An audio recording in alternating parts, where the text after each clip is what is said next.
out the roost. He let the out the roost. He let the beats build, bitch. And we never switch. Even if I'm rich, I'll be broke like I'm Mitch. Niggas talking down, but that's headed in the wrong direction. But I knock that shit out like the boxing section. Cause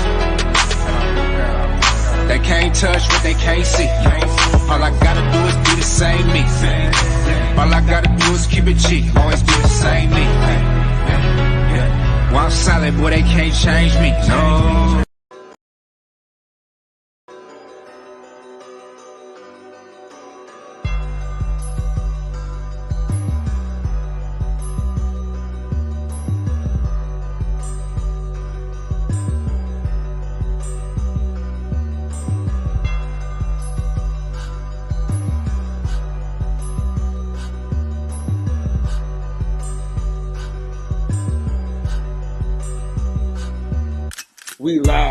We live from the boxing section, you dusty ass niggas.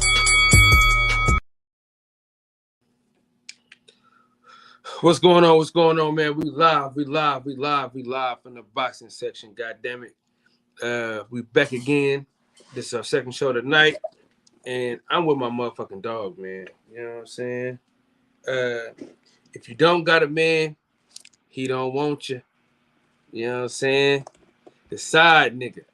You understand what I'm saying? Shout out to the OG Centos Boxing. What's up, Centos?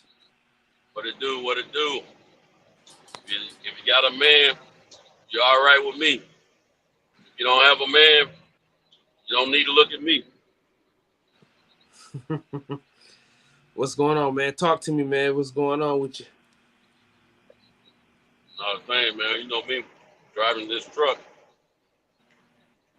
I'm doing what we call driving for dollars. Trying to make $1.15. A dime and a nickel. So, man, what? So they keep saying that the fight is gonna happen. What do you think? I just heard somebody say that on H show, but they didn't go in depth about it. So I've always kept my hopes and dreams open about that fight happening. Because I mean, both fighters said they won. They both talking the same thing. So I figured worst case scenario to happen. Plus, I know a few days ago I was seeing some platforms were saying that Earl Spence was telling the powers that be to pay Terence Crawford what he deserves. So I think it's gonna happen. It needs to happen. Good for business. It's good for me. I'm just dying to spend my money on it. Yeah, you ain't the only one. I'm sure of it. Yeah, I just bought me some PSLs yesterday. So what? Some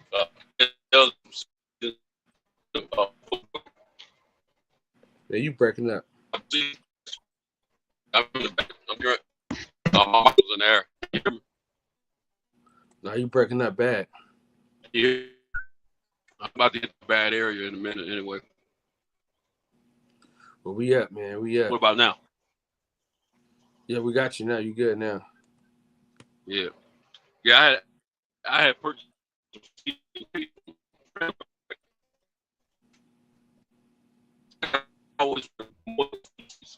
Man, every time you in the middle of a conversation, man, here it come fucking up. Really? All right. Yeah, I'm about to get real bad in just a minute. Huh? Anyway, they've been advertising that they had some PSLs. Now they've been advertising they had season tickets to sell. The Tennessee Titans. So I called their box office. They didn't just have the season tickets for sale. They had the PSLs for sale. What's that? Well, you own the seats for the lifetime that the stadium is there. Okay. One time for those seats. And there's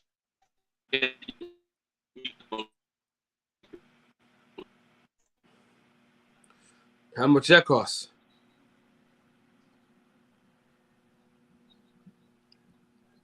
A little grand. You said But low over $2,000? thing Yeah, is, that's not bad. you know the girl that you met, right? Yeah. The girl that you met, her and her ex-husband had bought PSLs years ago when the stadium was first being built, and they get season passes, but they ain't been able. They split up years ago, the two of them. But anyway, they still own those seats, but they ain't never been able to afford the season tickets. Not one of them by themselves anyway, and they don't buy nothing together. So the ex-husband been selling them to a white guy year after year. So she was telling me all about it. I said, "Shit, why don't we just get your tickets?" So we bought her tickets, and we knew that the ex-husband probably wasn't gonna have his money in time, so we got the other set of tickets too. You ain't shit, dog. You ain't shit, boy. Boy, that's stuck at it. So now you ain't gotta buy no tickets now.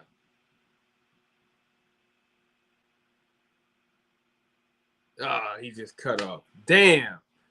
I want him to finish that story. I think I'm gonna do that this year. I think within the next 2 years, when my son get older, I think that's what we're gonna do. We're gonna get some season tickets. We're gonna get our own seats and shit. I'm gonna stop being cheap. You know what I'm saying?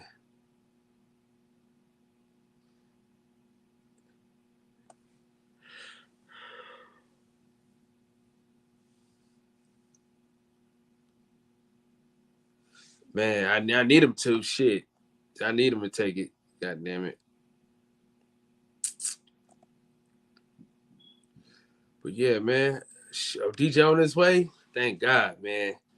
That motherfucker, man, that's my dog for life. You ain't got to worry about shit. Hey, I'm about to get a 75-inch TV, bro. Listen, everybody, go to Walmart, dude. They got them for the low. Like the low. They got them for hella low.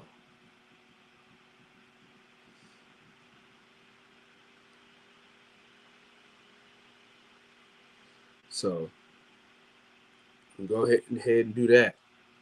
If y'all looking for a 75-inch TV, Walmart got it for $500, bro. And y'all can do Afterpay. Y'all can do the Carolina app, all that shit, bro. So if y'all wanna get down, get down on that. I would advise you to hop on ASAP.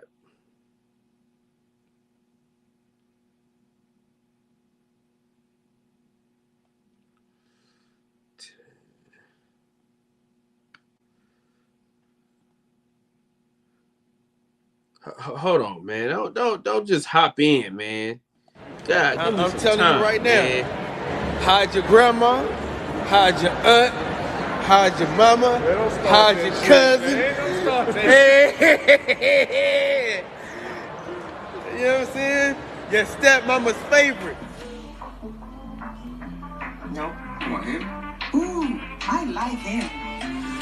I don't have any panties on. Lady Eloise, please. My motherfucking dog. The juggernaut. The sex symbol. The sex icon. The eagle. You know what I'm saying? Your grandmama's favorite. Your side chick's favorite. Your wife's favorite. If you met her for the first night, he gonna be her favorite, goddammit. Shout out to my motherfucking dog. You know what I'm saying? The juggernaut. You know what I'm saying? If she need it, he got it. You know what I'm saying? If she got the split, he gonna lick. My motherfucking dog. DJ, what's happening, baby? What's going on, brother? How you feeling? Man. I'm feeling great. You know what I'm saying? Your boy got some cake last night. That's why the show started so late. Right?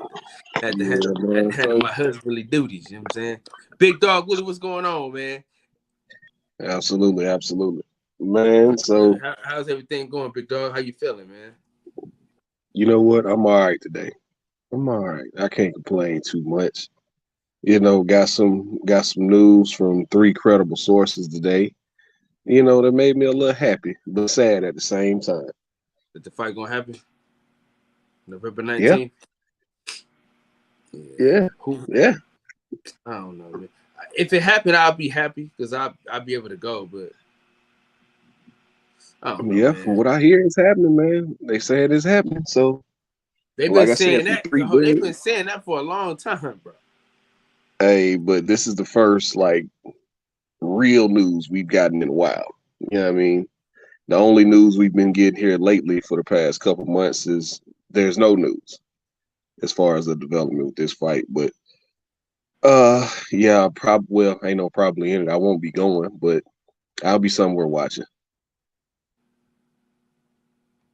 If it's on that date, I'll be watching. But something else I saw today that was kind of kind of confusing to me. Since when did Pitbull Cruz get, when did he decide to let his nuts drop? Well, what did he say?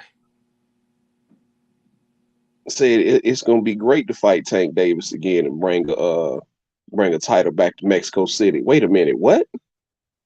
Well, what Bro, title? he beat you with one hand. What is the title that he speaks of? The regular title, the world title. Man, get the fuck out of here, man. Go see Devin Haney, nigga, before you come talking to me about anything. Man, we already know Devin Haney's next 2 fights are accounted for. We all know that. No, I'm just saying, but don't speak of don't speak as if you got something planned for him. Right. That's what Devin Haney said. He was like, what the fuck he talking about? Devin Haney was just as confused as you. It's like, what are you talking about? Hey, listen. I'm the Devin Haney looking at it like, wait a minute, I'm the champ. But you know how I look at that world title. So not the super title, but the world title. Yeah, you give it some great merit. Yeah, I give it some credit, man. Yeah. And you know why? Because for years, even though I'm not necessarily a fan of him, for years people gave Gennady Golovkin credit for holding that title. So we're gonna give Tank Davis credit for holding that title. Oh, for sure. Hey, look what I'm finna have somebody make for me, bro. I got a jersey guy that makes my jerseys and shit. Mm-hmm. Now, don't be surprised if you got a jersey coming to your doorstep, nigga, this year. Don't be surprised if you get a jersey and the last name say sex icon on there, man. You know what I'm saying? Don't be surprised. Oh man, oh man, I'm gonna get so many eye rolls. Hey, listen, because it's already gonna be an Eagles jersey. Right. Hey, it's already gonna be an Eagles jersey.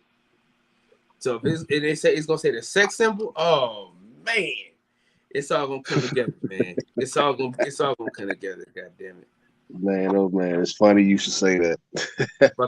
fucking hater. You know what I'm saying? Fucking hater. But I'm finna get this jersey made. Funny you should say that. Hey, I'm finna get this John made. Can you see it? Mm-hmm. You know that you see the T.O. John. Was that when he was with the 49ers or the Eagles? Come on, man. Quit horsing around, man. when he mattered. You know what I'm saying? When he mattered. Oh, you mean when he actually went to the Super Bowl? Because that's when it mattered. You know what I'm saying? Diamond 817, what's going on, bro? Long time no hear from, man. What's up, big dog? 817, I'm yes, motherfucking dog, man. Hey, listen. I'm about to get these jackets made, right? And it's going down. But my first order of business though is to get DJ this jersey. That's gonna say the sex icon. You know what I'm saying? No, I should do sex symbol, huh? Sex symbol might be better. Two things can be true at one time. Yeah, man. But yeah, man, exciting time of the year. We finally got, like I said earlier. Hold on, cowboy. Hold on. What should we put on the back of the jersey though? Oscar Pappy, Grandmama's favorite. Either one, man. Either one. You know It what? don't really matter. Since we here, right? Since we here, it's what we finna go to NFLshop.com. Fuck it. Fuck it. And I'm gonna see which one looked the best on the back of the jersey. Yeah, man. Yes, sir. That's what we gonna do. What were you saying, up, big dog? I was just saying, man, exciting time of the year. I think we're gonna end up getting some good fights at the end of the year, man. Along with football season coming along, got some games coming on tomorrow, man, that I'm gonna check out. Is it real games already? Yeah, NFL? yeah. NFL start not this Sunday coming up, but the next Sunday. Yeah, you talking about college?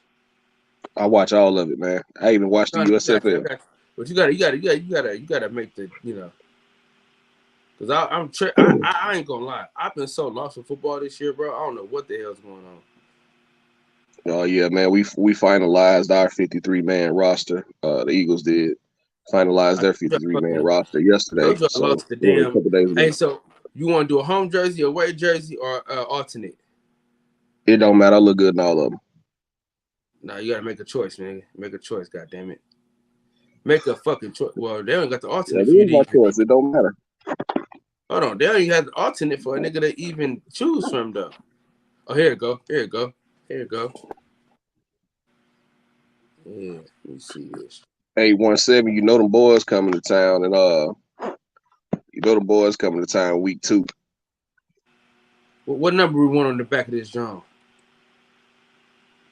What number? Yeah, what number? 69. 69. You know, I know that already. Why it ain't coming up though? It normally change when you do it. I don't know what the hell's going on. Yeah, you know, I'm gonna go ahead and make my prediction now. 817, Bama by 50. 2X or 3X? Come on, man, 4X. Oh shit, nigga, you ain't shit. Ain't no custom jersey coming your way, nigga. Crazy, what's going on, big dog? Hey man, what y'all gonna do with Trey Lance, bro? From what I hear, he ain't looking too good. That's why they re-signed Jimmy G. No, they said nigga looking though. They said he looking phenomenal. Oh shit. Man, you think Texas finna score 40 against Bama? You got another thing coming, Jack.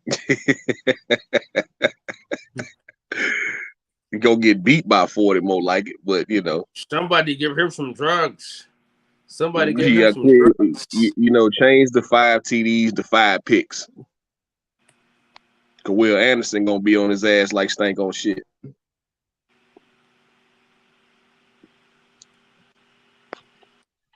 I'm telling you, shit finna get bad down there in Austin.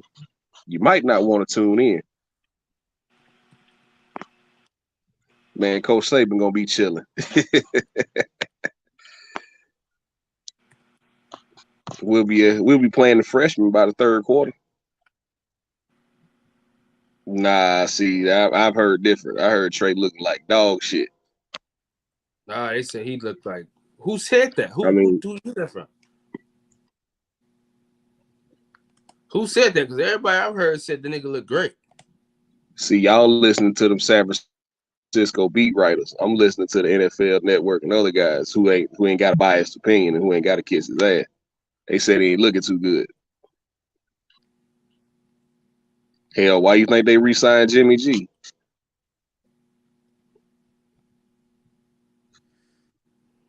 Mm-hmm. Ooh.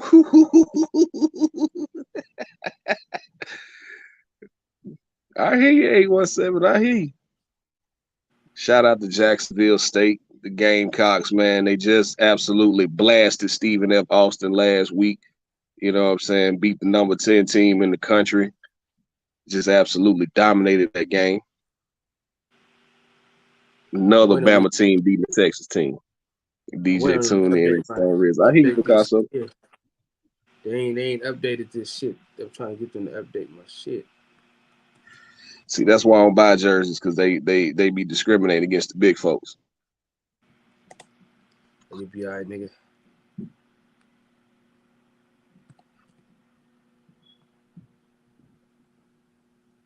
Come on now, fix it. Yeah, that Alabama is losing by 3. Okay, I hear you, big dog Willie. Oh, these niggas is boosie. Hold on, real quick. Let me see if I put it together. See if they approve what I'm doing. Losing by 3 to who? Because the Don't get real in my way, game, guys. I say the real game, we Hey, want there to win you them go. boys from College Station come to town. So that's the game we really looking for. Check him out though. Oh, for real, Picasso? That's what's up. See, Hey, my wife go to JSU, so I root for them too. You know, they not too far up the road from us, so you know what I mean. yeah, shoot, Jackson State. Jacksonville State. Okay.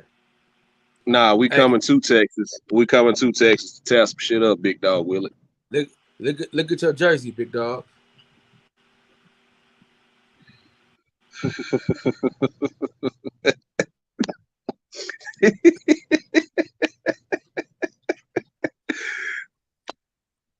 You know what? I'll take it, man. Huh? I'll take it. Are you will, nigga? Shit, that's a fact. No, hold on. Yeah, man. Real talk. I'm just hoping we keep within 2 touchdowns. Hey, man, keep hope alive. Hold on, man.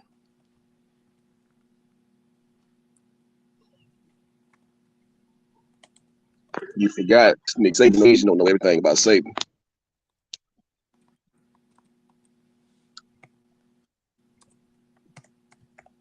You can't say hell no, I'm retired, man. I'm retired.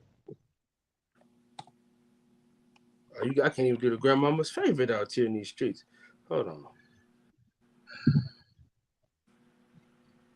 Yeah, 30-27. That's your prediction. All right. You hope it's that close.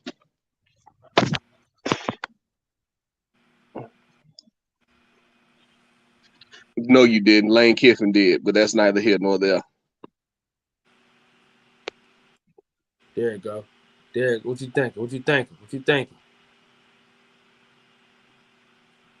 You know what's crazy about that? Laughing at 817, the big dog Will in the chat. You know what's crazy about that, Kyle? My sisters say the same thing. They tell me all the time I'm the favorite. They tell me all the time I'm my grandmama's favorite. So, but they Texas. If you really think Bryce Young's gonna come into Texas and only come out with 30 points, y'all got another thing coming. Let me see. What else I call your ass, nigga?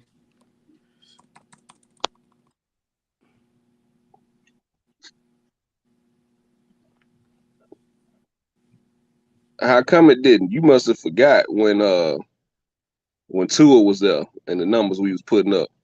When Tua and Mac Jones was there, the numbers that we was putting up. Not Tua and Mac Jones, but Tua and what's his name? Jake Coker.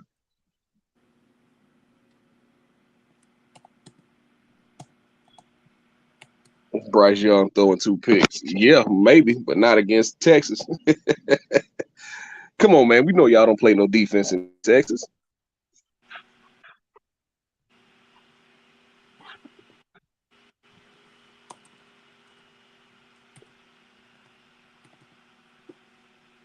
Not. Well, was it Jake Coker? Yeah, it was Jake. No. Was it Jake Coker? Yeah, it was Jake Coker. Yeah, we gonna see. We gonna see. Week 2, y'all asses get curb stomped. Yeah, look at that, DJ. The Longhorns. You know what? I like that. I like that. Look good. That look good on the back of that jersey right there. Yeah, that look good. Better not eat it in the hotel. Nah, man, we know everybody hate Bama, man. They'll probably bring their own stuff, man. They'll probably You break think, you down. think you probably get in the 3X though? Yeah, I can get in 3X. Absolutely. You just can't get out of that I'm gonna wear it motherfucker. one time to frame it.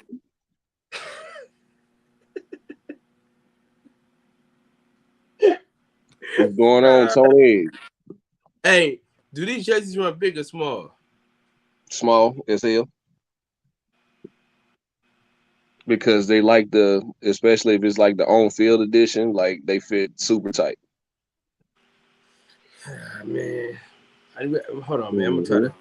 Hold on, let me see. I'm gonna try to find an authentic. I'm gonna try to find an authentic jersey. You know what? 817. I ain't gonna take too much more of your shit. That nigga out of line. I'm gonna see if they got the. I'm gonna see if they got the what's the name stuff. They got the. If they got like the authentic jerseys, they should. I ain't seen them yet though. Cause 169 ain't cutting it, ain't gonna cut it. Nah. See, that's another reason why I don't buy jerseys. They are severely overpriced. And nigga, you ain't buying them no way, nigga. Picasso, don't do it.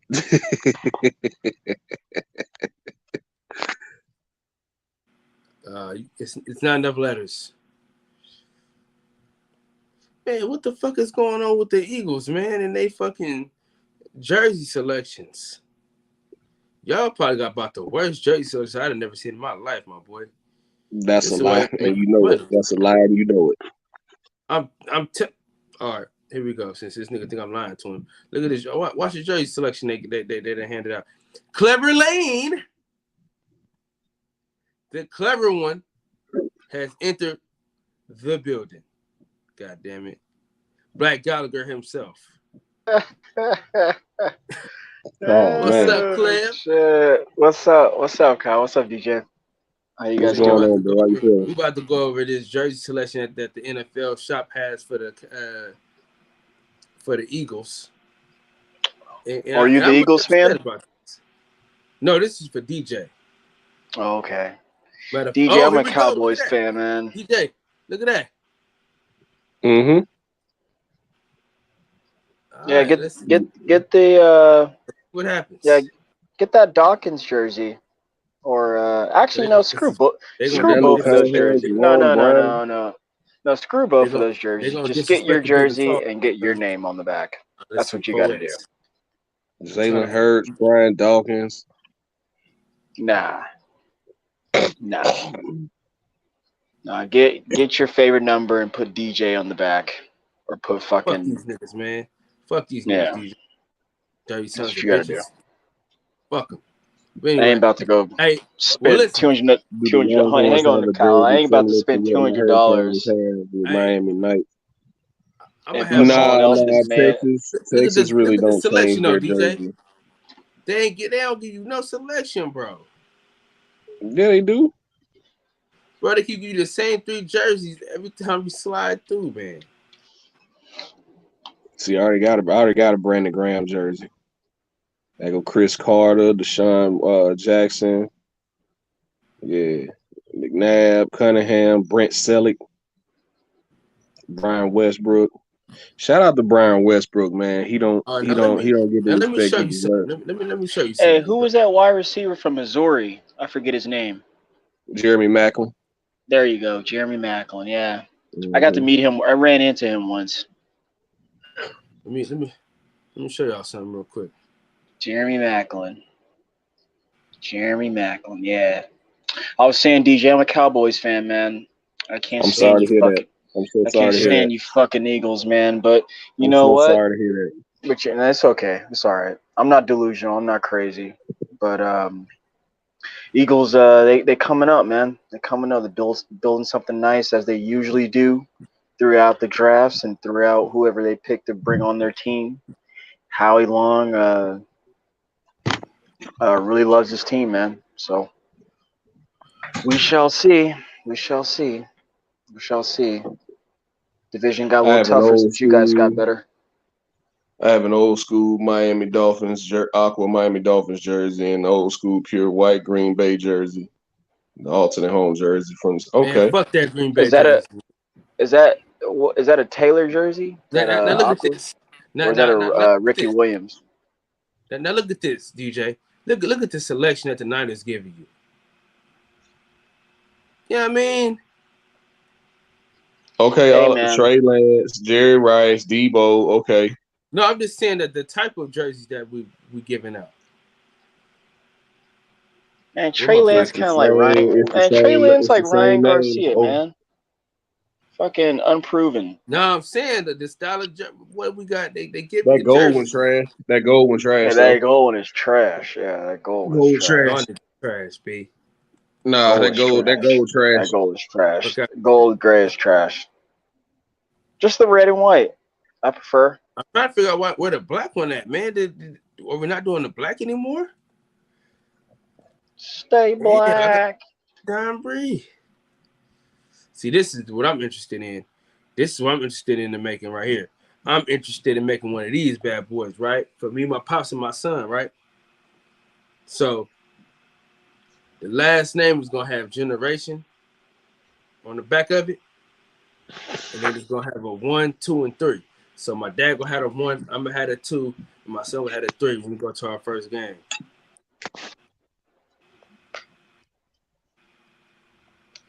Don't bite my style. You know what else? You know what else? San Fran and Dallas got in common. Well, at least San Fran winning playoff games. So I can't really say too much about that. Hey, nigga, leave your disrespect towards the Cowboys. Don't get your ass beat in front of all these people, man.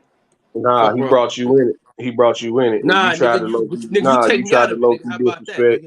You tried to low-key disrespect saying we ain't got no jersey selections, which we do. Y'all don't though. I'm just saying, look at how many different colors we got, bro. But that gold trash, ain't nobody buying that shit. I don't give a fuck what it is, man. We got selections, baby. Yeah, that's all ain't nobody buying it. Shit. Just because you put squash on your buffet, don't mean it's a good selection. We got 3 pages. Y'all niggas only had 2. So that's just y'all got what? We got 3 pages. Y'all niggas got 2. So don't be ahead of your whole life is all I'm trying to tell you, bro. No, it's not hate when you tell the truth. I mean, what truth did you tell? And then of course we got this is the best Bosa, so always remember that. He's not the best Bosa though. We've been through this before. I think so. But he is. I think so. I don't think he's the best Bosa. But the only thing is, like, he already falling apart right now, as the 49ers usually do, because they play so physical and so tough, so fast. I mean, I think they got the best head coach. Nigga. They got the best head coach, man. They got the best head coach, man. Shanahan's, he's the man. No, Shanahan got to win a fucking Super Bowl before you give him that title with his goofy ass. Man. Don't blame him because Jimmy G trash. Yeah. I'm blaming him. He never wanted that guy, so yeah, I'm not doing that. Like, yeah, I think see that Kyle, that black joint though? Ooh, shit. Trash. Those are shit too. Yeah, those are shit. Yeah. All that shit is trash. Hey, first of all, hold the fuck up. You sorry ass Cowboy fan. What the fuck we saying, man? You right, man. Shit. Cowboys ain't shit. They ain't shit. They ain't shit, man. They are not shit. They don't even quarterback. Dak sucks too, man. He's trash. He's not good. Seen enough. Wait, man, we got jerseys, nigga. Fuck is you talking about? Yeah, I'll put my name on the back though. I don't want their fucking name. Yeah, man. We got Big Nasty. We're gonna have Black Gallagher. Black Gallagher. That's what we doing. DJ. Y'all something else, man. Cowboy fans, stay with the shit. Yeah, but I'm not crazy though. I ain't trying to tell you that we win a Super Bowl and shit. Like the boys. Oh, we know that. Yeah, they not even most overrated franchise. Yeah, I give you that.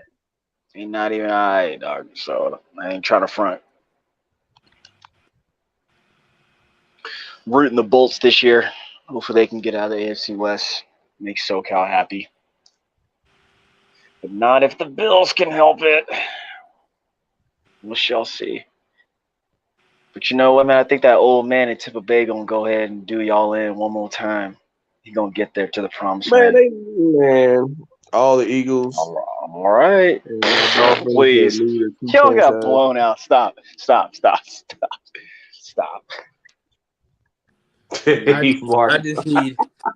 just need me to be right, man. That's all I need, bro. Because I think the Niners gonna do big things. I just need them to make me right. Oh, what's up, Batman? Yeah, they say 1-7 out here talking that talk. Yeah.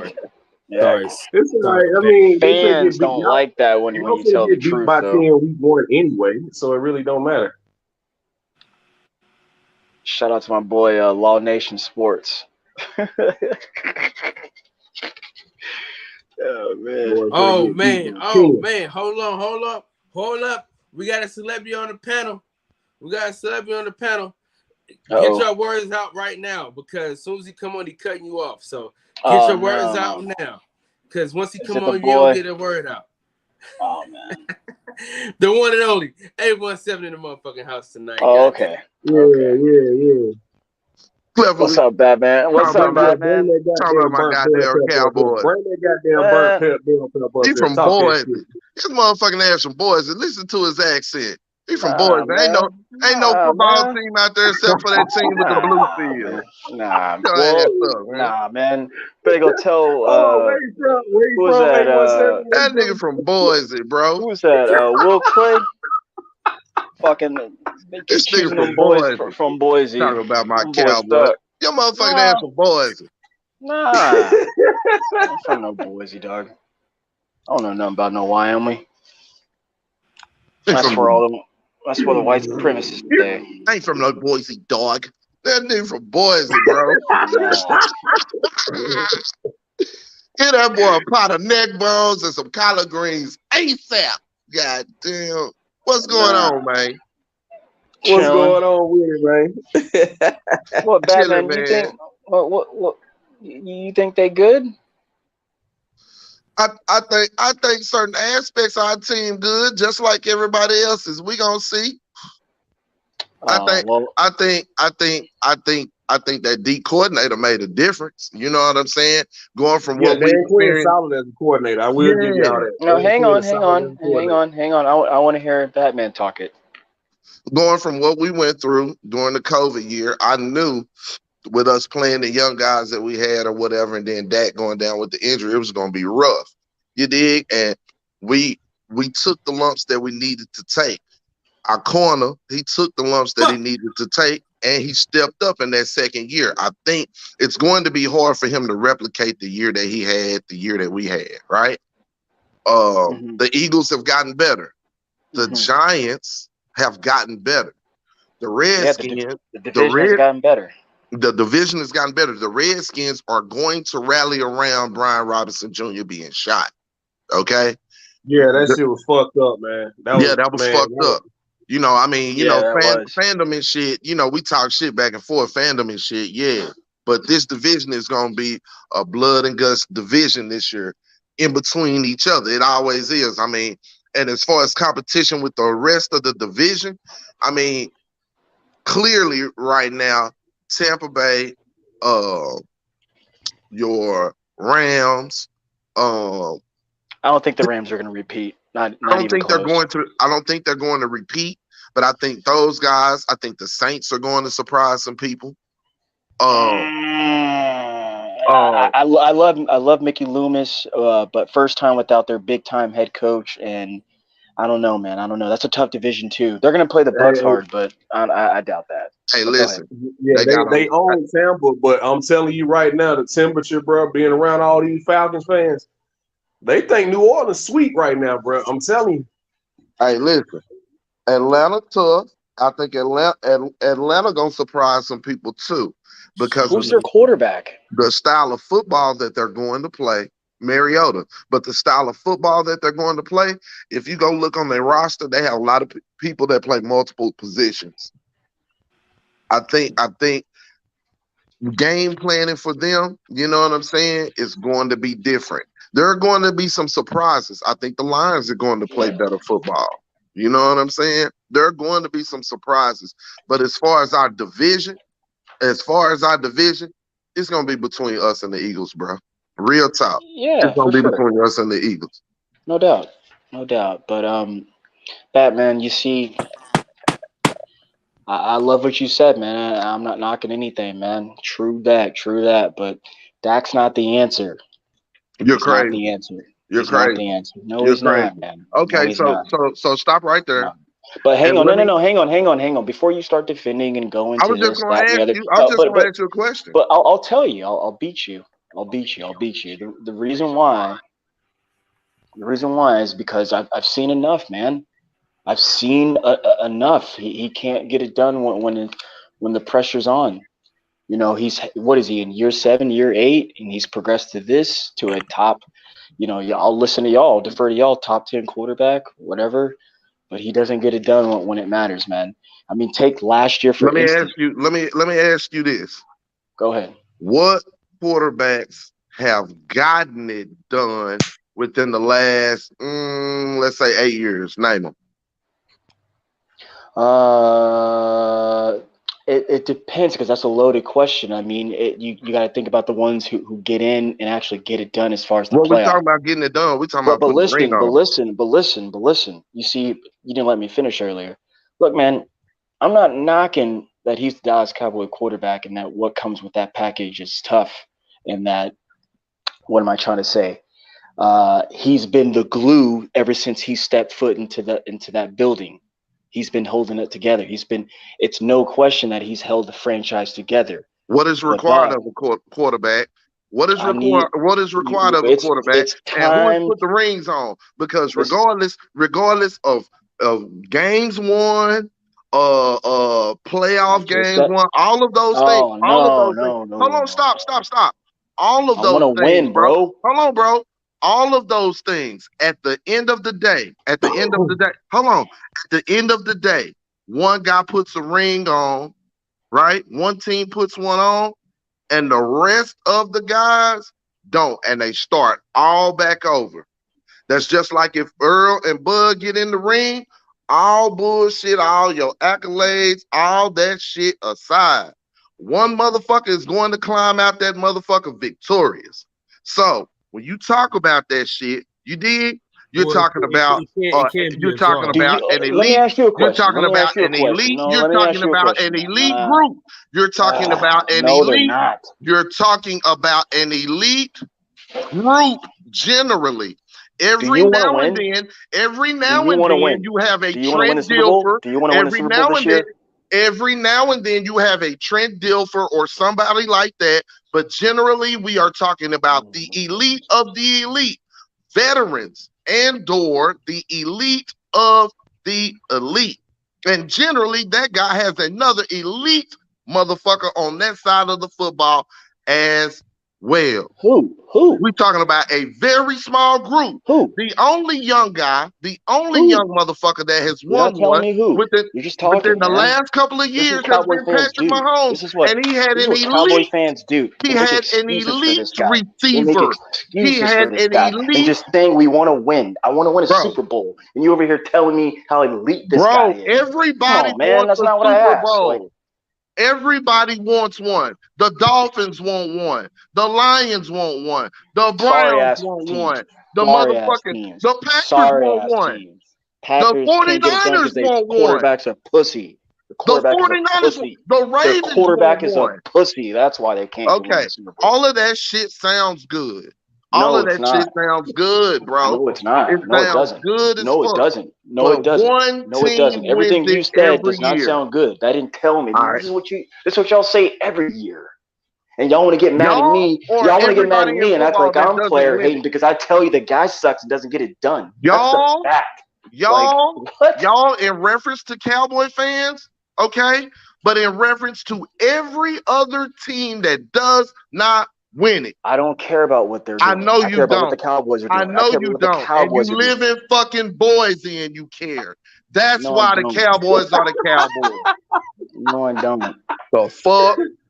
No, I don't, Batman. Ain't even got no NFL team in fucking man. boys. Hey, A17. Don't throw out no insults because your team is ass cheeks and he calling y'all out. Yeah, I don't know. Yeah, I don't know. I don't know why you. Wait, hang on, Batman, Only hang a on, few Batman, people hang make on, the Batman, playoffs. hang on. My team was ass cheeks, so much ass cheeks that they was playing the first week when other motherfuckers was at home. What the fuck are you talking about? It was a bunch of motherfuckers. I bet you the Jaguars wanted to suck like Dallas did last year. Eat a dick. No one talked about that. We're not asking about that. I bet you not. Because they don't fucking matter. They don't fucking matter. You're right. You're not asking about Jacksonville because they don't fucking matter. They don't. Exactly. But they in the NFL just like everybody else. You don't think Trevor Lawrence want to win a fucking ring? Oh my gosh. The fuck? Are you done? Are you done? Because you're not saying shit. You ain't on one motherfucking squad, my nigga. What are you talking about? What are you yelling about? You're talking about them. Dak ain't this, Dak ain't that. Dak a motherfucking Pro Bowler and a $40 million man. Move forward. Gosh. That doesn't win Super Bowls. Give a fuck. That doesn't even win playoff games. That doesn't even win playoff games. But hey, man, listen. I got a question for you. The Eagles. I got a question for you. Nick Foles came through and won a Super Bowl. Is he elite? Has Nick Foles ever been elite? Man, because Has Nick Foles ever been elite? Has Nick Foles ever been a motherfucker that you would consider giving a long-term contract and making him the quarterback of your team? No, but he was part of a Super Bowl winning team. Why are you talking about him? You know why? Because the fucking team was elite. It wasn't just him. It ain't all just the quarterback. In some situations, like a Brady or whatever, you have elite guys that elevate others. But Brady generally has a dope ass. Dak doesn't elevate anyone.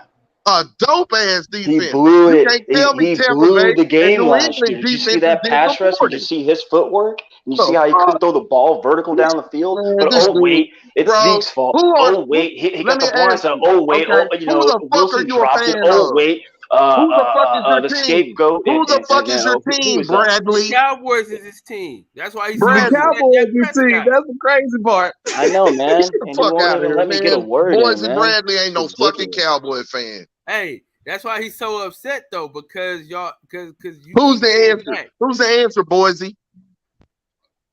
Listen, man. Who's the fucking answer, Boise? Listen, man. Go get me. Where's our answer right now, Boise? Listen, man. Listen. I'm listening. Listen, please man. Stop insulting me. Man. I don't know why you came in and like insult Who the fuck is me, the answer, Boise? I didn't hear your question. Who the fuck is the answer besides Dak, Boise, right now in 2022? Oh, I've been wanting to trade him for years. At least the last 3 seasons. Answer? I didn't say what you wanted to do. I wanted Deshaun Watson. I wanted Deshaun Watson during the trade. That's who I wanted. He's not playing for the first 11 motherfucking games. I understand that. So how good would we be without it? Imagine him with that talent last year. But imagine with him with that talent last year in the playoff game. And he's going to move in the same state. In the same state he was going to stay. But listen, hang on. But listen, hang on though. Hang on. You real rational. Hang on. Yeah, you got to stop insulting me, man. Like I'm. You fucking insult my intelligence right now. How? You wasting my fucking time. I didn't say anything. You just said bad as Mitch. You're not saying shit when you on. Listen, Kyle's platform's not a debate, man. We're just talking. We're just. You're chilling, right. You are just. But more importantly, I'm from North Texas. I'm from Plano. Your motherfucking ass ain't from Plano. If you were, you was born and raised there, wrapped in swaddling clothes with some white folks. You definitely was. Your ass ain't never been dropped off in the hood. When the last time you went and got some chicken and ribs? A1 said, "What the hell that got to do with y'all Cowboys?" Bro. I know, man. I don't understand. Plano, bro. That motherfucker ain't from Plano. I'm gonna hit him with some Trump shit. He ain't from Plano. That motherfucker from Boise. So fuck. Hey, bro. If he wanted to trade that, okay, bro. Trade him for who? Deshaun Watson, you know he fucking suspended for a season. It don't make sense. He not staying in the same state where he damn near caught 40 motherfucking fake-ass rape cases. It's not happening. And he's not coming to Dallas. Listen, brother, I never said it was going to happen. Okay, so at least speak rationally if you're gonna talk about him not being the fucking answer. No, you're Who else is the you're fucking taking answer? my words and Okay, running with it and if he's overblowing things, and then you're if saying I'm from he's other not the places, answer, and who then you're else would saying you things. trade Dak for, Boise? I haven't really thought about it in a long I time. know you haven't, but you know he's not the answer. Shut the He's fuck not. up. Hey, Jimmy G will be a better quarterback for y'all than Dak Prescott. Kyle, at least I'll explore that. You hear me? Because at least you offered something feasible, somebody who's out there available, right? But here's my thing to you. If San Francisco is willing to go with a Division II quarterback who only played 11 games rather than Jimmy G, who led them to the playoffs, then obviously they see something in Jimmy G that they know won't get them over the hump, and they believe the parts around Jimmy G have been good enough to get him to that platform, and Jimmy G ain't been the ones getting them to that platform. Am I wrong or am I right? For our team, not your team. For your team. Yeah, for my team, yeah, but exactly. not your team. Exactly. So I'm just saying. But I'm saying we're talking right. I understand. I understand what you're saying, it's Kyle. about fit. It's about fit. I understand that. Hey, look, I understand that, right? But I got to sell to these men in the locker room, right? That a guy that I done seen break his leg for us, come back and do shit for us when we wasn't shit, and win games that he wasn't supposed to win. I'm supposed to convince those guys in the locker room that guy from over there in the West Coast, that team don't want him and don't believe in him, is the guy for us. And I'm going to get rid of the one, and I'm going to get rid of the guy who's been the glue in the building. No one said that he day was. one for that Brother, guy. what are you talking about? What are you talking about, dude? No one said I'm Jimmy was coming here. No one said we wanted Jimmy. I'm talking to Kyle in reference to Jimmy G to Dak Prescott and introducing him to the locker room and having them buy it. That's what the fuck I was talking about. You see, that's not just throwing something in the air. That's talking about something, having something to back it up so I can stand on it. 817. That's not a waste of time when I'm on this motherfucker. What's up, DJ? 817. I gotta tell you something, dog. I'm from Boise, Idaho. I too was from Boise, Idaho, dog. You from Butte, Montana, goddamn. Man. My motherfucking dog, man. Hey, look, Tay Jones had a perfect fucking assessment of our argument. That's what y'all should have done with y'all goofy asses. Man, look, I get it. You know what I'm saying? No, nigga, don't say, man, I get it, nigga. That's right. What? Russell Wilson is 10,000 times better than Dak Prescott. Okay, but Russell Wilson is what? 33, 33, 34, 33, 34, and let's be real. Let's go back and look at Seattle and them winning, right? All right. So when Russ them won the bowl, it was debatable, still debatable to this day. Was it the D or was it the O? You feel me? And we seen the following year when they should have won again, Russ blow it and the team explode because of it. Because basically they felt like they was doing the work and he was getting the shine. And Russ been amazing in games, but mediocre when it come to it. When they got to the playoffs. Hell, they done lost to the Cowboys in the playoffs. So at 33, maybe a younger Russ, yeah. But I'm gonna trade a younger Dak for older Russ. I would in a heartbeat. In a heartbeat. Proven Russ. In a heartbeat. We seen who went and got Russ too. A team that had no quarterback. bro. No, that was a Stop Super this Bowl shit, caliber winning man. team that needed a quarterback. Hold on. You ain't But, gonna, you know. you're not gonna tell me you wouldn't trade Dak Prescott for whatever fucking No. Russell Wilson. No, I wouldn't. Because here's the thing. What is my plan? With Russ, it's up in the air. I have no idea when he gonna hang it up, and he's declining. If he wasn't a declining, if he wasn't a declining asset, I'm telling you, if he wasn't declining like he was, the people in Seattle wouldn't have moved around like he was, and Seattle wouldn't been getting the results that they've been getting. I'm telling you. Nigga, it ain't him.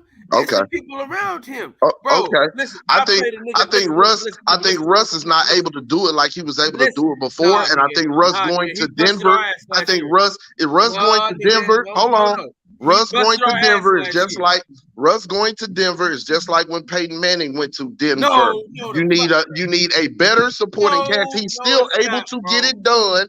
He's still able to get it done, but not at the level that he was before. He needs a better supporting cast. It's going to be a good marriage with him in Denver because they have a very good defense and they have weapons. They didn't have the same things in Seattle, and he couldn't do the same things that he did before. That Russell Wilson that was doing it before is the one you trade for. Hang on, Kyle. You do not trade for the old one. Please hop on. Batman. In years past alone, just 3 years alone, other teams and quarterbacks would kill for the type of talent, offensive talent that Dak has been blessed with. They would kill for that. And he doesn't do anything with it every year. It's not necessarily the players. Sometimes it's the plays that's called as well. We understand that we have had Jason Garrett. If you're a real fucking Cowboys fan, you understand who been calling the plays with this talent over the last 8 to 10 years. 817, please. Listen, I know. I played this guy. We played him last year. We had one of the best defenses in the league, and he whooped our ass with obliterated him. He never led in the game. They never led in the game. Who did y'all give credit to?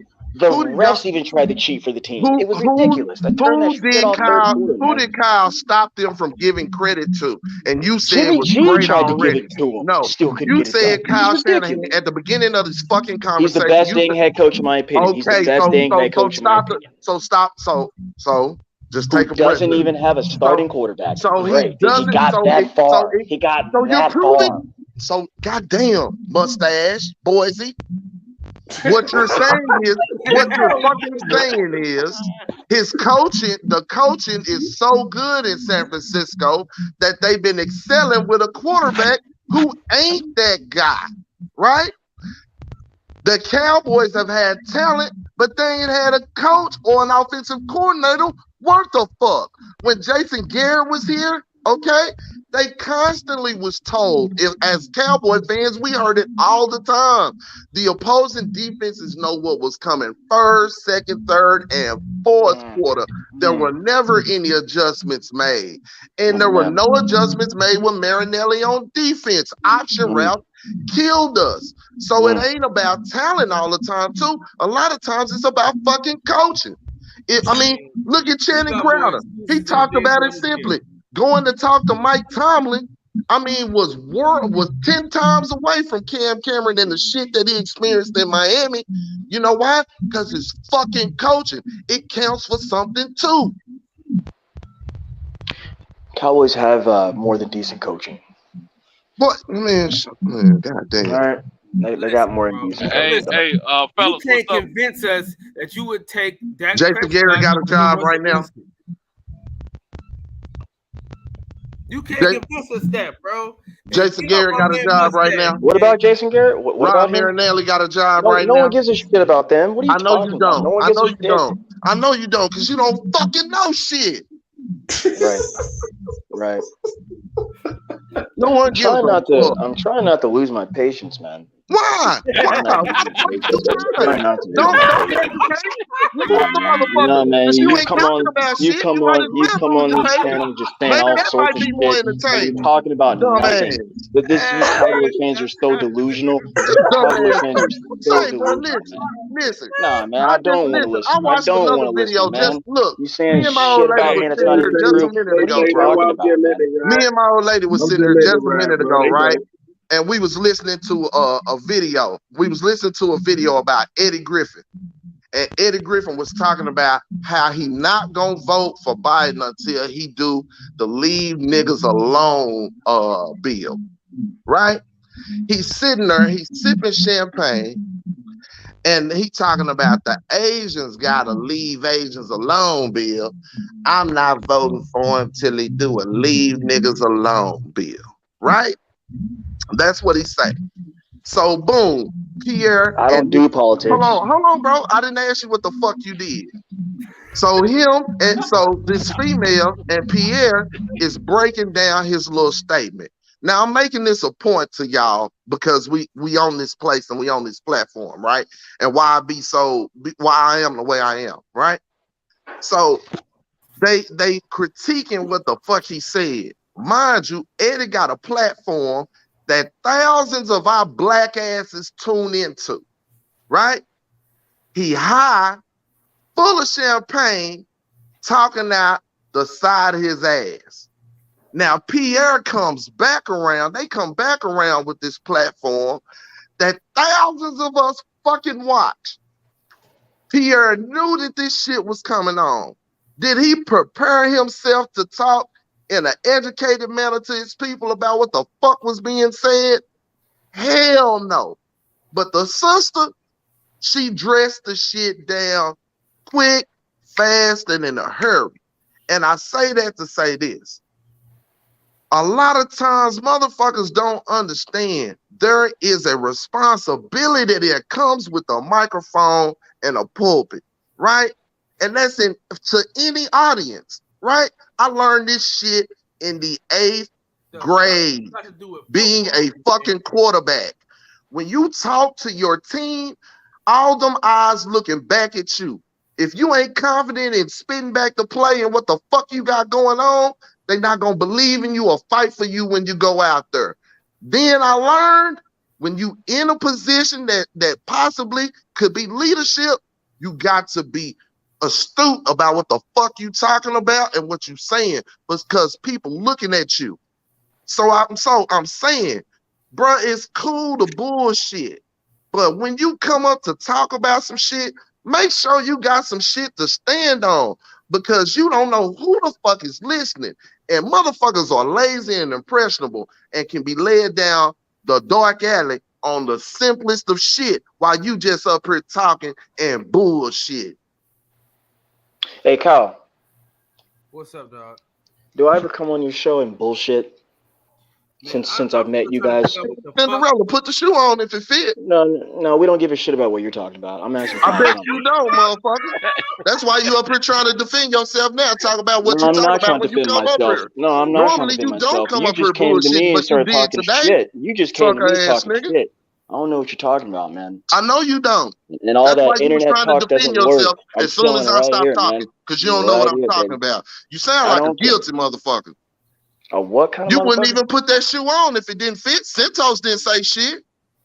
Because I wasn't addressing him. But you was addressing Kyle about what the fuck I said, though. I asked Kyle by name, personified that, man. Come on, man. I was gonna say something A17, but I held my people. Now on the real tip, what you said was pretty profound, bro. I mean, Man, fuck out of here, man. No, man, for real. What A17 says, I ain't speaking against I ain't Reverend, had I'm shit to just do saying with in this general. football conversation. But Hey, I want to say what I want to say, Cal. Hey, man, let old man be old man. He just kept around the goddamn question. Said Dak some Prescott profound ain't stuff, shit. what you just said. Now, I did want to speak on that too. I'm gonna tell y'all something. I'm not a Cowboys fan by any means at all. Never have been, never will be. But I got to give credit where credit is due. Dak ain't their problem. Period. The boy got stats. With They that got weak ass stats. team in the He draft. ain't Fucking their problem. stop. Oh he's a my God, decent Cento, quarterback. stop. No, No, he's don't a decent pander to quarterback. that I ain't say I'm bullshit, not. man. No, I'm not, hey, let oh me tell my you something. gosh. You don't get all these commercial endorsements if you ain't doing something. Period. The man ain't Baker just sitting in the. Mayfield. Baker Look here. Mayfield's got. Mayfield. Hey, look here. The man ain't just No, doing I a don't. No, position I ain't looking nowhere. where he's not doing something positive for that team, man. It ain't his fault what's going on with That that we, team. Baker we Y'all do Mayfield didn't got whatever y'all say want. that. No one. I didn't even say anything. All the Well, I points come that in on the Batman tail even end of it. made, all the But I points he thought I even heard. made, I didn't even I thought I disagree heard with it. when I came in. I thought I heard you say Dak is a piece of crap in his position. Taylor Bell, you the same motherfucker that said Earl was gonna be out for 2 years with the eye injury too. On top of other shit. Shut the fuck up. You always in the chat with that lame ass shit. What Taylor say, man? Emotion. Hey, look. Motherfucker, if you ain't got no emotion over nothing that ain't anything connected to you, then you ain't shit no way. Yeah, I got emotion about what I speak about. You know why? Because I stand on it. I'm real. I ain't no fake ass motherfucker. So yeah, I got emotion on what I talk about. That's me. That's who the fuck I am. I don't hide from it. Soft ass shit, emotional. You emotional checking me, suck ass thing. Quit worrying about how the fuck I am. I ain't got to speak a certain way to make you motherfucking comfortable. Batman, you came into this don't have tea space and crumpets at your insulting granny me. house. Come I ain't on on, that soft man. ass shit. Come on, man.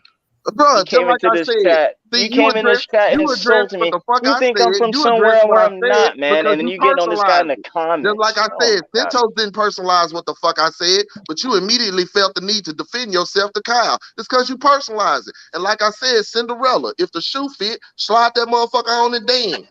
If it don't, then keep it moving and talk about something else. Man, who the fuck is man? We got Beat Israel yesterday. We got Yeah, 817 here man. today. Yeah, they coming in Goodness here gracious. just talking. Man. Y'all just talking, man. Yeah, you just talking. Like I said, trade for who? You I didn't still get to didn't say answer that. anything. You I didn't didn't even get to think say about anything. it. I know I didn't you even didn't. get to say anything. You did, motherfucker. You said I ain't even think about it. So why the fuck did you say it if you didn't think about it? I guess you didn't think I was listening. Boise. I know exactly you were listening. I can recall what the fuck you All said right, more than you can, boys. What did I say? What did I say? Meanwhile, the division champs over here jet quiet. hey, DJ. Hey, what's to say? We winning the division. They must to say after that. Guess what, DJ? Probably, DJ. Probably. I'm gonna tell you who my sleeper team is, though. But go ahead, Senso. Go ahead. Let me I'm hollering at DJ because he the closest to me. If you trying to, well, I ain't gonna be able to hook all your partners up, but if you coming up by yourself, man, we might be able to take a game every now and then. I'd already. You know what, man? I like Nashville. I like Nashville. Nashville is really a good city, man. I really like Nashville. Hey, I got it. I might slide up there. They ain't but like 3.5 miles away. I ain't gonna say that on there. I'll talk to y'all flying about that. But look, you know my crib status. Yeah. Check this out. You know the girl y'all met, right? Mm-hmm. Well, her and her ex, they bought PSLs many years ago when the stadium was first built, right? Mm-hmm. Well, since they've been split up, neither one of them had the full amount of money to purchase their season tickets. So the ex-husband been selling them to a white guy for years, right? And then along came old Cento and heard all about the story. I said, for real? You been able to enjoy your tickets? Well, you know what I did. I did your boy, Captain Save a Hole. I pulled my cape out, right? I said, let's get your ticket. Because one of the seats hers, one is his, right? I said, let's get your tickets. And maybe he'll go and give up his, and I'll buy those too, or he'll feel the pressure toward the end, where he know he's gonna lose them to the Titans, and they'll just start dishing them out to whoever. And I said, we'll snatch them up there too, whichever way. But he started feeling that pressure, and she said, "Look, why don't you just go on there? Because even they boys ain't even been able to enjoy the game. Well, they gonna enjoy some of them games every now and again. You know, they in college, so they ain't gonna be able to come all the time. But one of them already been to a preseason game, I already told the rest of them, if they want to get a game, let me know ahead of time. In the meantime, I had on my mind, I need my own PSLs. I've been trying to buy one since last year, right? But I hadn't been real serious about it. And I know the Titans been advertising they got season tickets for sale. So I called them yesterday morning while I was driving when I finished my route. Got to talk to the little gal. She checked on some things, sent me an email, let me know what was available. I called her up after I took my nap. And the seat she had on hold was the club section. And okay, what am I at? Yeah, I said, shoot, I like to have them. And they talking about they wait on somebody else. I called up, she was telling me about it.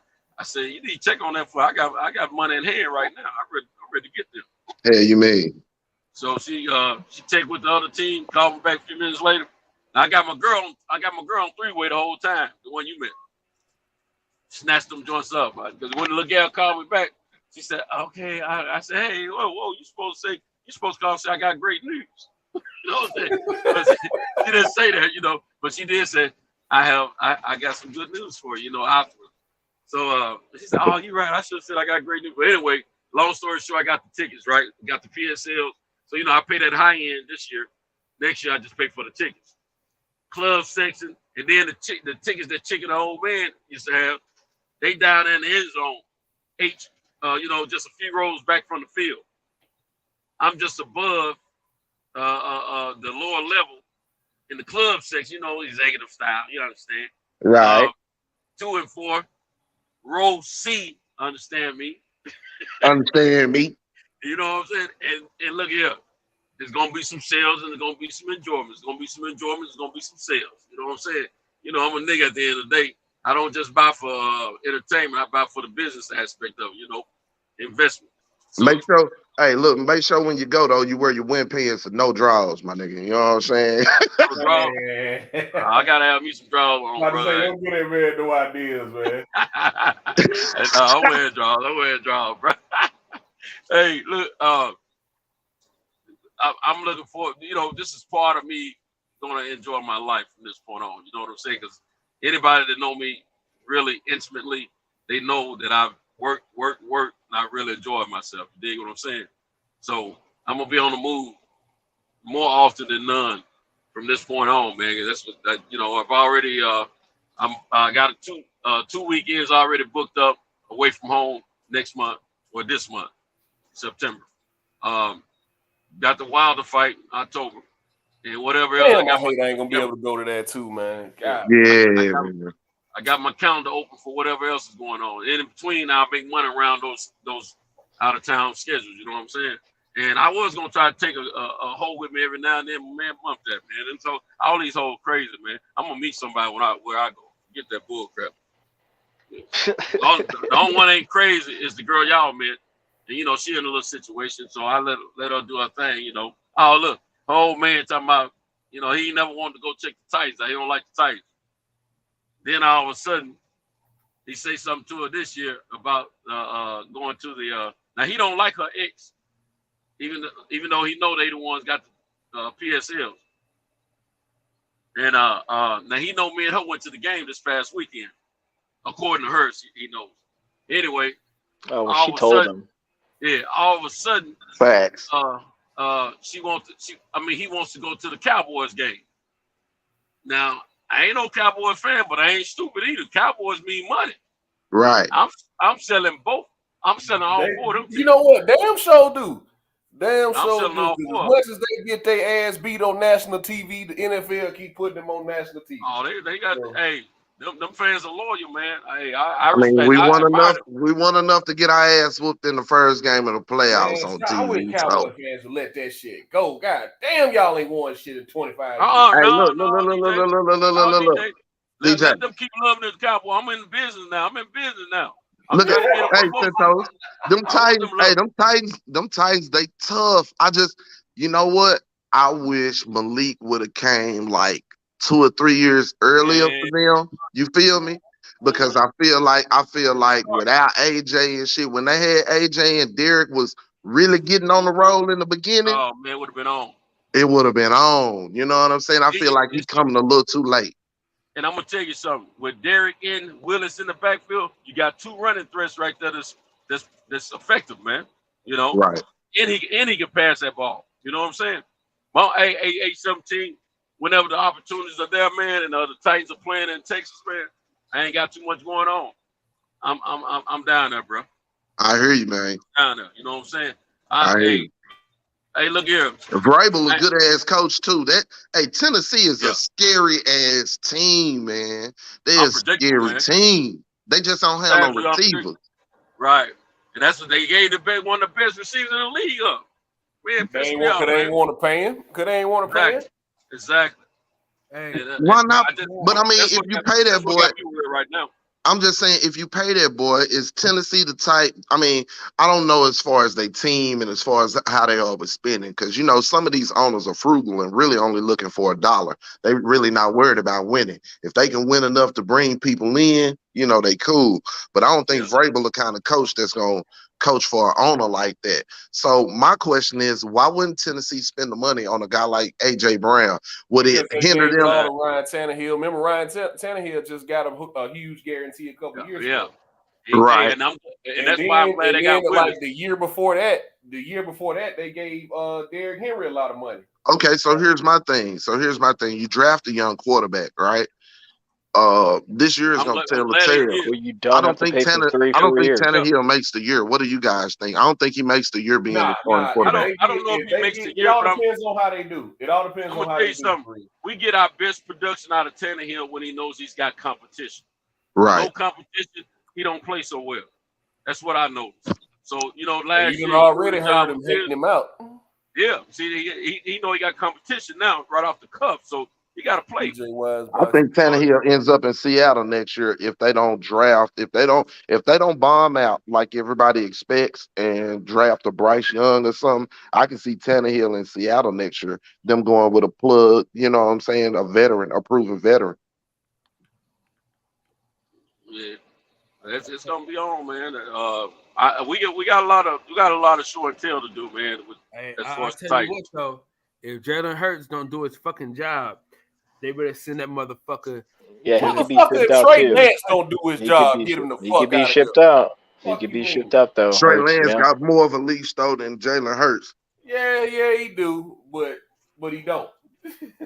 I'm gonna tell you why he don't. Joe Burrow fucked it up for all the young quarterbacks. DJ, Joe Burrow got a better background. All-star receiving cast. If he can't throw the ball to any of the niggas, hey, Batman, that's why I wished he was the Dallas Cowboys quarterback, Joe Burrow. Okay. That guy but in order let me address Kyle real quick. So Trey Lance got Deebo Samuel, Brandon Ayuk, and Devontae Smith. They about the same. They ain't proved shit yet, right? We all think they good, but they ain't proved shit. He got George Kittle, Deebo Samuel, and he got that defense. Bro, if Trey Lance don't do shit, get him the fuck out of here. What you mean? Well, you know, DJ, wait, hang on, Kyle. This is his first year, though, nigga. Jalen Hurts, nigga, he been around the block already, nigga. Last year was his first year starting. DJ's on the point, but DJ's making a point here because check it out. Super Bowl models, right? Models of how to win Super Bowls, right? It's either with a veteran quarterback like we've seen the Rams or Tampa Bay do, right? Or it's with a great defense and a young quarterback who's talented, right? We've seen that happen in history before too. And then we just seen a great defense carry average quarterback who made some timely plays. You know what I'm saying? I won't even call them timely. Hell, you know, some players made some plays.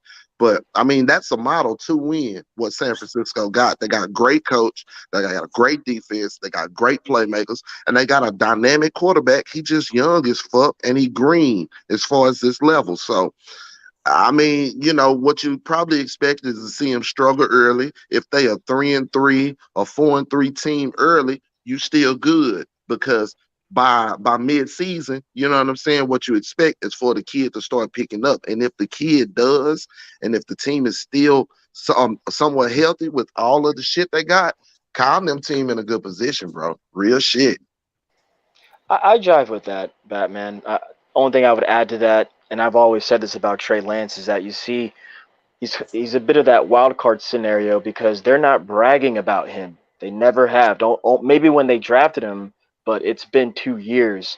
it's still crickets over there. Like usually by this time you're like, oh yeah, you know, Trey Lance.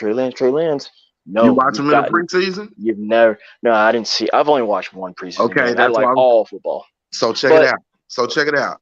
So me and DJ been talking amongst ourselves. You know what I'm saying, through text. We kind of dope fiends when it comes to sports. You know what I'm saying? Mm-hmm. And so I've been, you know what I'm saying, doing a little, you know, training camp rounds, especially on certain guys. You know what I'm saying, and watching, and then watching the preseason games. You know, I got a package where I can pretty much check in and watch them all, bro.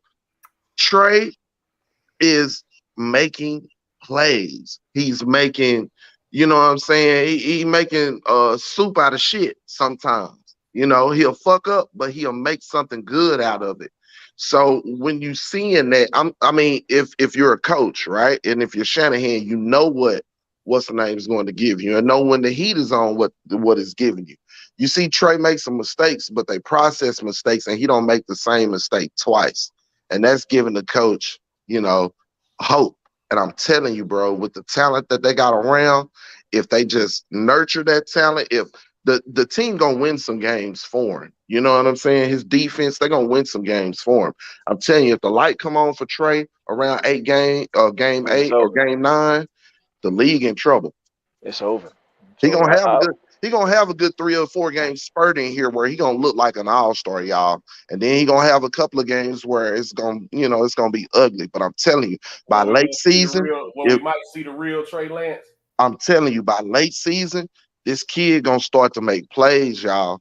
He's going to make plays. I see.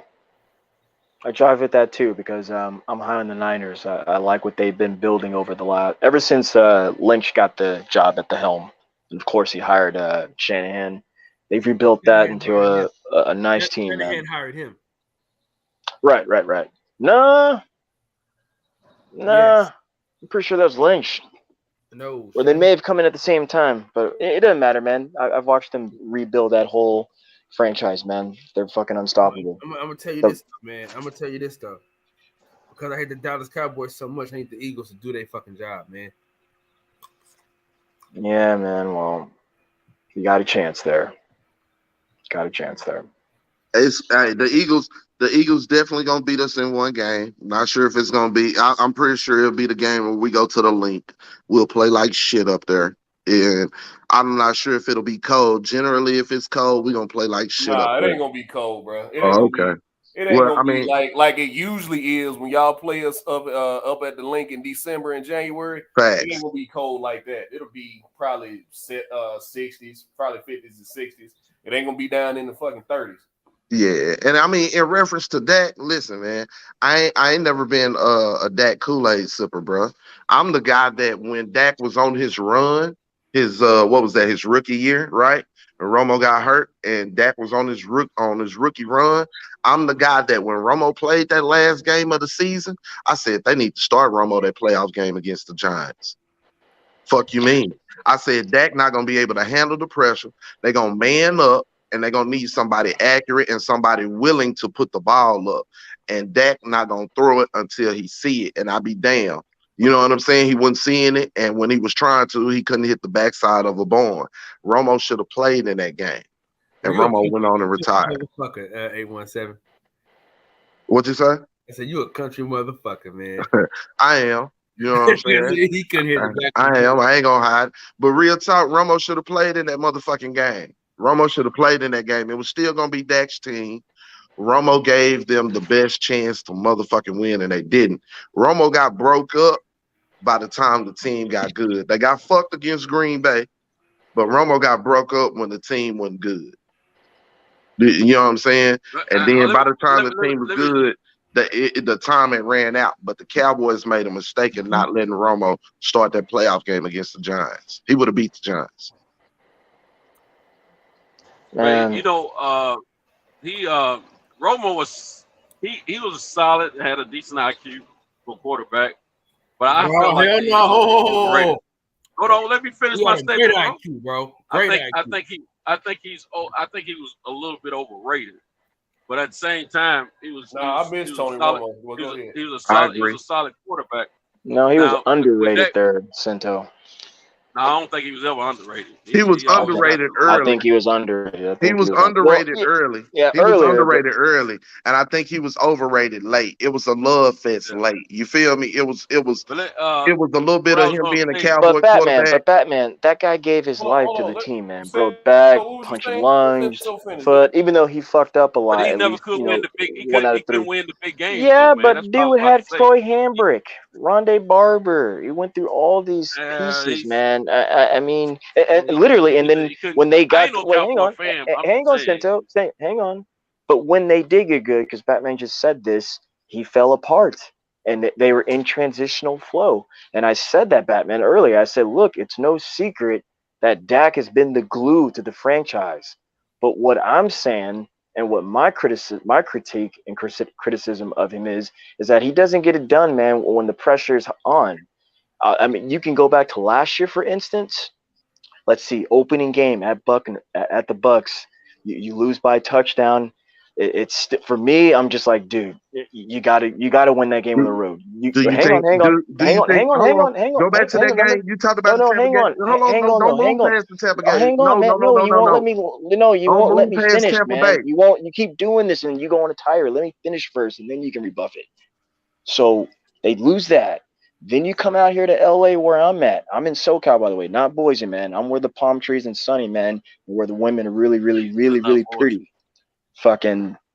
So you come out to LA, you skate by a field goal and play like shit.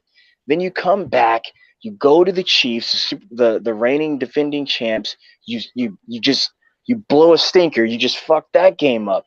You turn around and come back. I think they lose a divisional game. Pretty much all the out of divisional games, which are the bigger games, they lost, man. Stunk the joint up. For me, when I saw that, I'm like, well, you can't go on the road in the playoffs and do damage, man. You just can't. And then they go up to the link, and when I say he can't see the field vertical, I mean, all those balls were late. Cedric Wilson, literally, if he didn't come back and fall into the end zone, he wouldn't have scored a touchdown. He'd have been on the 3-yard line. And there's no telling what you're saying when take some of your words with that sorry ass coaching, they would have settled for 3 rather than if him making the play for the touchdown. So I'll wrap it up here. He just doesn't get it done, man. And I've seen enough. We're going on 8 years now. What, were you going to sign up for this shit for another 10 years? I don't. I love the boy. I love him, man. I love a black quarterback in the Dallas Cowboys, but he doesn't get it done. What you see now is he believes Dak is who he is at this point. Yeah. Right? Yeah, he's not going to get any better. I mean, he could, but, I want to win, man. I'm tired of watching these 49ers and fucking Pats and all this shit in the Super Bowl, man. I want to fucking win. Every year, man. Every year, this shit sucks. This shit sucks. You throw deep balls. You throw deep balls with your legs. You throw deep balls with your leg, and it was a well-known fact that Dak had a calf injury, and he wasn't the same. And everyone's got injuries at that time. Everyone's got injuries, man. Everyone's got injuries. I listened to that bullshit. Don't say shit. Aaron Rodgers popping pills, taking cornerstone shots like Romo. Let him finish. Everyone's hurt. Let him finish. Go ahead. What was you saying? It was a well-known fact that Dak. Hey, I'm gonna just say this thing real quick though. Yeah, no. Go ahead, bro. It was a well-known fact that Dak was playing at an MVP level before his calf injury. Afterwards, he wasn't the same quarterback. Any deep ball that you throw, generally, especially him, throw with your legs. So any short passes or any deep passes that were underthrown, I mean, generally, we can understand where that was coming from. He was not the same quarterback. Right, I'll take that. I'll take that. He was not the same. He was not the same quarterback after that injury. Whether he wasn't confident in his body and was rushing his delivery, all of those things were present, and you can see that in the all 22. And you can see that in the all 22 film. Now, this is like Bud Crawford. Y'all just can't touch this nigga. Know what he's talking about that all 22 film. Now you see what I'm seeing. Now, if you talk about, and generally, right? Let's talk about that Tampa Bay game. That's one I really want to hang my hat on. You know what I'm saying? What game, Batman? I'm sorry. the Tampa Bay game. That was a nip and tuck game in which Dak performed. It's just a good game.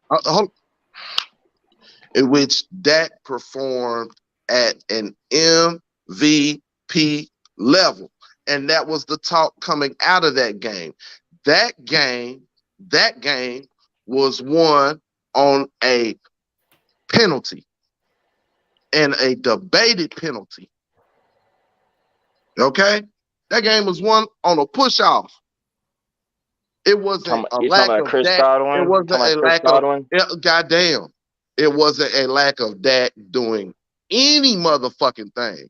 But as the quarterback, especially the quarterback of America's team, the blame is going to fall on his shoulders first. None of the specifics you didn't want. When you talk about that, he just didn't get it done. Woo woo woo woo. Where was terrible on third down? Where was terrible on third down? I think they were like I'm talking about the same game. The game was fucking lost on the penalty and on a push-off. That's where the game was lost. Go look at his numbers. It wasn't his fault. I don't even care to dignify this with a response, man. I hear this shit. No, I just hear this. You guys, you can't say anything about Dak. That's all. At the end of the day, listen. At the end of the day, Matthew Stafford was the guy that made the plays when it counted. Stafford made a triple crown winner. What are you talking about? I was on the motherfucking cruise after watching Earl beat the shit out of Ugas, right? And we was sitting in that motherfucking sports bar watching the Rams and the Buccaneers. And when the Buccaneers took advantage of the Rams' miscues, Brady was making plays, but he fucked around and didn't make one, and it cost him. He didn't get it done, and motherfucking Stafford did and hit cup deep late. He made the play. Brady didn't. This is a guy who got 7 rings, but when it counted, he didn't make the. That's what you're comparing Dak to, and he sat on the sideline just like Dak did, just like Jalen Hurts did, just like motherfucking Kyler Murray did, and all the rest of them. Now, if you want to talk about overrated, that's who goddamn overrated. Boy, I can't believe. You know what? I couldn't believe Arizona gave him that money. I fuck with you, Batman. I fuck with you, Mike. I feel. Listen, the worst. Listen, compare. Listen. The Cowboy fan. Tell you what, I'm gonna pull up on you, man. I'm gonna come home. Let me transfer this. You are a Bud fan. I know this. You're a Bud fan, right? You're a Bud fan, right? No, I'm man down, sir.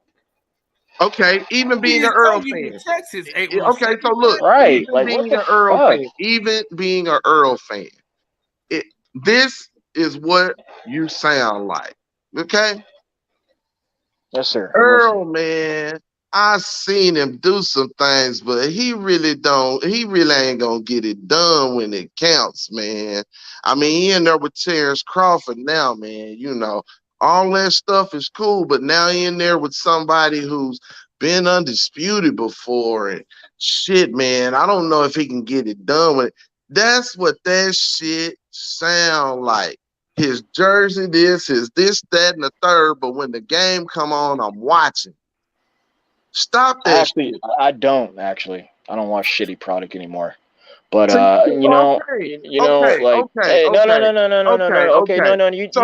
some shit about me. Let me rebuff that. No, you talk some shit about me. Let me rebuff it. A real fan, Lions fans are still watching. Lions fans was watching when they was 0-16, bro.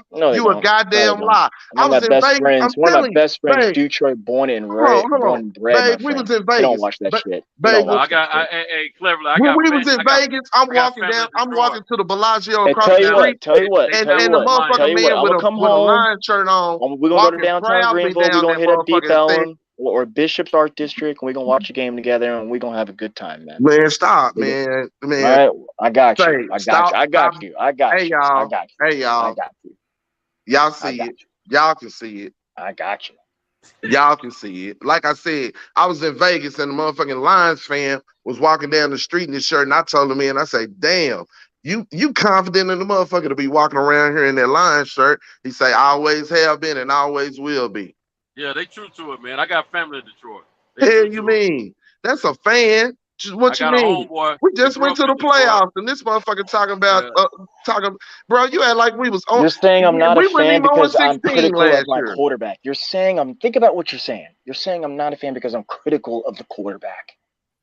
And then you come on this joint, insult me and saying I'm from.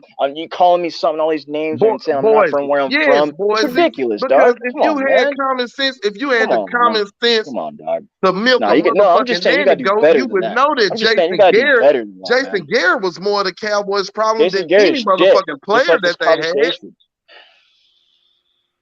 You would know this. You would know this. No, man, I don't have patience for a lot of bullshit. This is what we're doing. That's what they're doing over there. Kellen Moore That's what they're doing. ain't a hell of an offensive coordinator. Well, hey, man, that's what we got. So fucking what? Everyone else is dealing with things they don't want to deal with. No, you're making excuses this entire Dak is who the time. fuck we got. Dak This is why who we got. I'm losing it right now. Dak Why? is who we got.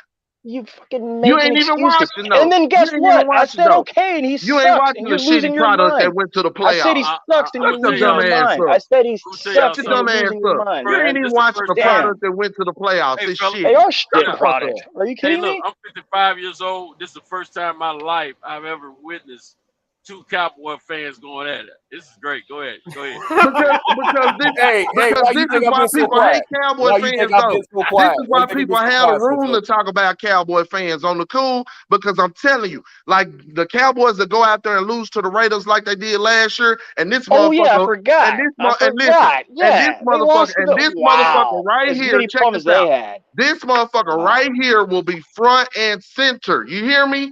But when they beat Seattle in the playoffs a few years ago, he was front and center with his Cowboy shit on. Yeah, Cowboys, we going to the Super Bowl. That's We them why boys. this is the No, same I never Cowboy say that. fans Don't that hold you. motherfuckers Hey, talk about. Pinto, He's Kyle, the one, DJ, Boise, don't hold your breath. They're not Mr. going to the Super Bowl. Plano, Don't that's hold your in Los breath. Angeles. Don't That's hold really your from breath. They're Boise not going to the Super Bowl. with the They're imposter not going. mustache. Don't hold your The breath, fuck on, Batman. bro. Do not, man. Don't do that. They're not going to Super Bowl B. I know, but Don't do that. Boise is. Who y'all quarterback this year? I don't know, man. You tell Go me. ahead. You pay attention to them. Run down the Mountain West for me. Run down the Mountain West. I don't watch for me. college football, dog. That's some shit product. Run down the Big Sky too for slow. me. Yeah, They're shit learning the product, but we went to the fundamentals. playoffs. You know what I'm saying? Shit product, but we went to the playoffs. I don't watch anymore. So how the fuck can you What comment? playoffs? Shut up. What playoffs? I don't watch You got anymore. blown I don't out watch at anymore. home and I never don't watch the led. shit And product then you anymore. cheated.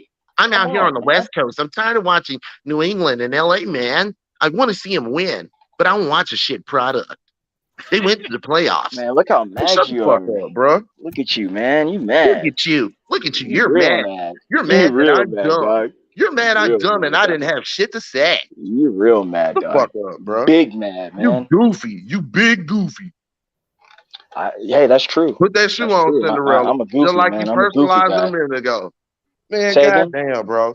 Okay, just say I have a lack of knowledge when it comes to it, bro. It's okay to No, succeed, to I'm a shut the big fuck football up. fan, man. I'm a huge football fan. God I'm damn. not afraid to tell you the truth, and you over I'm gonna here. go fuck my In old lady. fact, It's a waste of time. I Fuck haven't him, even bro. He trash. disagree with him. Holla at the rest of y'all. All right.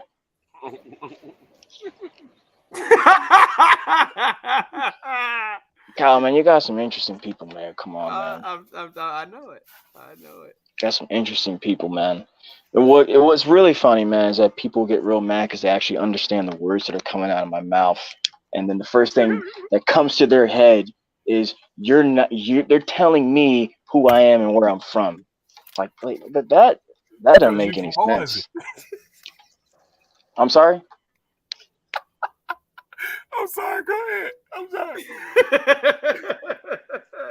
No, what'd you say, DJ? I was talking over you. Hey, Kyle, what the man tell me he's from Boise, dog? I don't know where that comes, but you know what's funny? You know what's funny about that? Cowboys draft their players from Boise, so I don't know what he's talking about. They go get that trash, and then I call it out, and he says I'm a fanboy. Hey, Sento. Like, man, I wish you niggas would die, man, and just let black people take over, man. Like, what the fuck? Why you think I was just sitting back so quiet? I've never heard two Cowboys fans go at it before. I was enjoying. I'm like, I was thoroughly, I'm sitting back here crying. I'm sorry, man. Dak sucks. It's not good. It's not good, and he's not the answer. He's solid, man. He might not be what y'all think y'all want, but he's solid. He's a solid quarterback. That's fine. I've said this will be the third, fourth time I said this in this conversation. I said that's fine. I'm just telling y'all he's not the answer to the Super Bowl. If he was, I mean, as many chances as they've gotten and the talent that he's been blessed with and worked with throughout the years. I mean, Amari Cooper was the scapegoat last year. They should have never gave him up. He was the one guy who no, I'm just saying, when old boy would throw it up, he would catch it, hurt or not. CeeDee Lamb is unproven. Zeke is literally he's battling for his career right now. He is battling for his career right now. Zach missed the season. Give no shit. Everyone misses, man. Yeah, but you got to come back from that. Now, I mean, mentally more than just physically. So I mean, again. You guys had Tony Romo for years. Again. Why you come out of the Okay. All right. It's time to cut the shit now. I'm tired of talking about the Cowgirls. Me too. We done really gave frank y'all with you. To be really frank. Yeah. So it's time to go ahead and just they upset me terribly. Cowgirls. Sleeper teams. Who y'all got? A team ain't nobody really thinking about that might actually make the playoffs this year. Who y'all got? I'll start it off, bro. I'm telling y'all, mark my words. Kyle, you can y'all ain't no this. sleeper. Kyle, you can clip this shit. I think the Bears gonna make the playoffs this year. Fucking stop, DJ. Oh my God, what are you saying? I think the Bears gonna make the playoffs this year. They don't even have a quarterback either. How the hell they gonna do shit? What you mean? They got Justin Fields. I was gonna say the S word, but he's not nearly. He's not even the same ballpark, dog. He's not in the same ballpark. That's where he is. That's what he is. As who? He as his team. Shit, he's not that good, man. You gotta. If they can protect Justin Fields, they will make the playoffs. Green Bay is not gonna be good. Green Bay is not gonna be that good. Detroit is gonna be maybe average to below average. And Minnesota, they got Kirk Cousins, man. What else I need to say? And we just gave him Jalen Reagor. Now you said sleeper to the playoffs or sleeper to win it all? They gonna make the playoffs. Might be the last slot, but they gonna make the playoffs. Oh, then I'd say Raiders. Then Raiders they invested a lot. Yeah, they invested a lot. Sleeper. I mean, even though they made it last year, but they might outright make it. That's a good pick. Outright make it. I like them adding Devontae Adams. I think that'll really help Derek Carr. We see how Josh Jacobs looks. Josh Jacobs is in a contract year. They chose not to pick up his 5th-year option. So I really don't know what the Raiders are doing in their front office right now. But fighting for his career. Josh Jacobs got robbed for Rookie of the Year. They wanted to get that shit to Kyler Murray so bad, but he's so fucking trash. Oh my God. He ain't though, bro. He ain't. Kyler Murray so. Look at Batman in the comments talking shit. I made him real mad. I like Batman. By the way, is that the real Batman? I thought Batman passed away. Yeah, he's showing homage to Batman. That's 817. That's 817, man. That's I got 170. He's a regular fixture around these parts. Yeah, you say the Giants are making? No, I've seen him. What's funny is we've exchanged in comments before. Yeah, what y'all at BFTV the other day? I mean BFTV the other day, last week sometime. Yeah, I was on there. Probably messing around. Yeah, you. I know you were there for that. I thought Batman was on there too. I mean, 817, but I can't remember if he was for sure or not. But you know what, Kyle? Him, 817. By the way, that's Austin. Actually, that's Fort Worth. That area code that is. But him and is it Barry Washington? Right? I'm gonna pull up on both of them. Next time I'm at home. Brandon Washington, yeah. But next time I'm home, hopefully here in the next 12 to 16 weeks, I'm going to pull up on them. You're a real Texan. Yeah, they're going to be real mad as fuck. But I'm gonna show them a good time. They're gonna be real mad though, but I'm gonna show them a good Oh, time. they ain't gonna be mad if you gonna show them a good time. They're gonna be mad. They're gonna be mad though because they haven't seen a boy do it that clean. But they're gonna be real mad. Like, Oh, damn, you gonna give them some Christian fun? they're gonna be like, damn, man. I'm like, what the fuck? Like Hey, this no, now not Stanley. this nigga. They're like, this nigga. Oh shit. So Cinto, y'all If think you y'all gonna gonna take now, if you y'all gonna gonna bring take the some division strippers, from the Colts this year? if you gonna have some strippers with you when you pull up on them, you need to let me know. I'll come down. Nah, Cinto, you're gonna have to make your way down to Houston, man, to the finesse capital of the world and have you some fun. That's what you're gonna have to do. They'll treat you right down there. They'll treat you right down there. Maybe I go to Typhoon weekend next year. See. Let's see. I cannot see the Giants or the Commanders making it. Someone put that in the comments. No, I can't see that. But they are getting better. I don't even know who their head coaches are. Is Ron Rivera still at the helm in Washington? Yeah. Okay. All right. So some type of structure. All right. But they don't got a quarterback to rally around, unfortunately. If they had a quarterback, they could probably do something.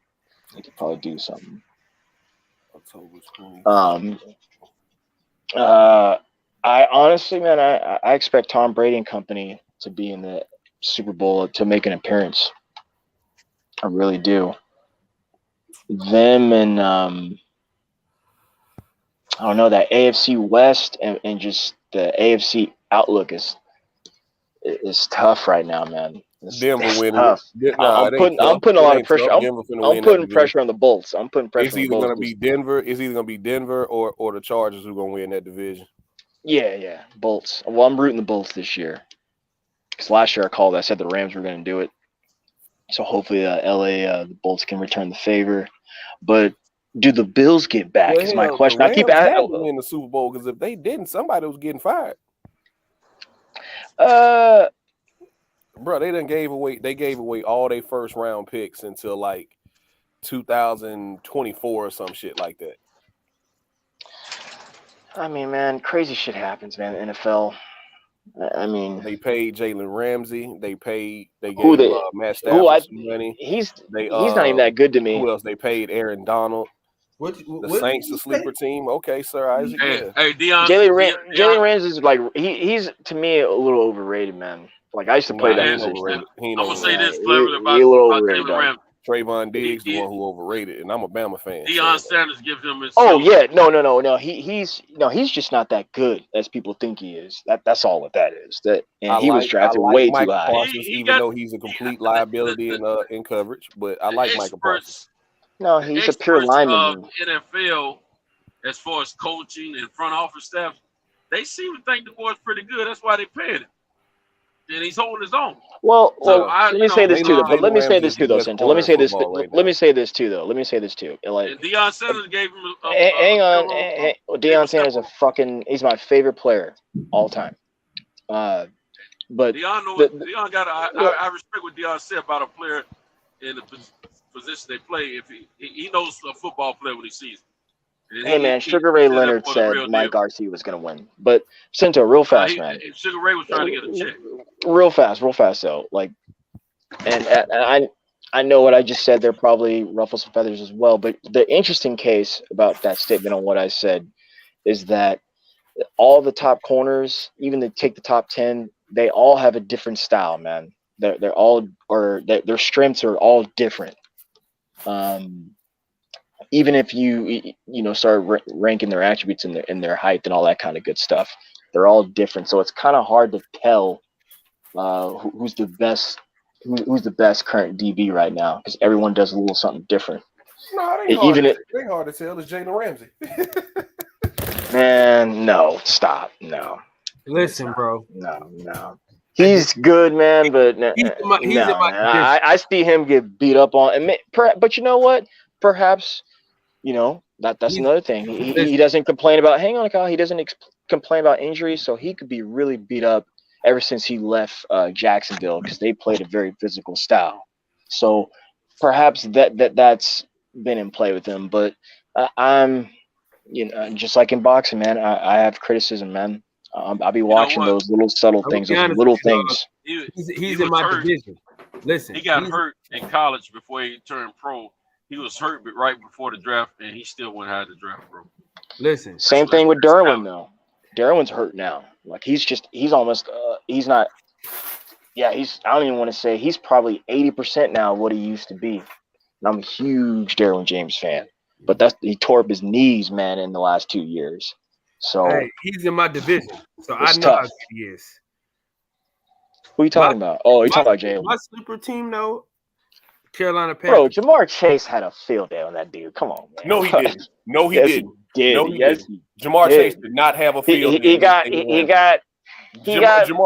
minimalized finally. He got minimalized in the second quarter, or not second quarter, second half. Jalen Ramsey shut Jamar Chase down. But he was burning him all day off the block. No, he wasn't. I watched. No, he was not. Yes, because if he was burning him all day, they would have won that Super Bowl. He made one play against Jalen Ramsey the whole game. The whole game. He was. I mean, I'm not making excuses, man. He was in triple coverage and all that good stuff. He should have been shut down. He had to. They knew it, obviously, if he was going to him. But from what I'm saying from a one-on-one standpoint, he was doing his job. The ball wasn't coming his way. Period. You know why the ball wasn't coming his way? Because that pass rush was in his face, man. Exactly. Jalen was on it, man. And I was saying this on someone else's stream. I think it was Moni. They're getting mad at me. I was like, bro, do you know how fast it is? When they say hike, it's 1, 2, 3. Not even 1, 2, 2.5. You got someone breathing down your neck, and you've already taken 7 to 10 steps back in the pocket. Like, this stuff is happening fast, man. But what they got to do with Jalen Ramsey clamping up Jamar Chase? Quarterbacks can either go somewhere else, man. He can go somewhere, obviously, dump it, or even change the play, hot route it, something. Yeah, the only reason, but again, the defense receiver is if that receiver's covered. That was next thing I was gonna say, but the defense has already made 2 and 3 plays on that one receiver already coming into the play and out of the play. But look, I mean, hey, we'll agree or disagree, man. Jaden's earning his check. He's earning his check. I didn't say he wasn't though, Santo. I didn't say. I just don't think he's as good as everyone thinks he is. That's what I said. I mean, you're entitled to your opinion. I ain't saying he's overly good or underly good or average or none of that. I like the fact that he can play the game. You see, he's from my backyard. He's in Tennessee. And the thing is, all I have ever heard about in the barbershop, my barber is a quarterback, high school and college. He's in the Hall of Fame in our little local area. He knows the sport, and a lot of them kids go through him to learn to play the game. He knows all their parents and all that kind of stuff, and that's how I heard about Jalen Ramsey in the first place, outside of the news. And the word is, dude, everybody said the boy can play the game. His dad, Jalen Ramsey's dad, trained other players, to get to the next level. So I mean, the boy don't learn the game, man. And I mean, he's doing his thing, and I mean, he's getting the fat contracts. He's making his money. He's doing his thing, and I mean, he demanded to leave Jacksonville, went to the Rams. Now he got a Super Bowl ring. Hey, listen, we gotta pay the nigga twice. Hey, listen, we gotta pay the nigga twice a year. I wish he would go somewhere the fuck else. People always talk that shit about Aaron Donald and all that shit. Aaron Donald is good and all that shit, but he wasn't really that shit until Jalen Ramsey came, bro. Cap. That ain't cap, bro. We paid a nigga. How you gonna tell me about my division, nigga? He went to the fucking Super Bowl before Jalen Ramsey got there, sir. He didn't win one until Jalen Ramsey. It don't fucking matter. He was there. You said he wasn't good. It do fucking matter, bro. Bro, he was like a 5-team first all. He was a defensive player of the year before Jalen Ramsey even got there. Listen to what I'm telling you, though, bro. We was whooping their ass even worse before when Jalen Ramsey had Jared Goff. That's why. What? Nigga, they had Jared Goff. That's Yeah, why. but it's a division game though. They're gonna play each other tough. They always do. It goes down to the wire every time, if not a blowout. So it's a tough game, man. We blew them out. They only beat us once, and they got lucky on that one because my boy dropped that fucking pick with his sorry ass. But that's neither here nor there. Who's that? Ward? Yeah, man, this motherfucker dropped the goddamn. Well, we just cut Jaquiski Tartt, so maybe y'all can get him back. Y'all cut him? Yeah, we cut his ass. Damn. Out of there. How the fuck he get cut from y'all niggas? Because we went and got CD from New Orleans. That he can't even be a backup on y'all team? Out of there. Big dog Willie. He can't even be a backup on y'all team? Big dog What's up, Willie. big dog? Put some spank on the big dog. No, I don't think he know he low. I don't think he better hit the link, but Aaron Donald was that fucking guy way before Jalen Ramsey got there. What I'm saying is, Jalen Ramsey made the nigga job a whole lot easier. Or he made Jalen Ramsey's job a whole lot easier because Jalen Ramsey ain't got to cover that long.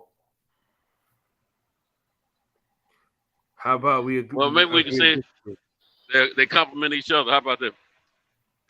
No, fuck DJ, man. He just want to argue with me today, man. Fuck him. Nah, you just be fucking wrong and don't be want to hear it. Shit, piece of shit. I'm going to fucking Tennessee, and this motherfucking Centos, decrepit ass, gonna be in fucking Memphis. Man, fuck you. I was watching some LA Setback videos. Where were you? I'm kind of changing my mind, man. Maybe Ruiz maybe he might win, but I'm still sticking with Ortiz. Me too.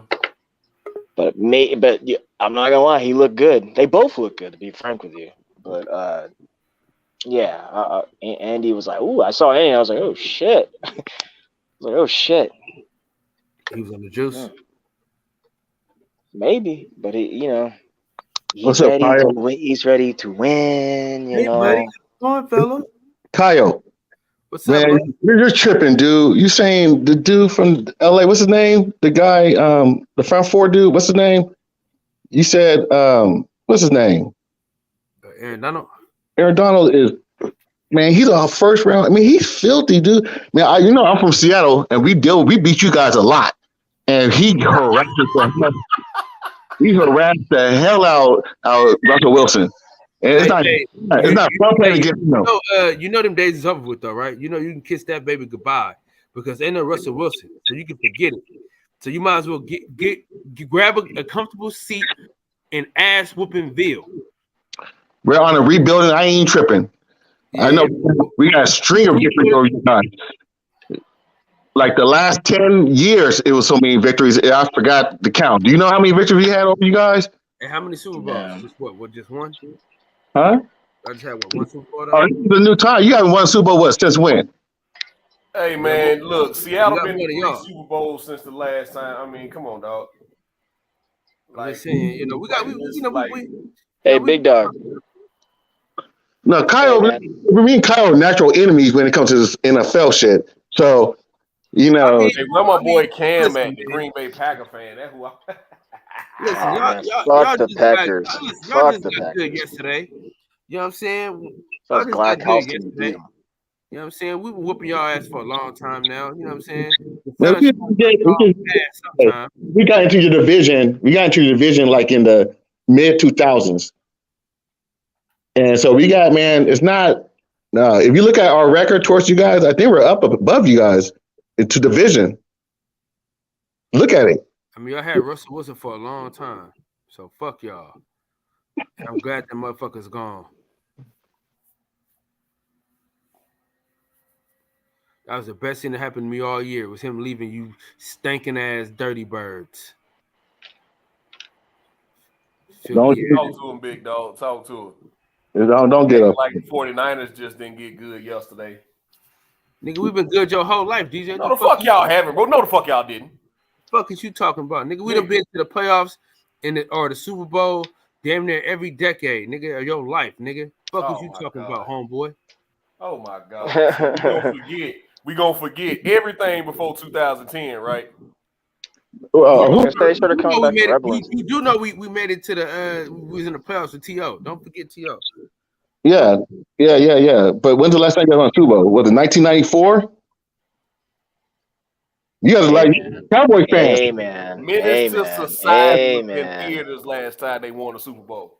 Huh? Menace to Society was in theaters last time they won a Super Bowl. It's hard. Yeah. Y'all, you two. Yeah. Keep talking about the fucking 80s. You two niggas got a lot of catching up. Keep talking about the 80s, nigga. Keep talking about the 80s. Hey, you keep talking about the 80s. You two weak ass niggas got a lot of catching up to do. Yeah, keep talking about the 80s. Yeah. We'll be back, though. We'll be back. Nigga. We'll be back, nigga. We'll be back, nigga. Yeah. All that shit. Yeah. We beat y'all ass though, didn't we? We beat y'all ass. We beat y'all ass last time we played, didn't we? Yeah, just like y'all don't want to get the Rams credit for beating y'all in the fucking playoffs. Oh man, the sun shines on a dog's ass sometimes. Right. So sometimes a suck ass receiver like Jalen Reagor, even though he got the dude cooked, gonna step out of bounds and they called it. You know we had 3 touchdowns called back against y'all, right? Y'all was getting y'all ass brutally beat, but we beat ourselves. But it's all right though. It's all part of the game. Yeah, if you really go back and watch that game, this our year though. This our year. Whoop. That's okay. Whoop it back. No, whose year? Whose year? It's our year, nigga. The 49ers. No, get the hell out of the 49ers. Who's your quarterback? Both our quarterbacks is better than any quarterback y'all got.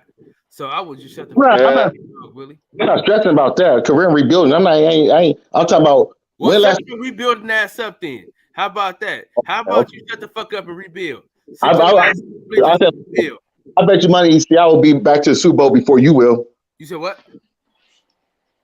I said Seattle will be back. You will. What? Your shit was breaking up. Just like your fucking defense. Broke the fuck up, nigga. Fuck out of here. Damn. You guys wasting all that talent you guys have on defense, and you just can't find a good quarterback. You gave away all your draft picks to get what's that one boy's name? The white dude that's there, quarterback's name? What team is that? What is this? Hey, hold the fuck on. Jimmy. Y'all didn't hold on. Hey, first of all, Pete Carroll wasn't even smart enough to start Russell Wilson. Russell Wilson got that job on accident. So shut the fuck up, man. Actually, you're wrong about that. They had just signed Matt Flynn. Yeah, and he won it. Russell Wilson came in that same year and took the job. And won it. He won it over the He won it in training camp, Kyle. He was a 3rd round pick and won it in training camp. Kyle don't know what he's talking about. Somebody got hurt though. Somebody did get hurt. No, he didn't get hurt. He outperformed Matt Flynn because you remember Matt Flynn played them 2 games in Green Bay. He beat Detroit and somebody else and showed out of Seattle. Seattle gave him all that money. And then he got to training camp, and this kid from Wisconsin / North Carolina State, by the name of Russell Wilson, took his job. He outperformed him. Russell Wilson started week 1, bro. Facts. That's a fact. And that's a fact. He got, don't say that. Don't say that, man. Big Dog, you from Seattle? Oh, yeah. Oh, nice. I used to stay in Tacoma, man, for many years, man. Unfortunately. You're a T-Town hustler. That fucking Stankoma, baby. Dude, T-Town hustler. Right there, little Gig Harbor. I ain't gonna get started on that. Want to raining ass Seattle, man? Y'all ain't got no basketball team. Man, that's not our fault. It's a beautiful city, man. It's a great city, man. Everybody asked you that, Clever Lane.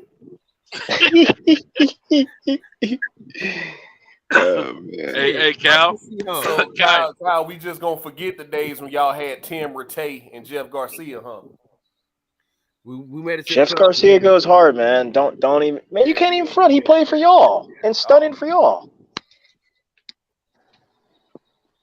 for a moment. Well, real talk. The last time that San Francisco played the Super Bowl was against Baltimore. He should still be thanking me for the hardball ball from the Cowboys last year, but instead he wanted to be disrespectful. Coaching each team. And they had See, I be trying to root for the Philadelphia Eagles, but then I got niggas like DJ getting on my fucking nerves every chance they get. Man, yeah. Yeah, like I said, we'll win the division this year. Maybe. You really think so? Or LA? You said what? I mean, it came down to LA and San Francisco last year. So You think they're gonna win over LA? You think they're gonna win? Yeah, nigga, we beat them all the time, so I believe so. Except for when it count. We had some niggas on the ropes, man. You know, probably not Big Dog. Probably not this year. It'd probably be like 9-7, 10-6 type year type shit. So it's gonna be close, man. Hey, buddy. Y'all do know Matthew Stafford might be going through some surgery, so y'all might want to dial that shit back. By default. It's by default. Okay, I see how it works. By kind of surgery. No, default, nigga. Y'all ain't gonna be there. I ain't watching. Y'all ain't gonna be there. Y'all about to waste. I like the ring, Picasso. Y'all about to waste DK Metcalf whole entire prime with y'all stupid asses. Hold on. Kyle, have you been drinking? Because honestly, you forgot the last 10 years of your Frisco, right? Frisco made it to Super Bowl, against the Chiefs, right? And they won. I mean, they lost, right? No, that was against Baltimore. Hey, shout out to my boy Mike Crabtree. They lost against Dallas Baltimore too. They lost against Baltimore too, Cinto. Don't forget that. They lost against Baltimore. Yeah, but they can't lose against the Chiefs in the Super Bowl because they're the same division. No, they're not. I mean, they're in the same conference. They're in the same conference.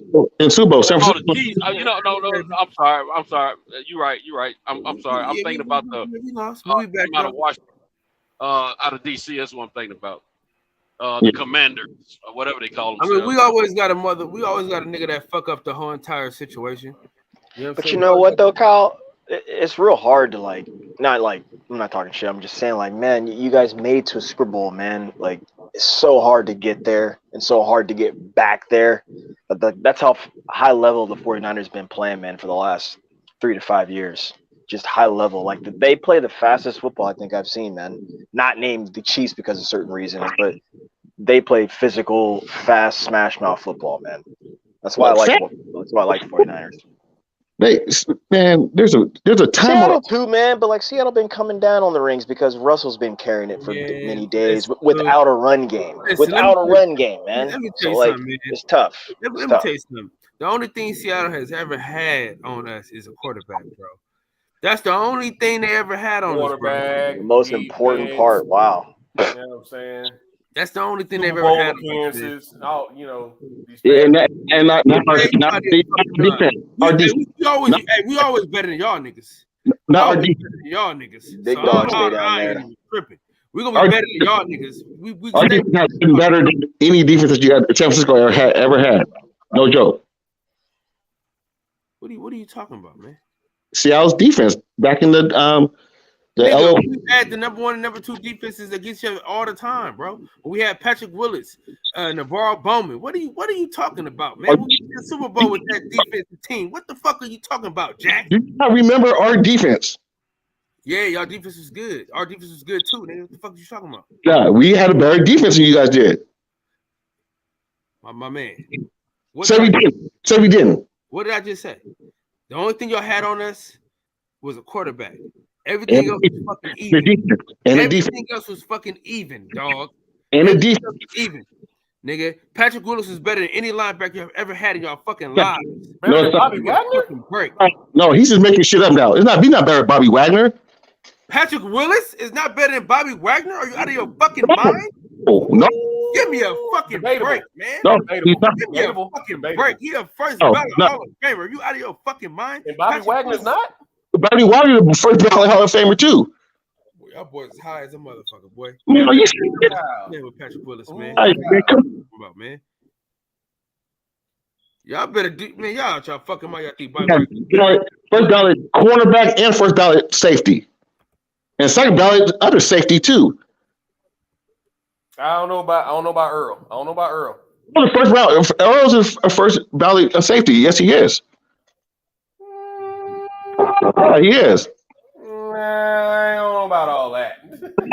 Man, he was an all pro for like 6-7 years in a row. No joke.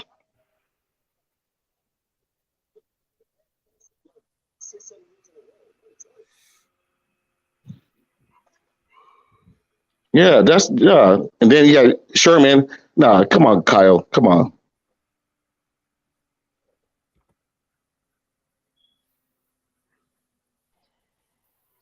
Let me see if I can find this shit.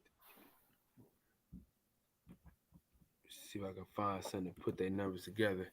You out of your fucking mind, my boy. Look at the numbers. Look at them. Our front. Listen, y'all had the corners. Yeah. Our front four was better than y'all front four, buddy. That's a fact. That's a fact. Alden Smith was better than most of y'all niggas on y'all front four. We're talking about defense. We're talking about a whole defense. If you look at the numbers, we are better than you guys. Bro, barely, because y'all had a better. Yeah, it was hard to go horizontal or vertical on that Seattle Seahawks team during those years. It's very hard to go. The Niners neither, bro. But Mike Crabtree was hard, man. Shout out to the Dallas product. Man, Michael Crabtree's a fucking man. If you ever try me with a sorry receiver like Crabtree, that's what you gonna get. That's what you gonna get. He did the same shit in that game that he did in the Super Bowl, bro. Soft you ever open your mouth about the best? Straight soft ass. Oh man, you can't hate on the Crabtree dog. Crabtree's garbage.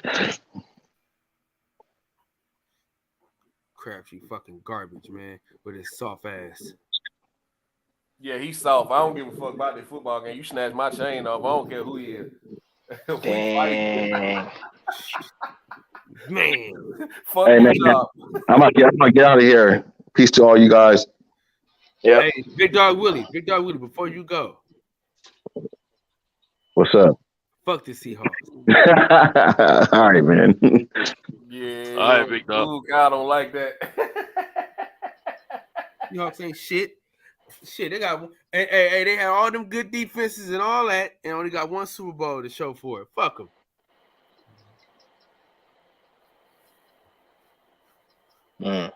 So shit, we'll that's okay. We'll be back. Maybe.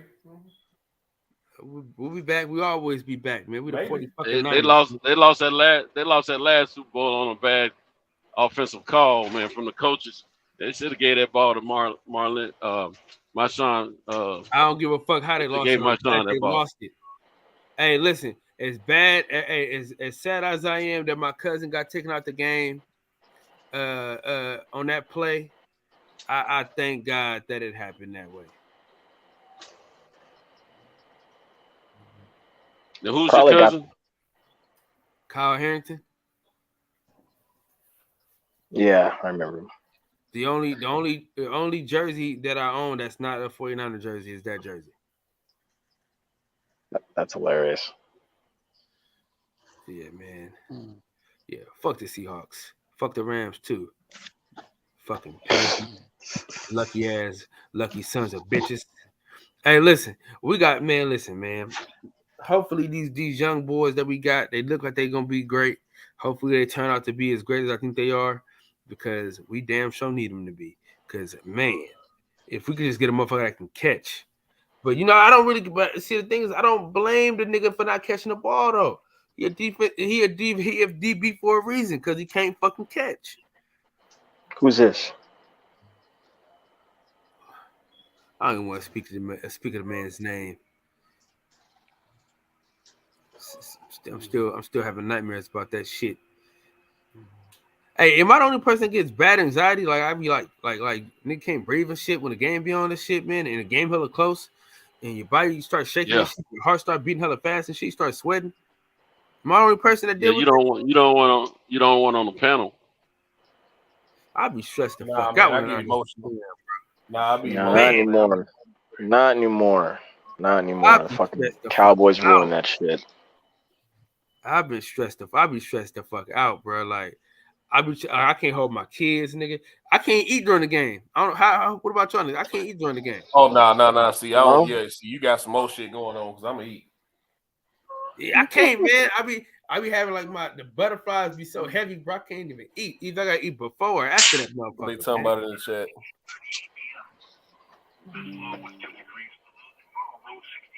Yeah, Cowboys did win back-to-back Super Bowls, Picasso, 30 years ago. No, you talking about the Niners, nigga. Nobody cares, TJ. Oh, Shiza.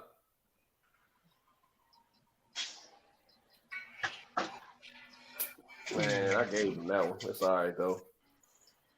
Ain't that a bitch? DJ, when Terrence Crawford gonna just say fuck it and sign that contract? What the hell do we talk about, Clever? We don't talk about these folks, man, until they sign this goddamn fight, man. Well, I was asking DJ. I didn't ask Kyle. Man, we don't speak of these things. Hold on, Kyle. Hold on. Keep talking to me, man. Hold on. Until we get a date, a venue, and tickets on sale. Cause I'm gonna tell you why, bro. Because like this fight has been so polarizing, man. Either you love Errol Spence or you hate him, right? As a Crawford fan, you might respect him, but guys, fans on both sides, everybody kind of knows where everybody stands now.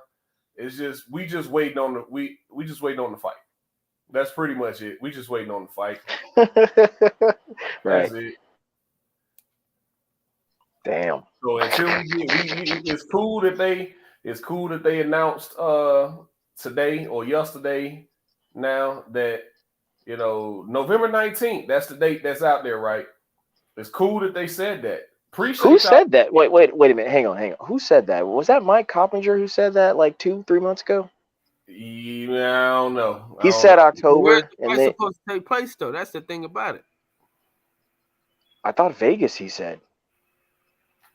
Where at in Vegas? Like where they going to do the fight at? Because everything is taken. Again. I was just saying right then and there. I think it was Mike Kopp who put that information out.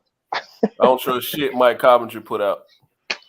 Because okay, well, let me fast forward a little bit more. I still wish Tay Jones would have slapped shit out that nigga, man. Nah, man, I ain't want Tay to go to jail, bro. Yeah, don't do that. Don't do that. Don't be just putting your hands on people, man. There's consequences. Fuck that nigga. Nah, man. We'd have got him out, but I didn't want the man to fight no case, bro. So I just kind of stood there, like, oh shit. Your big ass. Shout out to my guy Tay Jones for keeping it cool though. Michael James, 616. Steven, Derek, and Errol. All of them, you go look at any fight hubs, early setback videos, when they put the camera in their face and they ask about updates and things like that throughout this tenure since April 16th, all they say is they're waiting on who. They're waiting on who to go ahead and sign that. Just answering somebody in the comments. Hey, Cleverly. Last week when you guys were over there on BFTV killing Bud, I was listening to y'all, man. And just before you guys come on the air, someone had on a platform that Earl had reached out to the powers that be and told them to pay Bud. And y'all never mentioned that. No, that's true. I don't. So why we keep hang on. The contract, if the contract ain't right for him, I'll tell you. I'll tell you. If his opponent, who you guys favor more and respect more, is saying to pay the man, then the man ain't doing nothing wrong. So y'all give credit where credit's due and quit trying to shoot the man down on some player Haitian type stuff, man. Oh man, stop! Nah, man, ain't no one hating on Terrence Bud Crawford. I heard you talking. Ain't nobody. Ain't nobody hating on him like that. No, ain't nobody. No. I heard y'all talking about. Okay, well, I know that information had just been put out that Earl has spoke up in his behalf, saying y'all pay him. He earned it. He deserve it. Pay him. Well, sir. I'm going to keep it 100 with you. I've never said any of those natures. I still stand on everything I've ever said about this fight. But since you asked me directly about that, yes, that's true. But the powers that may be, guess what? They said they're not paying him. They've always said they're not paying him whatever this he the won. thing, No, bro. hang on. Okay, Hang on. Let me finish though. go ahead. And then Go ahead. Okay, let me land it. I'm going to nail you to the cross. Because no, you can't, because I don't have any say in what to get. You already know that. Again, I don't have no say in what these gentlemen are getting paid. I hope they get paid whatever they need to get paid, man. I don't even, when I say I don't care, it's none of my business, man. I think they deserve every red penny coming to them, because I always say this. He won't sign the contract instead of telling the reason why. He's not. He's not. Well, he's not. If somebody's not okay, whatever you do for a living. No. Don't do that simplistic stuff. No, bro. But Cinto, isn't this his? Wait, Cinto, answer this, and then you can get me with that. Else's shoes before you get. Now you got to learn to walk a mile in somebody else's shoes before you can try to put a label on it.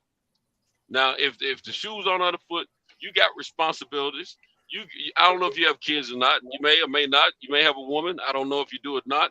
But you got responsibilities, because we all got to live in this country over here. That's a capitalistic country. And if you think they're lowballing them, like is that what you think?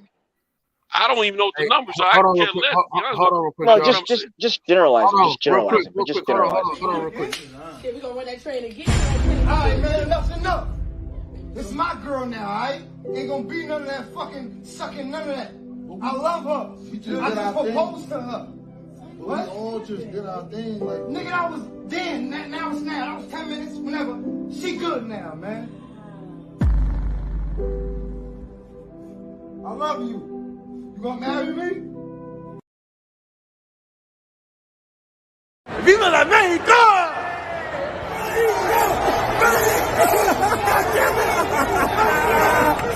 Hey, that motherfucker don't even drink. That's 100% sober. What's up, Mexico? You piece of shit, you. I'm out of here, baby. What up, man? You supposed to holler at me before you left, blood. Never. All right, man. You know I had a little thing with me. You feel now me? So, fuck that, you simping ass nigga. all right, man. What's up, Pittsburgh? Hey. Sign the fellas. What's up, bro? Sign the fellas. What's See, up, Pittsburgh man? will never do me like that, man. Cinto. Nah, hey, that shit was lit though, but that shit was lit, man. I'm trying to let them go through their spiel. Right. Man, we missed out on some TVs, y'all. The TV was $489. We fucked around and missed it, man. Fuck. Hey, Kyle, how long you gonna do this series that you're doing right now, man? How long you gonna do that? The Wire. You doing another one on that one? You doing another show on that? Yeah. On the Wire every Wednesday, man. No, I'm saying you gonna do it next Wednesday too? Every Wednesday. Oh, that's what's up. Same So you time. gonna talk about The Wire for every Wednesday for the rest of your life? Come on, Max. Why you hating, dog? Hate ain't a good look on you. No, man. no, The Wire is the great. Hate The out Wire. your life, man. That ain't good. No. The Wire is the greatest show of all time. Don't get me wrong. But even the greatest show of all time, I don't think I can have a designated night to talk about it every night. It's finite. There's only 5 seasons. There's not much more to talk about. Man, first show, bro. Let the man rock out. It's the first show, man. You ain't even let him do 2 shows yet before you said it's too much. Now, on the real though, Pittsburgh. Yeah. This something that Cal used to do early in the emphasis of TBS. We used to do it all the time back when I got Sweet Science Examiner would come on. It ain't really new. Fan of the show. Well, I mean, okay, let me rephrase it since I've been corrected. For us regular people who just tuned it in, it's the first show we see. Gotcha. Oh yeah, my bad. I didn't mean to come in and hate that. I ain't hating on it. I'm just saying, there's only 5 seasons. We've all seen it. And I don't mind talking about it. I don't mind talking about The Wire anytime, but I just want to tell you, gonna make a whole show out of it every Wednesday. Well, stop on by and you'll see. Man, I'm always gonna be at work too. I ain't even gonna be able to function with y'all, but man, shit, man. let's do a watch along. We don't Man, care. don't be mad because I just came back from seeing Kendrick tear shit up. Even though at the end that motherfucker got hella slow, damn near put the whole stadium to sleep. So that was kind of gay. His But last album was trash. But go ahead. nah, I mean he had a couple of hitters on there though. He had a good. And mind you, I brought a girl, right? So peep this. I brought a girl that she's traditional Mexican. She don't listen. She didn't even know who Kendrick Lamar was. Like she never even heard "Bitch Don't Kill My Vibe." Well, that's strike 2 and Right? 3 right there. Like, nigga, hey, you feel me? And the bitch never had soul food. Never had Southern food. So, I got a little. She out of there. Hey, I hooked her today. She had some mac and cheese. She had the motherfucking red beans and rice. You know what I'm saying? Taking We me to got what else concerts, we get? and shit. Look, The listen, jambalaya. You feel me? The catfish. The you know what I mean? The prawns. Hey, DJ.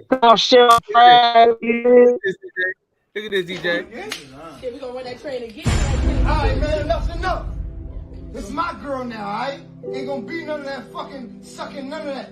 I love her. I just proposed to her. What? We all just did our thing, like. Nigga, I was then. Now it's now. That was 10 minutes. Whenever. She good now, man. I love you. You gonna marry me? Damn. Hey, so pretty much I'm engaged now. You feel me? I'm engaged on the anniversary of Kendrick Lamar's concert in Oakland. So all y'all invited, except for DJ. You gotta stay far away. Why? Why? What I do? The eagle one. The eagle. Hey, my nigga Falcon. Hey, my nigga Falcon.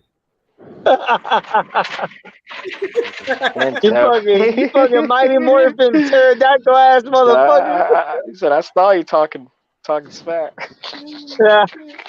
Nah, I'm gonna need somebody checking IDs at the front, so y'all, you can come, DJ. Word.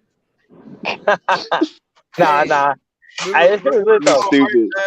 Remember On Heart was like the rest when he was like the eagle nigga though? You remember that shit? No, man. What, Drill Bit Taylor? Drill Bit Taylor. Oh yeah, I remember that. That was a good movie. I like that. Cinto, you still there? Yeah, I'm here. So What's the man- Meg, y'all go, I mean, like, y'all not gonna let that go though? Like, Kyle, y'all not gonna let that go? No, it was great, bro. What do you mean? That was great shit. What? Drill Bit Taylor? Man, everybody talking about no damn Drill Bit Taylor? Oh, Kendrick Lamar? Oh yeah. Besides his last album being trash. His last album wasn't necessarily trash, but it wasn't the best. It was trash. He had some hits on there though. He had We some waited hits. 5 years for that. That album was trash. Hey, but we got Silent Hill and Die Hard out of it, so it was 2 classics. Shit's trash. Bro, we waited 5 years for that. That album was trash. I gotta go back to my $800 apartment. That shit is trash. Cinto, look, man, like I ain't got no problem with whatever Bud is doing, man. Or even what Errol is doing.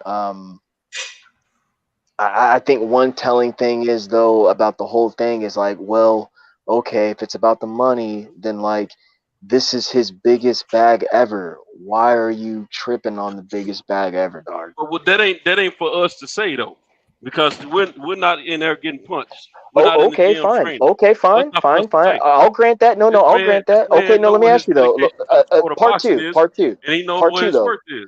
At least Part he two feel though. like he Part does. two though. Part two to that. Okay, part two to that. That same thing. You don't think Terrence Bud Crawford fighting Errol Spence is his biggest bag of money thus far?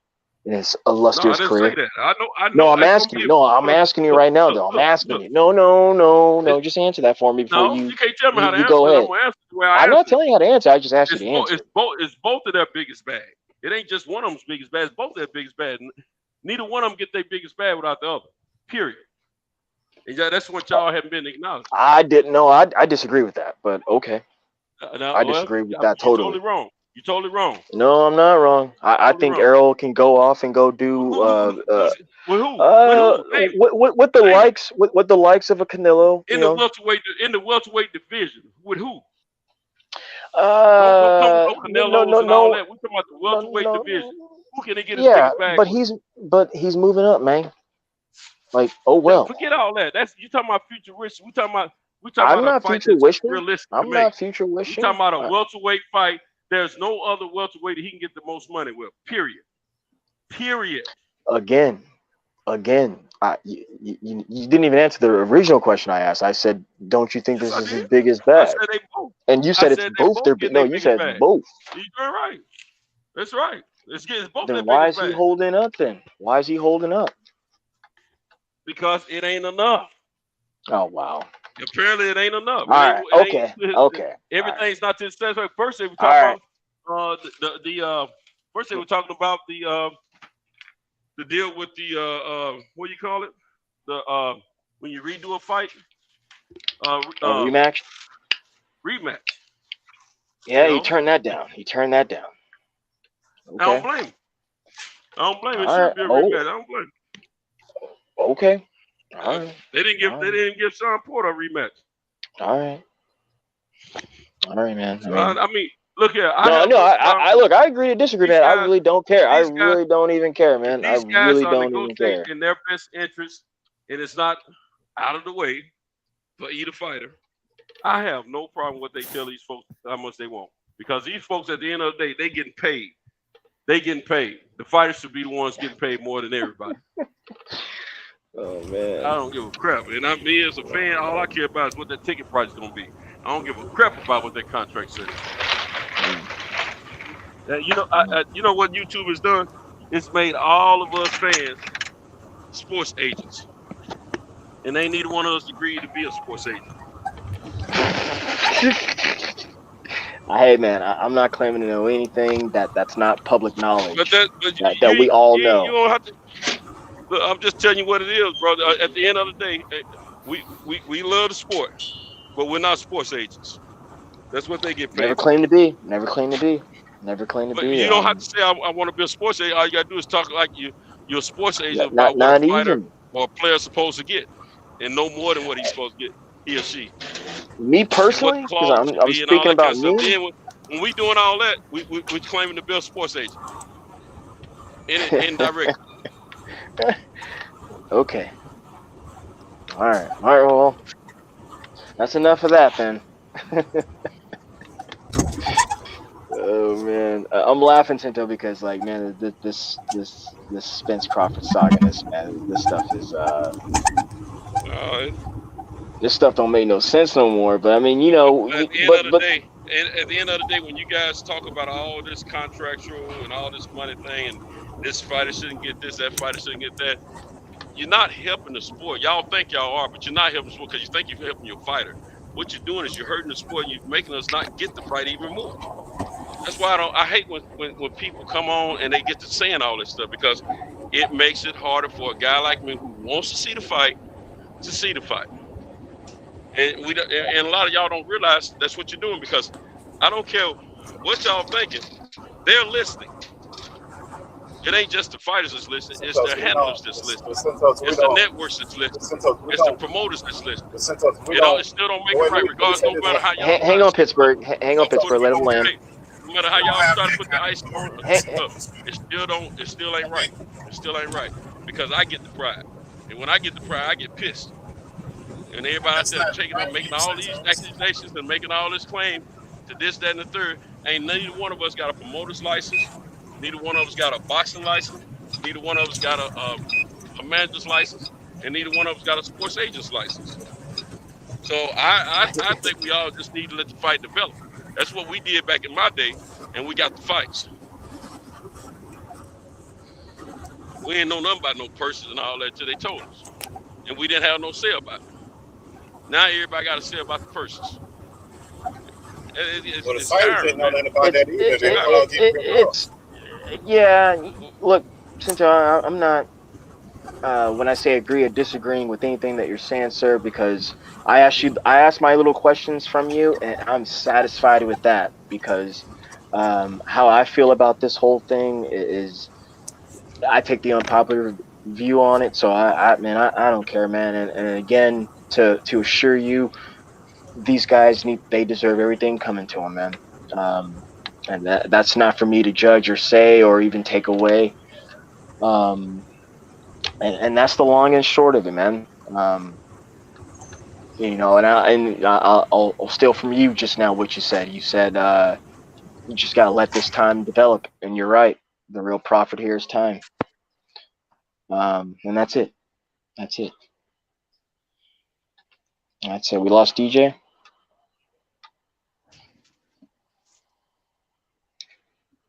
Yeah, we lost DJ. They jumped off. He'll be back though. I don't care what they discuss in the back rooms about these fights, man. All I care about is if the fights happen or not. That's it. It ain't my job. It ain't my business. Just like this little gal be getting in my business about what's going on with me and my ex-wife. It ain't none of her business what went on with me and my ex-wife. It ain't none of her business how much fun I get with my ex-wife. It's her business to worry about her and I. That's it. Ain't none of our business on that. Public person, you get Go your ahead. money from the It don't matter. It don't matter. No, It does not matter. let him go, Pitts. Let him You go. can't persuade me on that, Pittsburgh. You Absolutely. can't persuade me on that. It don't matter. No, it does not. Let him go, What matters Centro. is- Oh, you know the only let thing him that matters. go. The only Let him thing go. that matters is how much is the ticket or how much is the pay-per-view. That's all what you that think matters. that's matter. Nothing Somebody else got to pay for that, Centos. The person that's paying Exactly. for that. But when y'all, if you don't get the That's fight, what though, matters. nobody gets to pay for it, though. But if we don't But get that the ain't fight, got nobody nothing to gets do to with pay us for it. talking. That has to do with Yeah, the business side of it, which none of us are privy to. Let me tell you Listen, something. when they make It these wasn't the movies, fighters they that had started these these big budgets. percentage talking. It wasn't the fighters that started these percentages talking this Doesn't particular fight. matter. It was the fans. It was the matter. YouTube fans that started all that. Fans That's don't what started have all fans that. don't write checks. I remember the whole Centos, thing was listen, at started. the end of the day, at the end of the day, when you go watch a movie right now, Top Gun, they just did that movie. They spent, listen, And we they don't know. spent, We no don't matter care how what the much budget bootlegging is. it's going, listen, no matter how much the budget is for Top Gun, no matter how much bootlegging they're doing, they're still paying for certain things because they see value in it. The marketplace has determined that there's a value. When did they make that?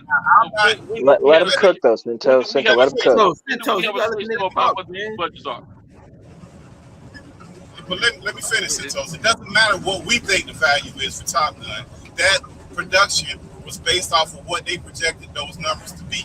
It wasn't up to us to make those numbers. They had a projection of what they thought it was, if they exceeded it or they didn't make it. I have no fucking idea what it is. So I wouldn't be able to, none of us can say what that number is. They're paying for things that they see value in, and they're paying to a limit.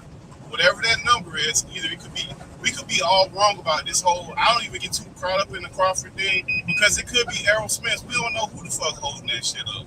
But somebody's not getting the amount of money that they feel like they need to get. But if whoever's paying for that, they don't see enough value to give those fighter A or B, whichever one it is, that type of money. So whoever's putting that on, they're the ones that's making that determination. And it's not just, it's other production companies. It's the Zone, it's Top Rank. Nobody's picking up that fight and saying, hey, I'm going to pay fighter A or B what they're asking for. So the marketplace is only your own. They can only go so many different places to get that money. So the business side of it is going to dictate what it dictates. We all hope we get the fight. So us talking has nothing to do with it. It's the value that they see with the person who's putting on that fight. They have to see value in there to get their investment back, because they're not doing that shit for free. They're trying to make fucking money. So if they don't see the value, they're not going to put the fight on. Simple and plain. And they could be wrong, but they have to see some kind of investment where they're going to see value in it. Correct, Pittsburgh. Regardless of what the powers that be see the value of the fight is, that's their business. That's not our business. When this fight was first getting heated up, it wasn't Earl and it wasn't Bud that was saying anything about the percentages. It was the fans of boxing that brought all that into fruition on YouTube. I've been following that whole thing ever since before it even started getting to that point. And after that, once the fans got all that stuff riled up, then you start hearing fighters make a comment or two about it. Earl wasn't saying nothing about that stuff until after he heard what the fans were saying. And if anybody out here think that we're not being heard, they're fooling themselves. We don't need to be talking about all that stuff, man. We're getting in everybody's pockets that we have no business. What you earn don't do nothing for me, and what I earn don't do nothing for you. It don't matter if we public people or not. What they earning is their business. We don't sign no contracts or dot no I's and cross no T's. All we want to do is find out what the ticket price is for a live entertainment of that fight, or the ticket price is for a home entertainment of that fight, which is pay-per-view. Those are only two things we need to be concerned with. And if the fight's being made, we don't need it. This kind of talking hurts us getting the fights a lot of times, and we don't realize it. So I wish everybody would stop talking, and everybody that knows me out here in YouTube space know I've been preaching the same thing for the past 2 years. Let's quit talking about all that bull crap about who's getting percentage, who's getting more money or less money, and let's let them deal with that. That ain't our business. Period. That's their business. We don't call no shots on that. All they want to know is what they can get out of our pockets to support what they're investing in those fights. That's it. But first we got to be there to get the fight. Us talking about it it wouldn't change it. It's no more than somebody saying somebody bootlegging the fight. That doesn't change anything. Because no, it doesn't. I listen to that guy from PBC. When they bootlegging, listen, when they're bootlegging the fight, right? There's no difference than them bootlegging movies that are coming out. And they still put money in movies. They put a lot of fucking money in movies, and they don't think nothing of that shit. They don't think nothing of it. When they do shit illegal, like everything that they do is all calculated. It's all the business decisions behind it. We all understand that. We all understand that. But at the same time, no, but I'm just saying. But when you say the money that they used to get, regardless if they were bootlegging or not, these fighters and their teams are smarter now than the old fighters and teams were. So they're gonna command and ask for a bigger slice of the pie than what they used to. That's just the nature of the business. But still, again, that's not our business. And so at the same time, that's fine and that. But at the same time, this is the thing. We are hurting ourselves sometimes on getting these fights because what I witnessed with this. Hold on. What I witnessed in this particular fight is fans talking about certain things, talking points, and then the fighters started talking those talking points, and then a representative from PBC came out, did a video talking that same stuff. And the negotiations hadn't even started at that point. Now that the negotiations are in the trenches, we at a crossroads where we may not get the fight. Me personally, I feel we're going to get the fight because one thing I do understand and know about business, if it makes dollars, it makes sense. And if there's a big enough number at the bottom line of these projected numbers, they will make it happen regardless of what we say. That I do know and understand. But that's what see, now you agree with me. It doesn't matter what we say and who says what. I agree with you about the bottom line. I don't agree about fans talking that stuff about business. No, fans don't need to be talking about that.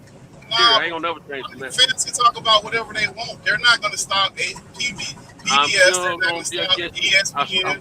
They're not gonna stop until they bury me 6 feet under and put some roses on top of me. I'm gonna always speak against it. Always. It'll never change. It'll never change. I've always been the ambassador.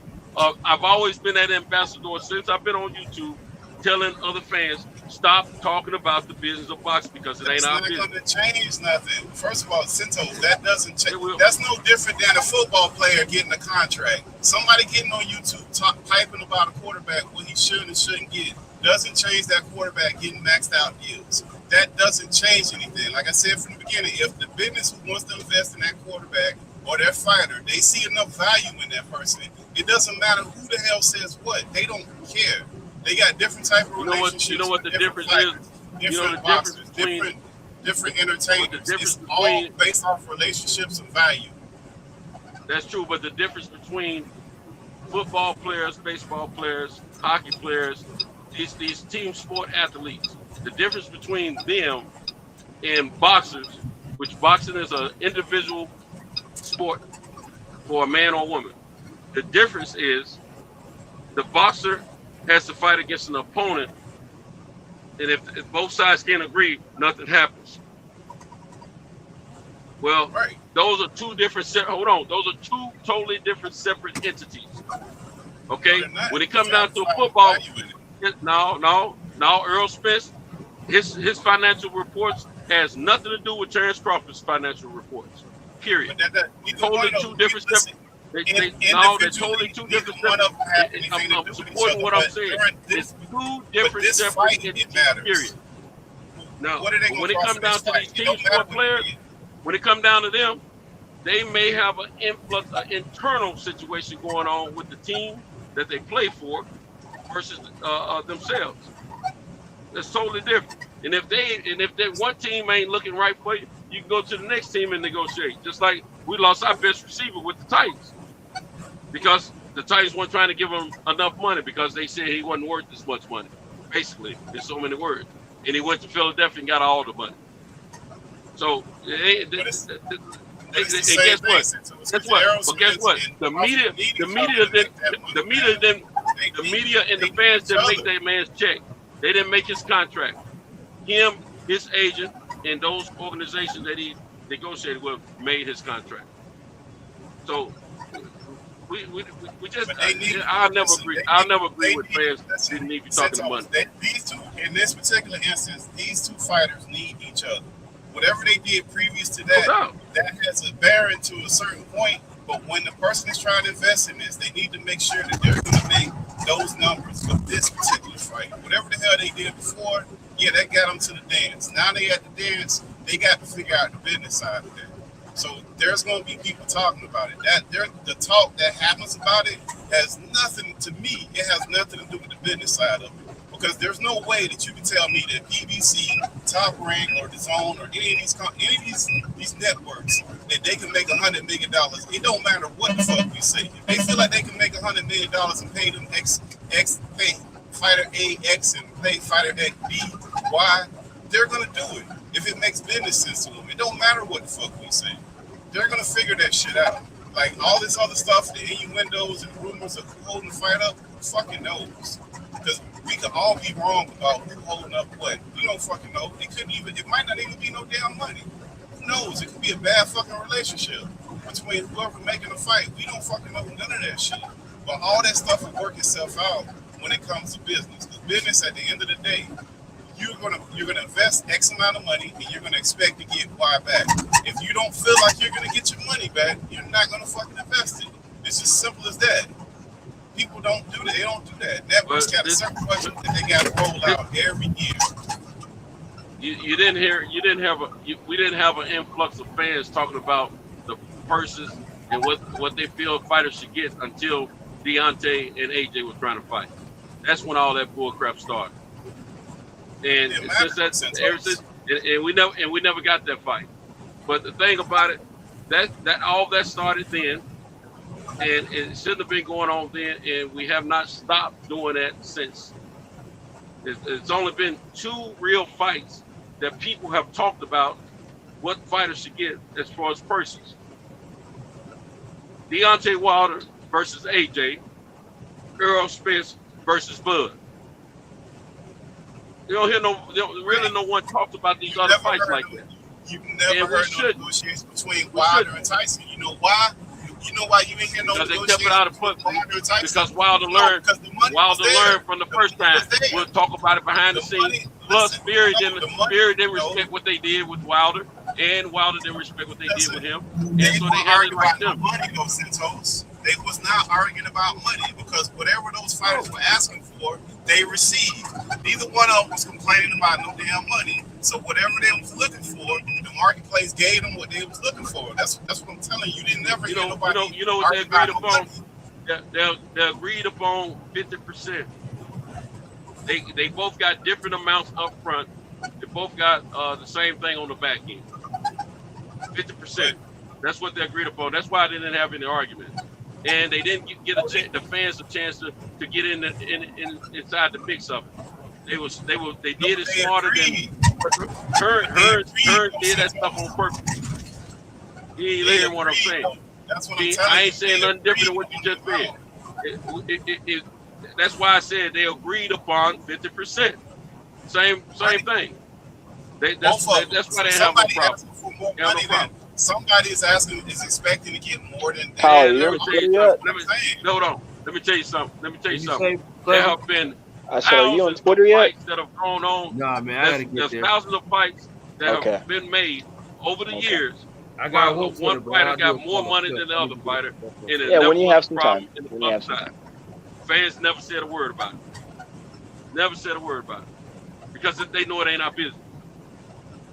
That's why they ain't saying nothing. You saying something that have nothing to do with this, and so that's what I want you. That's what my point is. Like, if we talk about it or not, we don't have the power of the pen to write the check or stop the check. We ain't got that kind of authority. But you got, but the fans have influence. Fans have influence. See, first of all, fans are the consumers. We are the consumers. We are the consumers of the fight. That's why some people think they have a right to say what a fighter should get. But at the end of the day, they don't. Because at the end of the day, most products and services that we use our hard-earned money to purchase, we don't call the shots on what we should be charged. They tell us what they're charging, and if the market bears that, we pay that. That's just the way it works. Everybody knows that when it comes down to the auto industry right now, every car, truck, van that's on the market is way higher than we all assume it would be this time. But guess what? We're paying it because we have to. People need transportation. And we didn't call no shots on that, period. I was in the car business 23 years and I don't like it. But ain't nothing I can do about it. I just had to pay myself. When I want a truck, I got to pay for it. We don't make the market. The so-called people in the business of that product make the market. So but that's what I'm saying. Us talking about it is not going to change the market, though. We can't talk a fighter up, and we can't talk a fighter down. I didn't say it changed the market. I didn't say it changed the market. I said what I was harping on is the fact that when we're saying somebody here, the fighters, the promoters, the managers, all these folks will listen to it. So that makes the negotiation part of it harder because they take what we say into context. You'll be surprised. You'll be surprised. I don't hear Eddie Hearns talk about it a lot about what he hearing fans say. Earl Smith don't talk about what he hears fans say. Earl say he pays attention to everything on YouTube. Period. Social media. Listen, no matter what we think on the internet, we just completely speculating. A lot of that shit is done off emotion. Emotion and business do not go together at all. That shit don't go together. They working with numbers and they working with logic. So whatever the hell we say, it don't matter. If like I said from the beginning, if a business is gonna invest X amount of money and they know they're gonna get Y in the return back, they don't give a damn what we say. That ain't got nothing to do with it. They just whatever numbers they're looking for, they're not gonna get them. And like all these other fights where somebody getting more or less, those fighters are agreeing, or those two parties are agreeing to have that fight and to take those persons. I'm gonna tell you somebody who was smart. I'm gonna tell you somebody who was smart. Just recently, one of the smartest fighters I know just recently on the business side of it was Devin Haney. When Devin Haney was told that he had to give up this, that, and the third to make that fight with Kambosos, he didn't listen to what the fans had to say with their disagreements about it. He didn't listen to what his dad had to say with his disagreements about it. He said, no, whatever you got to do, make the fight. Because he knew he was the better man. He knew what the big picture looked like for his future once he won those belts. And that's why he went ahead and made those sacrifices, took that fight. Mayweather, right, and that go along. That go along with what I'm saying. Like, there's no fair in business though. You're breaking up bad, Santos. Santos, are you? He wasn't had those sacrifices to take the point. Like, he wouldn't have top $1 million in the fight business. What the big business was. I guarantee you. Shit, I'm in a bad area. Hold up. All right, can you hear me, Santos? Either you breaking up or I'm breaking up. You hear me? Yeah, I hear y'all. I hear y'all fine. Okay. Y'all probably. I'm in a bad area. I don't know if that's you or me. Somebody breaking up. That's Santos breaking up. That's Santos? Mm-hmm. Yeah, it's me. Okay. Yeah, but Santos, I agree with you to a point. I just don't think we have that kind of leverage, man. That's what we do. I don't think we got that kind of leverage, and who knows if this fight. I'm almost with Kyle. I don't even think this shit ever happened, man. But if it do, Being around the world, I can't find my baby. I don't know, and I don't know why. Yeah, man, that fight is what it is. But bootlegging don't change no fight. Not talking about a fight don't change no fight. If these people want to put a fight on, they don't give a damn about no bootlegging. They don't give a damn what we talk about. They gonna put the fight on. That's all the excuses that they use not to give you the fight.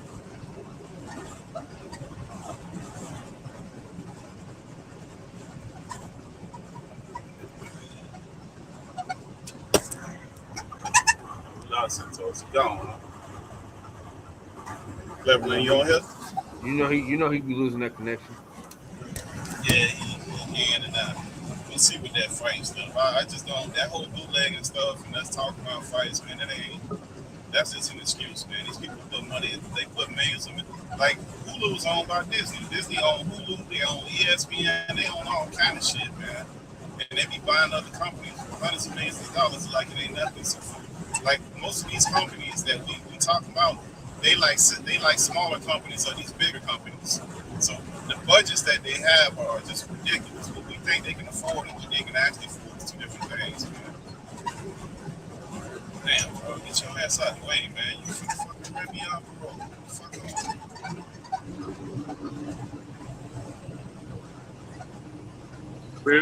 I'm back. Oh.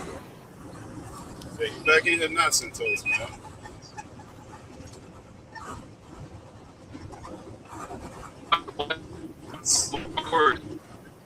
After this fight here, let's document how many times we hear YouTube fans talk about fight percentages of fight. That's your truck. Yeah, that's me. Michael James, 616. What? No value in Canelo versus, but he still got the fight. Somebody seen value in that fight. I'm reading the chat. Somebody seen value in that fight, or they couldn't put it on, bro. Like it ain't based on what we think is value. It's what the person that's putting on the fight think is value. That's what I'm saying. Like, I gotta take y'all emotion out of this shit. It ain't got nothing to do with it, man.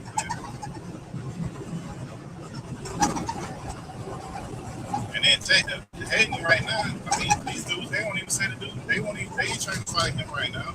We'll see what happens after he do this rematch with them. We'll simply end up fighting, but ain't nobody really saying nothing about him fighting nobody right now.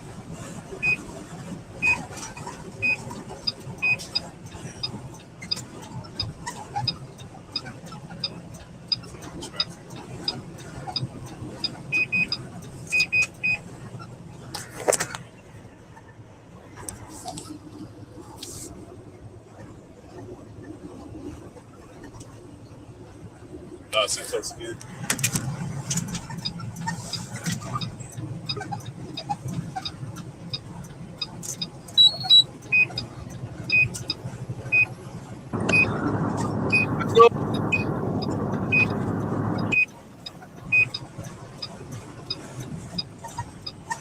Hello. Hola, mi compadre.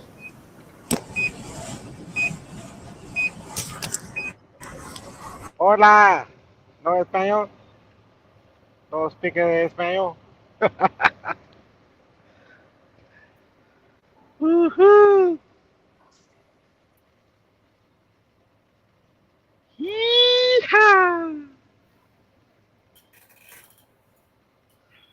I'm gonna sing a song for you. Man, what the hell you talking about? You trying to wake up? Look it up. If you can look up, you can get up. Hey, what's happening? What it do? What it do? I hear, got the rubber to the street. I'm keeping it in between the mustard and the mayonnaise right now. The message and the what? The mustard Man, and the you don't know what the mayonnaise. fuck you talking about, Centos. Man, don't entertain this. Oh man. no, I know what he's talking about. He said the mustard and the mayonnaise. He's talking about the lanes, the lanes of the road. But he said it funny. I couldn't tell what he was saying at first. Yeah. Only catch up in the middle of the road. If the road killed that. Yeah, the yellow line, we refer to that as mustard. White line, mayonnaise. Yeah. Mayo or mayonnaise, whichever one you want to say. Mm-hmm. That's trucker slang. Or driver slang, I guess. We like to say drivers. You know, I think it was, I forgot the guy name. I thought it Gene something, right? Old comedian or whatever, right? He said it was a boy and a girl in the middle of the road, knocking each other out, right? They're just humping, and a humping. And the dude was just getting it, right? He said Hey, real quick, is everybody past the bad spot or what? Yeah. I got one more bad spot coming up. What time? How many more minutes?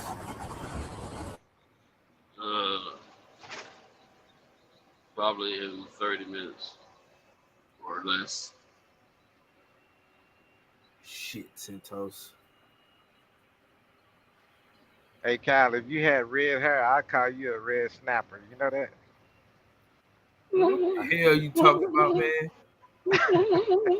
I'm ending the live stream, man. I holler at it, man. We ending the live stream. Man. What the fuck is he talking about, man? Hey, we got a guy here called Dirty Red, but he be snapping on everybody every damn time you talk to him, right? So I called him, right, and I told him, I said, man, I'm gonna call you Red Snapper.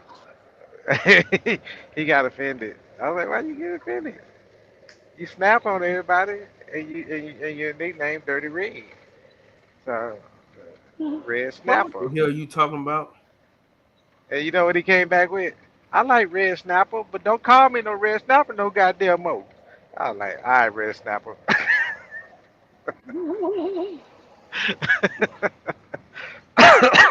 You just over here. You over here just fucking eating this shit up. It's raining off and on. It's raining off and on. I don't too much like the rain that much, you know what I mean? Hey, Were you in Arizona? Nah, Yeah. this Texas up here. I'm on 287 highway. This particular area always get jammed up with tornadoes Right. and all kind of other bug crap. Huh? Right. Yeah, I start when I see my phone tells me it's a tornado up ahead of me, I'm gonna pull over somewhere. Hey, my folks bought me an air fryer for my birthday. Okay, And, they know you can cook or something. I use it. Well, I can cook. I just prefer not to cook if I got a woman in the house. Okay. But yeah, I used to cook back in the day. You know, when I had to. My kids were small, but I don't cook as much now. You know, just me. You kind of losing it now. But So he been I lost. still got those abilities. I still got those abilities Okay. to cook. My mom always taught me, man, you do for yourself. You don't depend on a woman to do for you. You know what I'm saying? Yep. So I've always learned to cook, clean, I clean the house better than any woman I know. Period. Mm-hmm. And I can do it. I can do it all, man. I can sew. Mm-hmm. I can read. I can write. I Where can you smoke learn my how to daddy's sew? pipe. I learned how to sew when I was a kid. Shit, At man. home? Well, I mean, yeah, at home. That's I had a KJ, old mother, what right up, there. dog? What's Salute going to on? y'all, man. Salute to y'all. Salute, salute. It's the Who's same. that, It's the Jay? same. They don't teach it. They used to teach that in school. They used to home ec. They used to teach you how to sew Yeah, home ec, but things and do things. my age group home ec started at home. And then when I got to high school, I found out they had a class just for the stuff you already learned at home. Ain't that something? Mm-hmm. Yeah, and then they didn't tell you like that. That's why all the females being home ec. Some people used to try to clown on That's on why home I ec. took. That's why I took. Yeah. That's why I took my semester of it. Mm-hmm. 1 year of it, rather. 8th No, I grade. think half semester. Yeah, Home home ec education. was what it takes. Yeah. I learned how to Chicks make were trying to learn pizza, to be donuts. domesticated. Oh yeah, I learned how to sew pizza, cook pizza, and donuts. That's it. Yeah, man, I learned. I was taught all that stuff. I had mother, sister, and aunts. I learned all that Mm-hmm. stuff at the house. You know what I'm saying? Hey, Centos, Before if you need me, call me. Yeah, last time I called you, you didn't answer the phone, bro. Bro, what are you talking? Bro, you called me hella late after that. Yeah, but you said call you if I need you. Yeah, but damn, man, I didn't know he was gonna need me that many goddamn times, Centos. Centos, that's what she said. Man, when that little girl dialed 911 on me, the police came, man. God. They felt like she needed it. ASAP. I'm just saying. All right, man. All right, y'all. All right, Kyle. Appreciate you for having me on, man. All right, Kyle. Now get your ass out of here. Nigga, what are you talking about?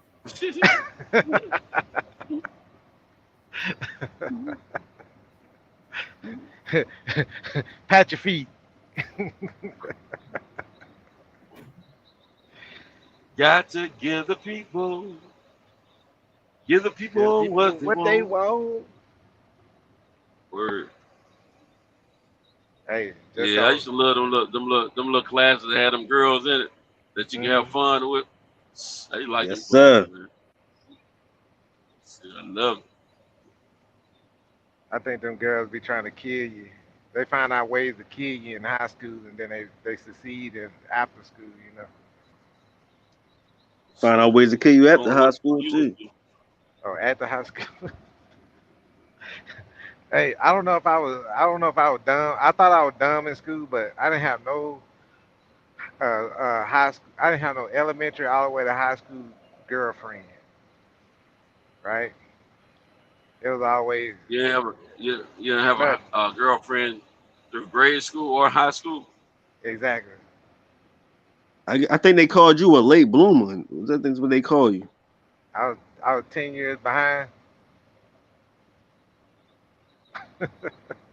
It's all good. I ain't do nothing till after high school either.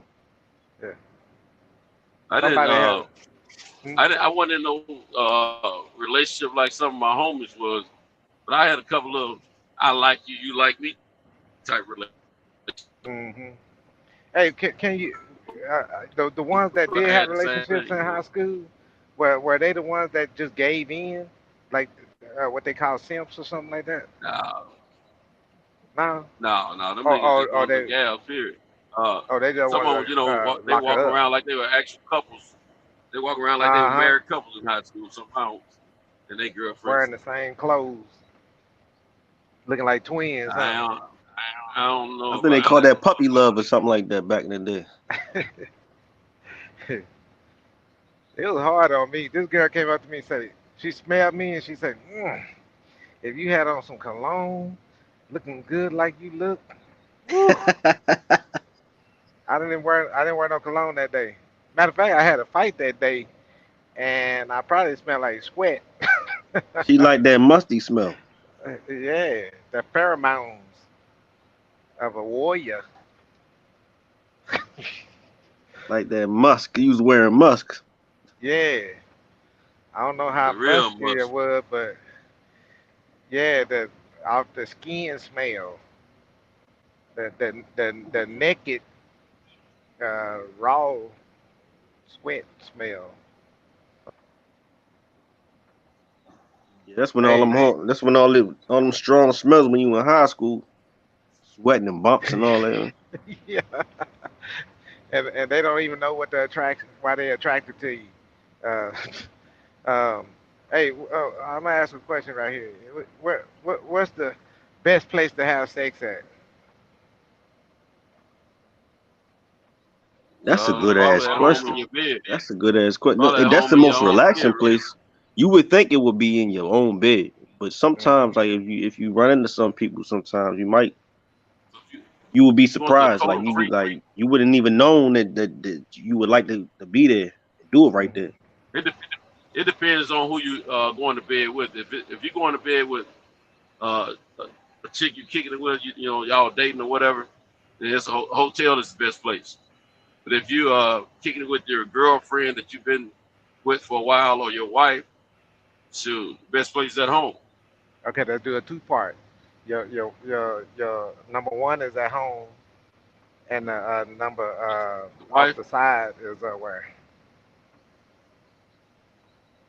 uh, that number one Where'd you gonna say be the at other home. place was? I made it a two-part so we can get that one in.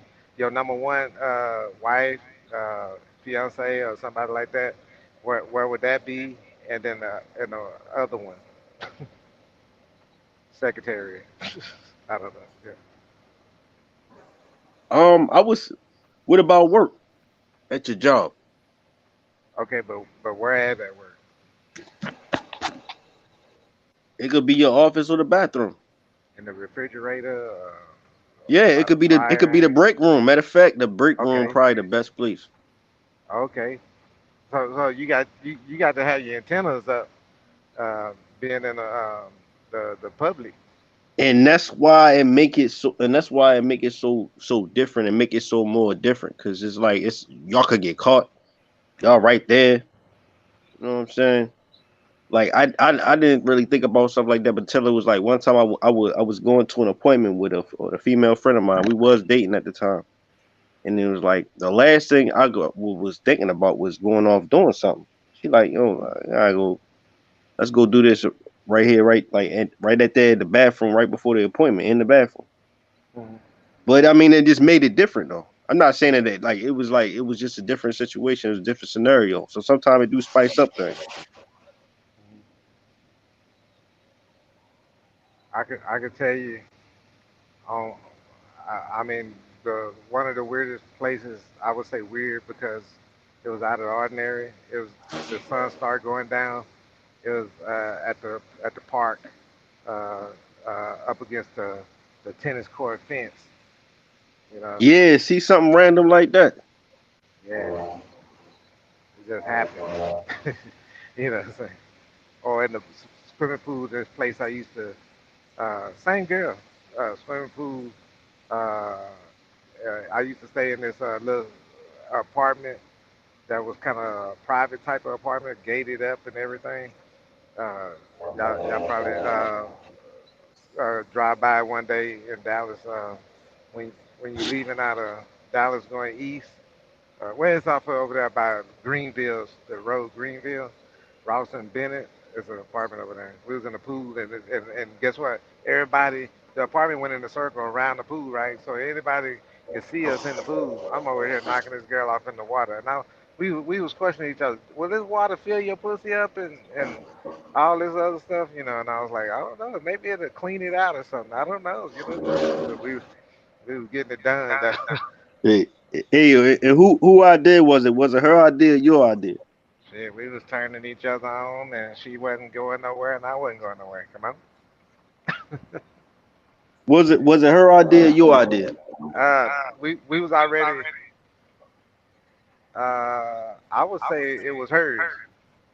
That's what I'm thinking because you said this was the second time you was with the female. The one I was telling you about at the office, it was her idea at first, so she kind of was like on to that type of. I think it's sometimes the certain females you be with. Uh huh. Yeah. Would you think so? If they're open to certain things, then you find out, oh, okay, I bet she, in your mind, you thinking, well, she was open to that. She might be open to that because that's just not. I mean, one ain't no better than the other one. So, and then all of a sudden you look at her, and she'll have that look in her eyes, like, boy, Yeah, especially yeah. if it's like a new place. Sometimes some females they like that. Sometimes.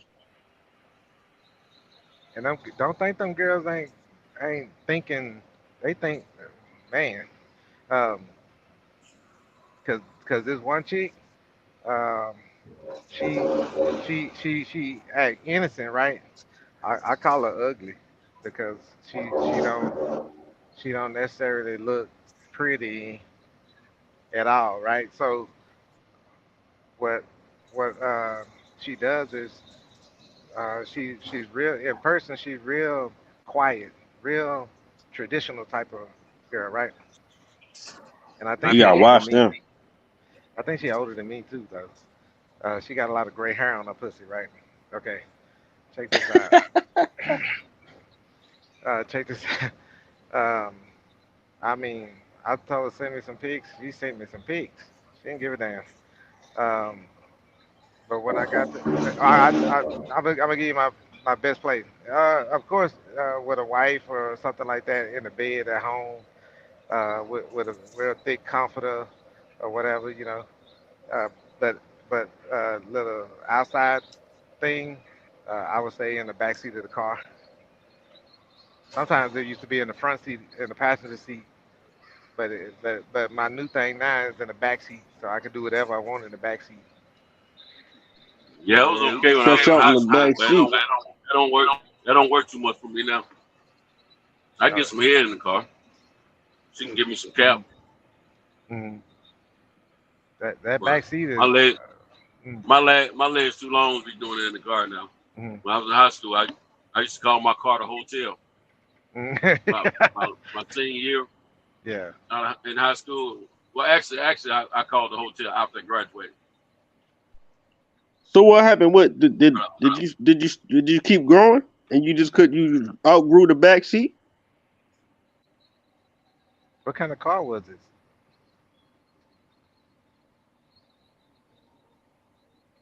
Now Central- the car I had a Ford LTD. It was Okay. one of them big dumps from back in the day in the 70s. It was like a 75 or something like that. Ford or a big joint. It had the same engine that came in a Lincoln Town car. Mm-hmm. Full size trunk. You can put the trunk. You can put about 3 or 4 people in the joint. They got like a couch in them. They got like a couch seat in them cars. In the Lincoln, in the back of them older Lincolns. Yeah, you can slide across The motor car has some size to them. They're wider. How you Man. didn't fit in that? Was it you or the how big the girl was? Yeah, why couldn't you fit no more? Who, me? Yeah, you said you couldn't get back there no more or something. My legs are too long. That's what I said. That's what I said. You said you kept. I said you kept growing. Oh yeah, I didn't know what you were talking about. My bad. But I wasn't quite as tall as I am now when I was knocking them off the back seat of my car. And then it got to the point I was hanging my legs outside the window while I was knocking them off. Man, what type of work was you doing? You had the legs hanging out the windows. That's what man, I was doing. Man, I was doing work. I laid pipe. I was a professional pipe layer. You didn't bend your knees. Laying pipe. Man, look here. Yeah, with them bent, they still had to hang out the door, the other window. They either hang them out the window. You hear this man here? He still had to hang his legs out the door. Right. my legs are fit for a guy 6'4", 6'5". I got a short torso, but I got long legs. So I had to either leave the door open or either hang them out the window and put my work in. Just depending on what was going on. But I did a good Daddy job. long leg, huh? I always did a good job. Yeah. All three of them. And I always did a good job.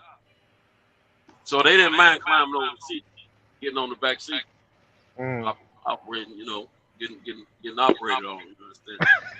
I thought they call that daddy baby leg. See with the other. I ain't never heard of that. Not around my way. This comedian made a joke. He said this girl he knew had a Doberman Pinscher and a weenie dog, and they had a baby, and then and they called it Daddy Long Legs. Yeah. Daddy Long Legs. I couldn't That's stop Centos. laughing. I couldn't stop laughing about that nickname. They gave a weenie dog with long legs. Daddy Long Legs. Yep. Hey, it ain't nothing wrong with my legs. I put up the little shades in the window, and I'm gonna tell you exactly what I do. And if one of these girls ever bust me, I tell her she can go. She got I don't cuff or nothing like that unless I'm cuffing her with my arms, right? Check this out. I text my brother. I say, hey, I'm finna use your driveway, cause he live out in the country. So I go pick her up, take her out there. I got a comforting pillow, cause last time she was on her back, and one of them little seatbelt things was down there, was jabbing her in the back, and she was like, ah! Busting her back up. Yeah, I was like, what? I was like, what's up? At first, my initial reaction was I thought it was me, right? But then she was like, no. And so I got up and I was like, what's up? Oh, you thought She's you were like, putting that work in. That's what you're saying. yeah, Yeah, you was jamming the seatbelt into her back. yeah. I was like, man, I started getting confidence and trying to get the second win to come back, which I did get all that back. I got my second win back and everything, and it got sweaty and you know what? You know how you don't supposed to be That's able terrible. to. You thought you was doing something, but the whole time it was the belt buckle that was really wearing her out in the back. You thought you was doing something. For that moment, I don't know how long. I don't know how long she was taking it. In the back and in the front. So She was taking it from both sides, I guess. If that belt was wearing out there, you was too. right. And they had to get the belt was getting too much. Action. That belt was getting too much action. But the belt buckle or whatever that was, seatbelt thing. But yeah, I had her in all kind of positions, right there in the back seat. And I don't have a big car, but I can slide my seats to the front. And she eased on back there in the back, and then it was on and popping. I put it like this. She goes home happy, then text me back with all these emojis with the hearts on them and stuff like that. And I let her tell her she loved me and all that stuff. I don't care if she tell me. She already knows what it is. You know what I mean? I don't even tell her back because I don't. I already, got that off up front that about this and this and that. And she Already. knows that when she say, "Oh, I love you" and all this stuff like that, she already knows my feelings on that. Already. Mm-hmm. Man, real talk. I believe me and my son's mother helped produce my son on the back seat of my car. All right, so it come full circle to what you was talking about, Santos. You was talking about the bedroom. It sounds like the car is a more comfortable spot for you, or a more exciting spot for you than the bedroom. Oh, why did you ask? Why did you ask that question? He said it used to be, but he outgrew it.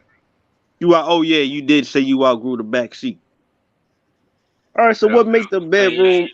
What made the bedroom better than the back seat? Because I could afford my own place by that time. I was going in the car primarily because I could afford my own place. But does it make it better now? Do it make it better now? Not doing it on the back seat. But the bedroom? Yeah. shoot, I know more about what I'm doing now. So that was in the early stages of the pimpology of our century. So what's the difference? Because like I'm not there yet. I'm about to be there, but I'm not there yet. So I'm glad you said that, Santo. But So the like, what's the bedroom, difference? man, when you can afford your own spot, Mhm. take a chick to the bedroom, man. First of all, you feel like a man because you got your own spot. Then you take to the bedroom, and then you know discuss those things about her staying overnight. And when you can stay, when she can stay overnight, you don't have to take, you don't have to do everything so quick. Take your time, do it right. Oh, you ain't got to bust her out. You can make love. You ain't got to bust her out. Yeah, you don't put that whoop pill on. That's why, hey, I did some of my best mesmerizing of the mind in the bedroom. Still the heart, soul, and their mind. But the first What you thing I mean want about to that? feel is their mind. You was able. So what you mean by that? Would you able to just? Did you could talk to her more? But mesmerizing. Yeah. You talking about mesmerizing? What do you mean by that? Like you can spit the game to her? For me, I was able to spit my game a little bit strong because I'm backing up what I'm saying because she's seeing the proof in the pudding. Got my own spot, got my own whip, working. You know what I'm saying? I ain't talking about Kaden. I'm just saying, you know, I'm listen to my girl. I'm letting you know why I'm the man. But at the same time, see, for me, I used to listen to. I used to pay attention to my uncles. And I used to listen, and there was a lot of brothers in the neighborhood that were older than me that I used to listen to. And then the old school music, the music that I grew up on, I paid attention to those lyrics, man. And I used to put a little bit of this, a little bit of that all into my sauce, man. And shoot, I go in there and spit that game with them gals, man, and it used to work. You know what I'm saying? I feel like that's what we all gotta do. But that was after I stopped being a simp, though.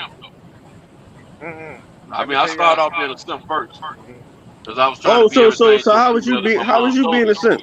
How was you being a simp?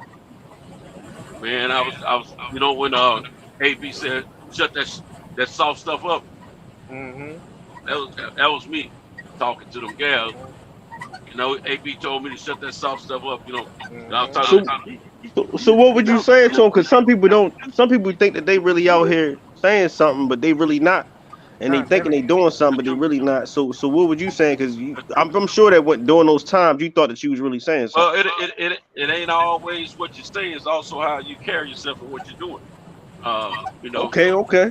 So a lot of times I was being too weak for the female. I was being a yes man about everything. I ain't saying you know, to be a butthole, but you can't always give in. And women don't like, the average woman don't like a weak man. They don't like that. The average woman kind of turn off to a guy that lets them have their way, 100%. So it's all right. It's all right to put your foot down and say, hey, no, we're not doing that. We're gonna do this or whatever. But at the same time, you gotta let them know that you are the man first. You know, you gotta earn that strike. Because I feel like you was talking more like AB said, you know, you got shut that soft ass shit up. You know, but you was talking more when you was in the bed, and then this thing right here, that you don't have to talk. It's by action at the point, because now action speaks louder than words. Exactly, because now she's in the bed for a reason. She just didn't trip and fall in there. She made her way there voluntarily. So at that point, you finna, now all you gotta do is dictate her movement. You don't have to dictate. Tell her brain what to do. Her brain already following her body, and all you have to do is dictate where her body going. And I'm gonna give you an example. Yeah. I'm gonna give you an example. When I'm on this platform or I'm in public, mixing in with other people, normally cursing is not my thing. But y'all know, y'all heard me curse out here. You know, when I got pissed or whatever, I want to get a point across. I've cursed a few times, but that's not normal for me. My normal is not cursing. Right. All right. Now, when I get a woman in the bedroom, she don't want to hear all that old soft talk. You know what I'm saying? She want to hear. She want to know she was a real man. You know what I'm saying? So I cuss. It ain't just something I try to do. It just happens. You know, because I'm out of my body almost. You know, I'm a different dude in the bedroom. You see what I'm saying? So And it goes for that. It goes for your partner as well. Yeah, I don't say coochie. I don't say crap. None of that. You know, I say the P word. I say. You know, I don't refer to my joint as a Johnson. I say the D word. And I just say what what comes natural. That's what I say. You know what And it's expected of, like she expects that. Just like she might not want to head touch, but she want to head pulled that time. Yeah, and I'm gonna tell you something. I already knew this. I heard it a long time ago, but I already knew this. But this gal I was talking to the other day, this old girl, she liked me, and I like her. I ain't gonna front. I like her, but I don't like her ways when we're not together. When we're together, we're really good together. No arguments, no negativity, no nothing. It's all smooth, positive. But when we're not together, man, it's chaotic, man. Cause I don't know, she's a different person over the phone, man. Just say some crazy stuff, be pissing me off. However, we were talking the other day, and she's trying to figure out why I'm hanging out with this other girl so much. You know what I'm saying? And I'm telling her, I said, well, the relationship between her and I is different than what you and I have. You know, I said with her, yeah, I like her. I'm crazy about her, vice versa. You know, and I said we have that understanding, but we don't talk about intimacy or nothing like that with each other. We don't hold hands, hug on each other, none of that. You know, we respect, the situation. Because the other chick she's talking about, she has a boyfriend, and so, oh girls, I just don't understand why you hanging out with somebody that got a boyfriend. I said that ain't my problem. That's her problem. You know what I'm saying? And thing is, I'd rather females have a boyfriend. You know what I'm saying? That way I ain't got to take on all the responsibilities. They be mad at him and happy with me. That's what I like. But anyway, I was telling her, the girl that was asking all these questions. I said, well, when me and old girl talk, I said we talk about different things, but we don't talk about sex and all that kind of stuff. And I said, but I still admire her the same way I've always admired. Admire. Don't no woman want to be admired. They want to be wanted. You know what I'm saying? Which I've heard that before. But she just, she pointed it out to me again. Now, I was talking all simpish about the other girl on purpose because I don't want the other girl to think I'm into the girl overly too much. You see what I'm saying? So you gotta keep I'm juggling. I ain't trying to run one off and keep the other one. It ain't that type of thing. I'm trying to keep everybody on. You see what I'm saying? Trying to keep them coming after the carry. So why do they both gotta know about each other? You can be honest and not tell everything at the same time. Well, you ain't gotta tell everything, but I'm honest enough to tell them that I'm dating. I ain't trying to tell nobody I ain't dating. Yeah, I'm dating. Yeah, there's other folks out here because sometimes, okay, just like a roster, like a football team, like we just had preseason, right? You got different players in different positions, right? Multiple players in the same position. And they all got to compete for that starting position, right? So I treat my women the same way. So anyway, they got to earn, a spot. Yeah. Do you feel like it hurts you to let them go, or do you feel like, or is it that the connection? To let them know or let them go? Let them go. To let them loose? Yeah. Does it hurt me? Yeah. Honestly, man, I find myself when I'm trying to let them go, they won't let go. Mm-hmm. And then when they won't let go, then it's all about to just abruptly just run them off, Mm-hmm. Like it's hard for me to do. I mean, I get a little weak for them in those times, man. To be honest with you. Let me tell you Do you let them go if they say I don't mean to cut you off, but if they say like, all right, well, I'm leaving, do you really let them go, or do you just you say something to make them stay? No, I be trying to let them go in the beginning. I be trying, like this girl I'm telling y'all about. That we both like each other. We both get along great when we're in person, but over the phone, she always starts some trouble. I don't try to cut her loose about 4 times, man. She won't stay. Okay, so let me ask you this: do you think that when she say she gonna go, do you know what I'm saying? But I let her. Huh? No, I was saying that when you said she tried to go 4 times, when she tried to go, did you try to get her, or did she say something to you and then you said something and then she stayed? You said when she tried to go? Yeah, you said she tried to go 4 times, right? I don't really have that problem. I cut women. They don't cut me. So I don't understand. Yeah, but I'm saying, you think she was trying to run game on you? She talking about she was leaving and she never left. They all got a little. You know what I'm saying? Like she never left and she said she was leaving. That's what I'm saying. No, she never said she was leaving. I told her she had to go. I tried to cut her loose 4 different times myself. I tried to cut her loose, but she wasn't going. I mean, she'd go away. She would have win it. She'd have win if you'd have let it go, but you ain't let it go. That's what I'm saying. Like it was something that made it stay. No, you ain't understand what I'm saying. Listen. Santos, you got a little echo on your on feedback.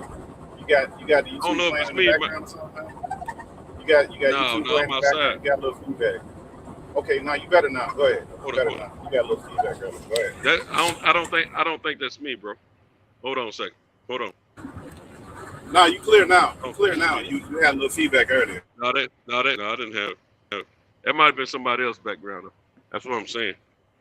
But now what I'm saying, Jake. I'm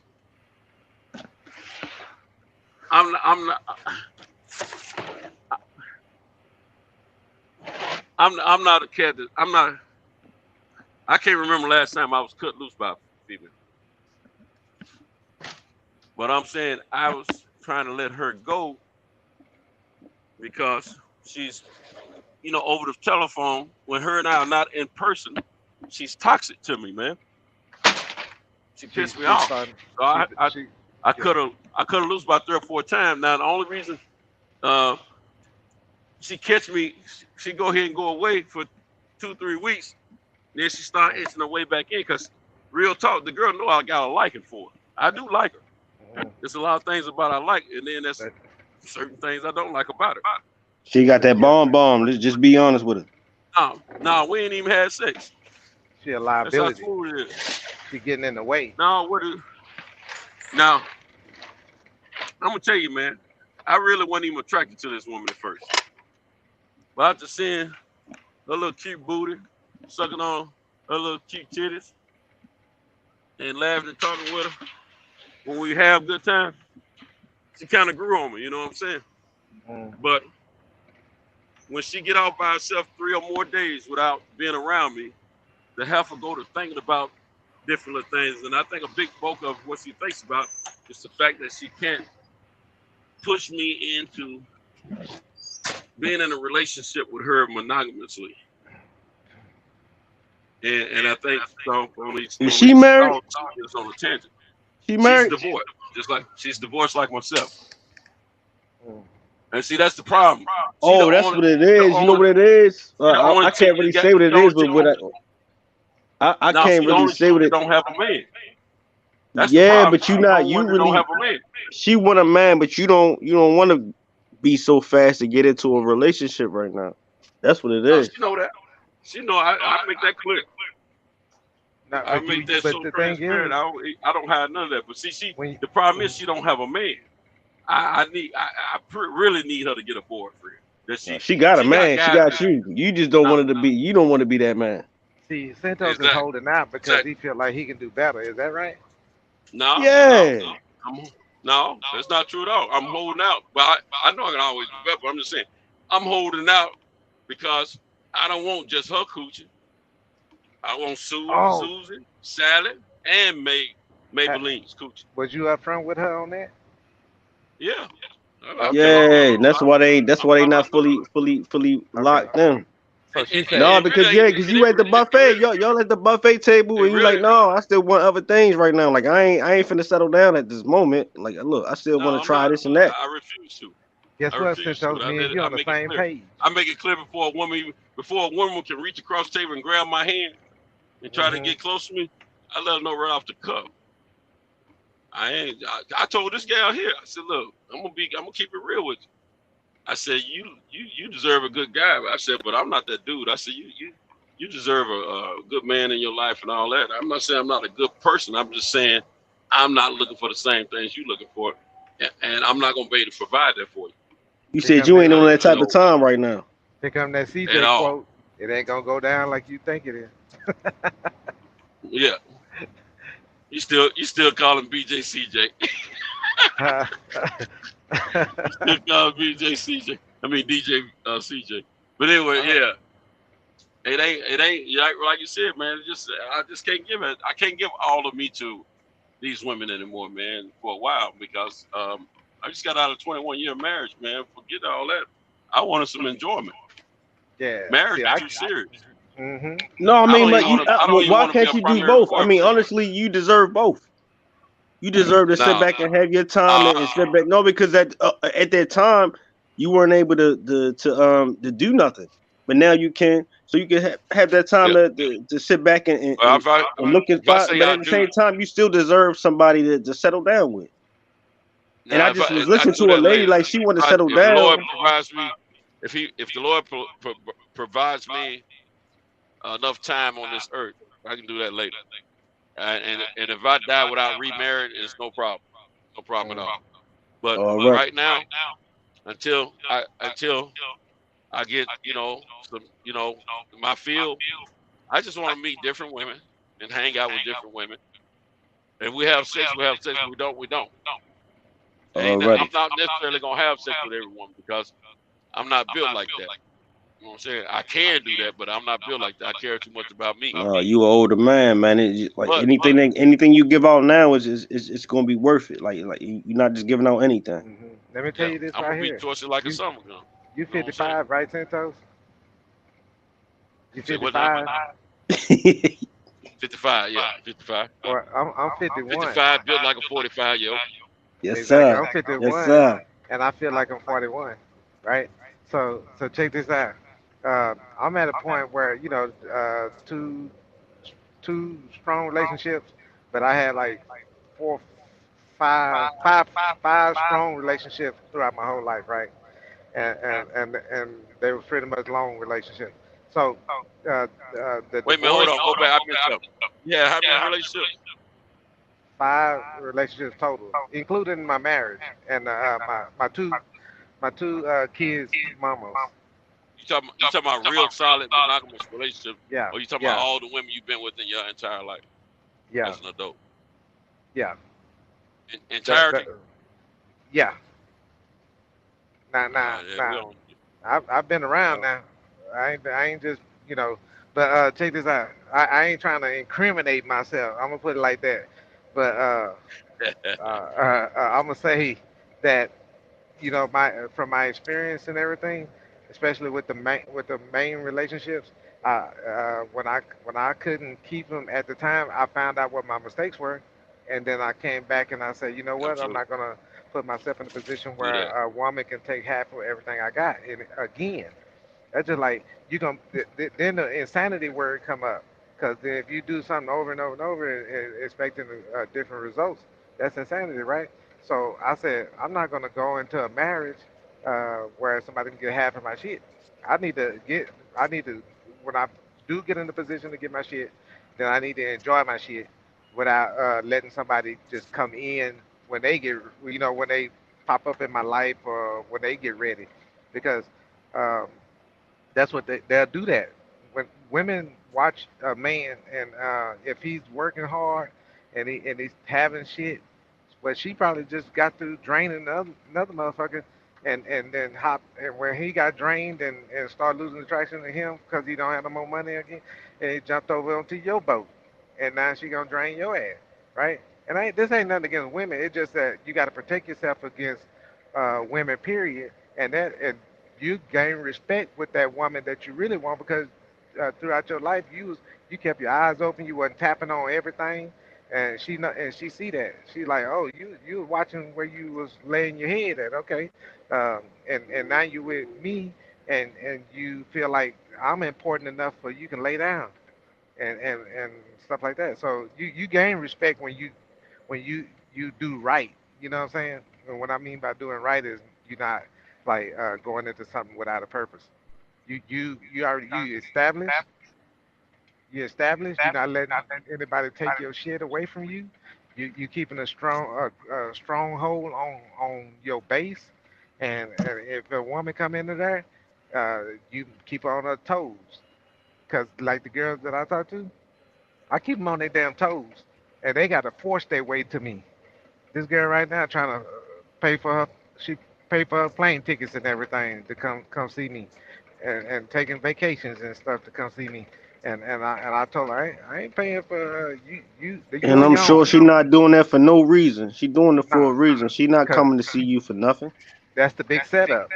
You see what I'm saying? See, she hoping that she can get pregnant. She hoping that now she used birth control and all that good stuff, and I use condoms and everything. But she hoping that something can slip up and she can, find a way in. Like, you know what I'm Now, saying? is Because she in her 40s or is she in her 30s or what? 38. I don't think she want to get pregnant at this point. You think she still want to make a baby? Yeah, she already told me. Nah, she ain't there for the baby though. Nah, Shoot, I ain't got time for that. she want that relationship where once you get married, you don't get divorced. Meaning that you can do whatever you want to do. She gonna have an attitude if I do, and this part where I can't do. She gonna have an attitude if I decide I like this little girl over here.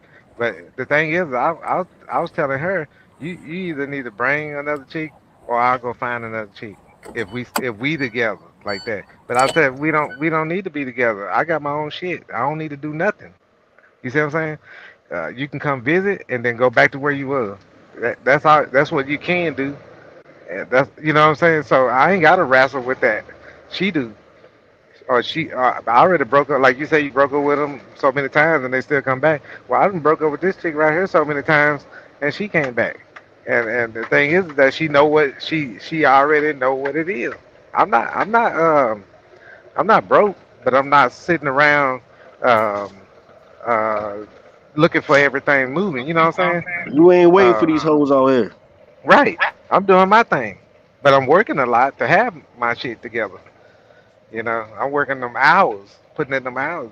But it's not for how a man start work. He'll know if a man notices, he'll get with a woman and work harder than he ever worked his whole life for that woman. But And then when why she is that? leave, Why is he wait? Why is he working? Why is he working more harder for her than he will ever work any? Like if I don't need you, what are you here for? cause see, this the thing. You become when you by yourself, you don't Motivation have is different. no whole lot of Oh, responsibility. yeah. Yeah, part Yeah, of it you is motivation is different. motivation. You thinking Yep. you thinking for the couple or for the family. When You have more when you have somebody in responsibility. your life But what like if that, she don't even want it'll no be family? something She to might even. What if she got like 2 kids and she don't even want kids, and then you with her and you want a kid? You You ain't still got no kid. responsible for her in your presence, just like a kid. If something happened to her, then it's gonna come back on you. You was the last person to see her, all that. You know what I'm saying? Yeah, facts. Yeah, but if you I'm single, gonna you tell you. got I'm no gonna tell you. family I'm and gonna no tell you what kids I've learned to take care of. So when the motivation change. yeah, your motivation change because you know you're not thinking for yourself anymore. Sometimes when you're younger, you might not give it your all because you're thinking only for you and you hadn't set your bar high enough. As high as you should. But as you get older and mature, your bar raises up. But then when you get that family, you got to raise it up much higher, because the overhead becomes greater, and you don't want to lose what you got as far as the people, that you love the most. So it's the motivation that's way different. So let me ask you this: like, is before you even get to the point of having a kid, when do you know it's worth it with this individual that you're about to do all this with? Because Man, the best thing to do We don't. Most of us don't do it, but the best thing to do is create you a list of pros and cons of what you're looking for in a woman. And if she checked those boxes in the pros category, if the majority of the boxes that you have put on paper, if she checks off in those categories of boxes, then you might have a person you can live with. If she don't, then keep it moving. But at the same time, we normally don't do that. We have a mental list, but we don't always write down the list and check those boxes off physically. But yeah, we go with the flow. We just go with what's going on at the time. A lot of times that's what happens. You go by your emotional feeling of love for that person, and you roll like that. Mm-hmm. Then sometimes you tell yourself, she don't check all these boxes, but I love her and I don't want to lose her. And you stick with her, and vice versa. Women do the same thing. Check all the boxes. Exactly. That's where we go wrong. Check all the boxes. You got to plan it out. And if you got this, after you check all the boxes, like Cento said, you gonna all this touching and feeling and sweating with each other. She gonna get addicted to your pheromones and how you smell. But after that, you still gotta, have another plan after, Well, this is my plan. I'm just dating. I ain't trying to lock Can in. y'all hear me? I'm gonna chase. Yeah, we hear you.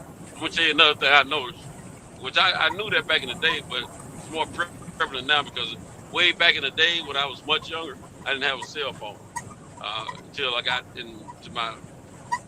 Yeah, I did have a cell phone. But anyway, well, it was different then because it cost me a lot more money back then, so I didn't let all the gals have the number.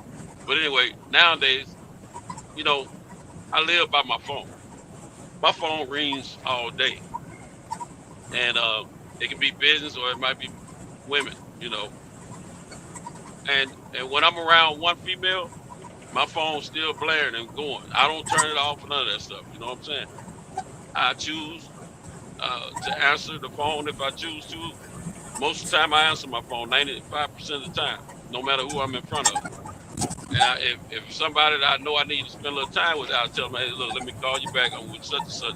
I'll hit you back. You know what I'm saying? Now, I do this on purpose.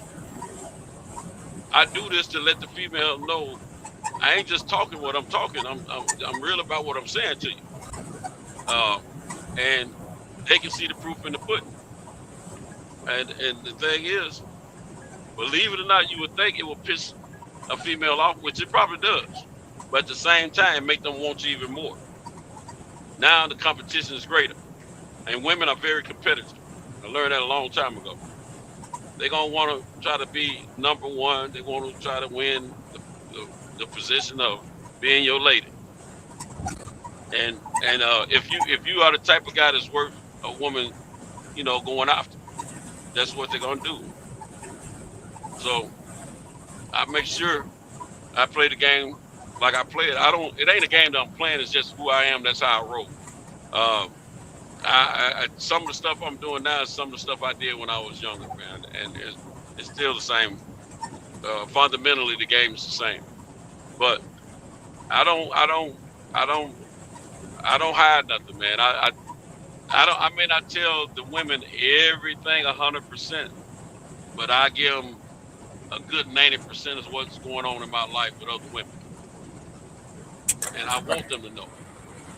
I ain't recommending that for everybody else to do that because it may not work for the next person as well as it worked for me. But I do it, and I do it to the fullest on purpose because I'm letting them know. You ain't the only coochie running around here. You ain't the only one with a cute face or a decent body or whatever you may have going on. You're not the only one. There's plenty. You know what I'm saying?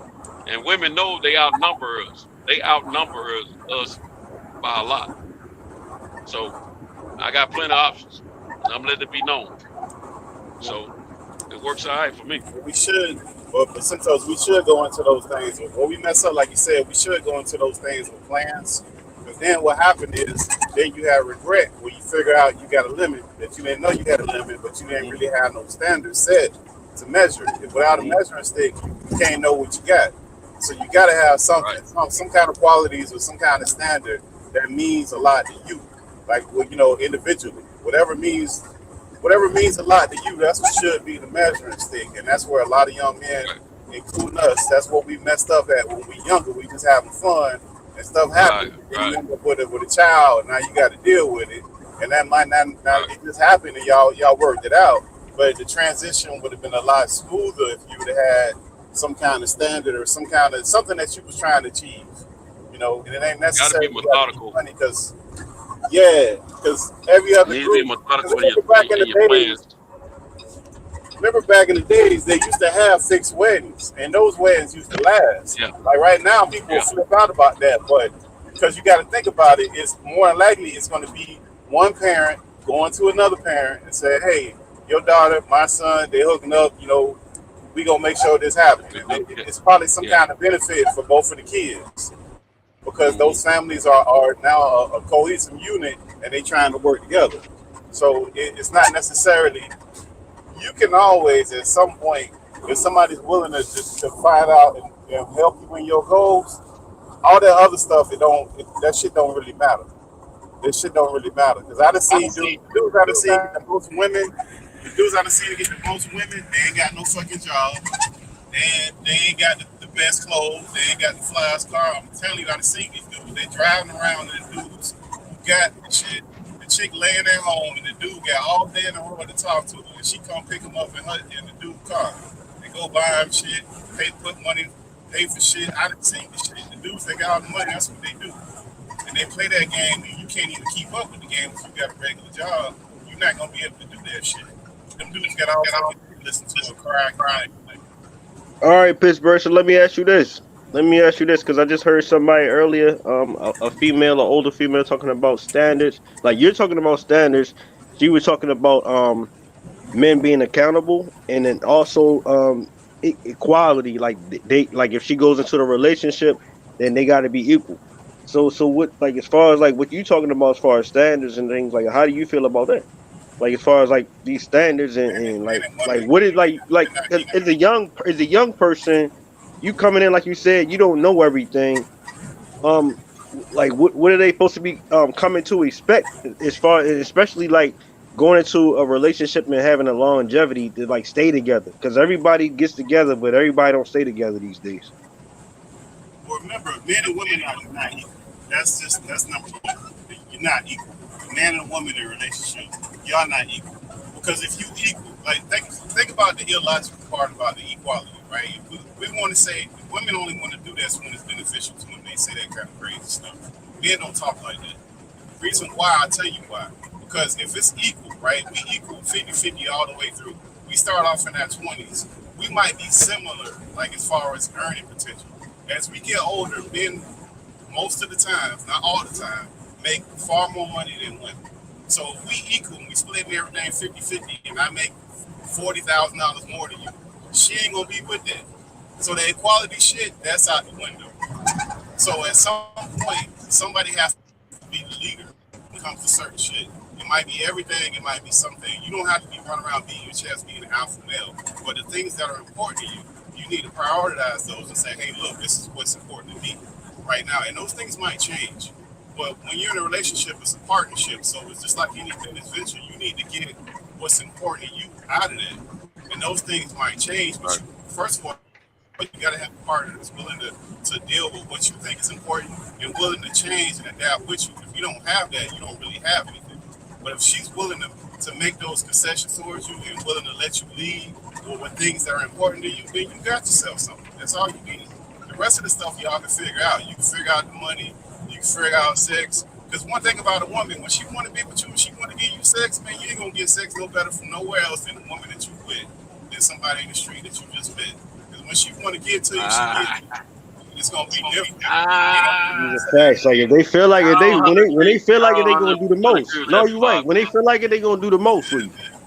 They ain't gonna give it to you. When they want to get to you, they gonna give it to you. Let me say this. We gotta give a disclaimer on that part though.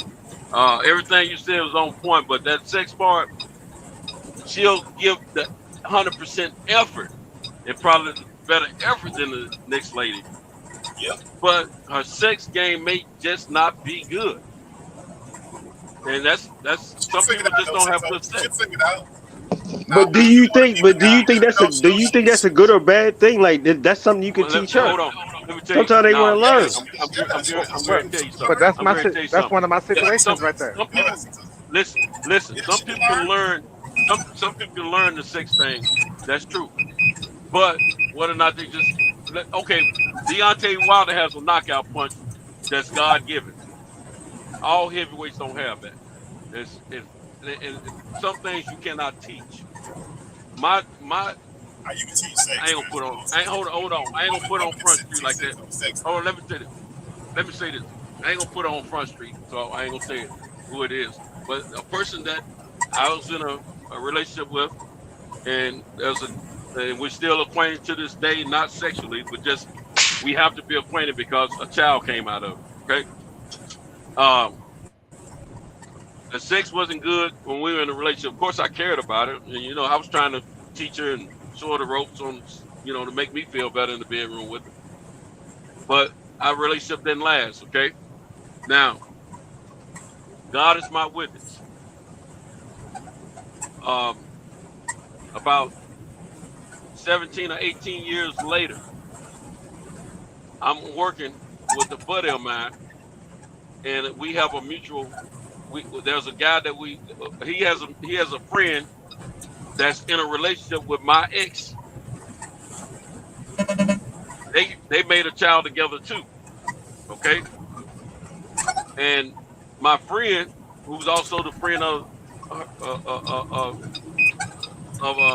my ex. He's a friend of my ex's guy. The guy told him that her sex wasn't good. And when he told me that, he didn't know how the strong connection I had, with that, he didn't know the depth of my situation with that woman. When he told me that, I started laughing. He said, "Man, what are you laughing for?" I said, "Man," I'm just laughing. I said, "Man, I'm gonna keep it 100 with you, bro. It's just me and you talking, right? You ain't gotta say nothing to your boy." I said, "But I'm laughing because I thought it was probably my fault the old girl's sex wasn't any good, that I didn't do a good job trying to teach her." And I said, "But here it is 17 or 18 years later, and you telling me he's complaining about the same thing." I said, it just goes to show she just ain't good at sex, period. So is it safe to say that some people just not good at sex? Yeah, absolutely. Yeah. Some people don't. Some women are just naturally better than others. I'm gonna tell you something. It's nothing wrong with that, though. It's nothing wrong with that. No, ain't nothing wrong. You can work it out. You can work it out where you can live with it. But some women don't think that's important. So therefore, it's not gonna be important for them to change. Shoot. So they feel like by them just I'm telling you, If it's not that, then they want money. If it's not the sex, they want money. Like it's money. It gotta be one or the other. It's not supposed to be like that, but that's how it is. Man, I'm just telling y'all, man. They want to have around access women. to your money. Some women, and women will tell you this about men. What I'm about to say. If a woman or man been involved with enough of the opposite sex, they will tell you what I'm about to tell you. Some men and some women just don't have that ability to be good at sex. It's the truth. Yes, it is. No, that's facts. That woman. Let me tell you something. Nobody likes to admit it. That woman. Hold on. This woman that I'm telling you about right now. Now we ain't talking about the importance. We talking about their ability. Just like you got athletes. Man, come on now. Come on. Look, you got athletes that play sports. We talking about sex. We ain't talking about shooting. I'm not just look here. Hold on. Man. Hold on. Want to learn No, man. I'm telling if you, they man. want to do something, they can do it. It's not important. For them to change. We ain't gonna say football and basketball. We're gonna say dancing. Some people are better dancers than other people. Period. So and it's everything we got. You got some people that do better at certain things than other people when it comes down to physicality and motor skills. Period. And I'm telling you something, man. There are some women. There are some women out there. Hold on. There are some women out there that you can get in the bed with, and they may not even move a whole lot, but the way their bodies, the way you hook up with their body, your bodies may connect in a way that it's a good feeling. Some women don't even have to move that much and it's still good. But that might be more of a emotional thing. Some people like you just got more emotion. That's compatible body. Sometimes they not moving. It's not physical if they not moving. Hey man, everybody can't talk at the same time. Hold on, one at a time, man. You keep cutting me off, Pittsburgh. We can't talk at the same time. Sometimes, now you keep cutting me off, bro. Sometimes our bodies hook up with another individual more compatible than the next person, and that's just a natural thing. But sometimes, in other situations, some women are just don't have the abilities to give good sex as other women. I know for sure of that. And there's so you may be more emotionally attracted to her. They got nothing to do with emotion. What I'm talking about don't have nothing to do with emotion right now. There are some guys that can't give it to a woman as good as the next man. It's a fact. Sex is foreplay, but remember, that's what I'm saying when I say sex, and it's not that important. It's not. I'm not talking about just the physical act of sex. That shit start way before y'all get in the bedroom. If a woman just want to lay down and just bend over, that's not like your woman gonna do more than that, right? That's not the act of getting you to that point. For most, even for women, it takes more than you just taking the bedroom, throwing the ass on the bed. Like it's a build up to it. And when you with somebody long enough, they know those triggers to get you to that point. And they might not be, no porn star, but they would know the things that you would like to do in the bedroom. That's all I'm saying. What's important, they know how to figure out how to make you happy, how to please you, how to get you in the mood, how to light the candles, how to put the certain clothes on, how to do the 1 or 2 moves you like. That's all I'm saying. She ain't got to be no porn star. When it's important to that person, they will figure you out, to figure that situation out to please you, to make it pleasing to you, as though you would for her. It's the same thing. That's all I'm saying. I believe I understand that too, because as soon as you do something out of the ordinary, she pick it out, don't she? Yeah. You see what I'm saying? I hear what you're saying. You can find little grooves Absolutely. in act of sex to make one another feel good. That's It'd true. be the littlest thing. But I'm just trying to tell you, man. Some people are just more naturally gifted at being better at the act of sex than others. Just like some people are better ball players, some people are better baseball players, football players, dancers, artists. I understand that too. Some people are better. Some people just are given a little bit more talent than others, naturally. Yeah. And that's what I'm referring to. Because I'm telling you, there's some women I've been with, man. They didn't. It wasn't that they moved the greatest in the bedroom. It's just something about their bodies and my body. I get in there, that thing just make you want to ski as soon as you get in there. And that's all I was saying. Because it might not be the best sex you ever had, but like you really feeling that person. That's all I was saying. Mm-hmm. Yeah, I ain't talking about the emotional ties. So I hear what you're saying, and the emotional ties have something to do with it. Like when y'all talking about taking on a wife and being happy. Okay, I was married for 21 years. My wife wasn't the best sex partner I ever had in my life, but she was good. I mean, it was good enough for me to live with. You know what I'm saying? And she put some effort in when she was into it. When she wasn't into it, she didn't give a crap. You know what I'm saying? But she put some effort in when she was into it, when she was really into me. You know what I'm saying? But she wasn't the best woman that I ever been with in the bed. Shoot, Facts. I'm saying. And guess what? But my wife was one of those women. She was one of those women that when I did get inside of her, it just felt right. It just felt right without her moving at all. So I'm just saying, man. I'm talking about. Was it because it was somebody you was used to? Was it because it was somebody you was used to? Yeah, because his brain is programmed. It wasn't. No, that's not true. Your body was programmed to it. Yeah, because you've been with her so many times. Y'all not hearing what I'm saying. It's muscle Y'all not memory. hearing what I'm saying. No, you're not hearing what I'm saying. It wasn't about the muscle memory. It wasn't about the fact that I was used to it.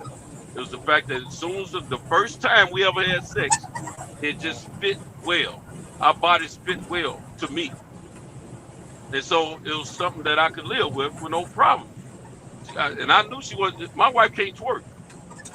My wife she wasn't no skinny mini. I couldn't put in a whole lot of different positions like I would have done a smaller woman. You can't do the booty clap. But she had but for some reason when we did our thing, it mixed well. I mean, it matched up real well. For me, I don't know if it matched up well for her, but I want to think it did, but I can't say that. But for me, it matched up well. But she was not the best that I ever had. But she was good enough for me to stay with her and say I do and marry her.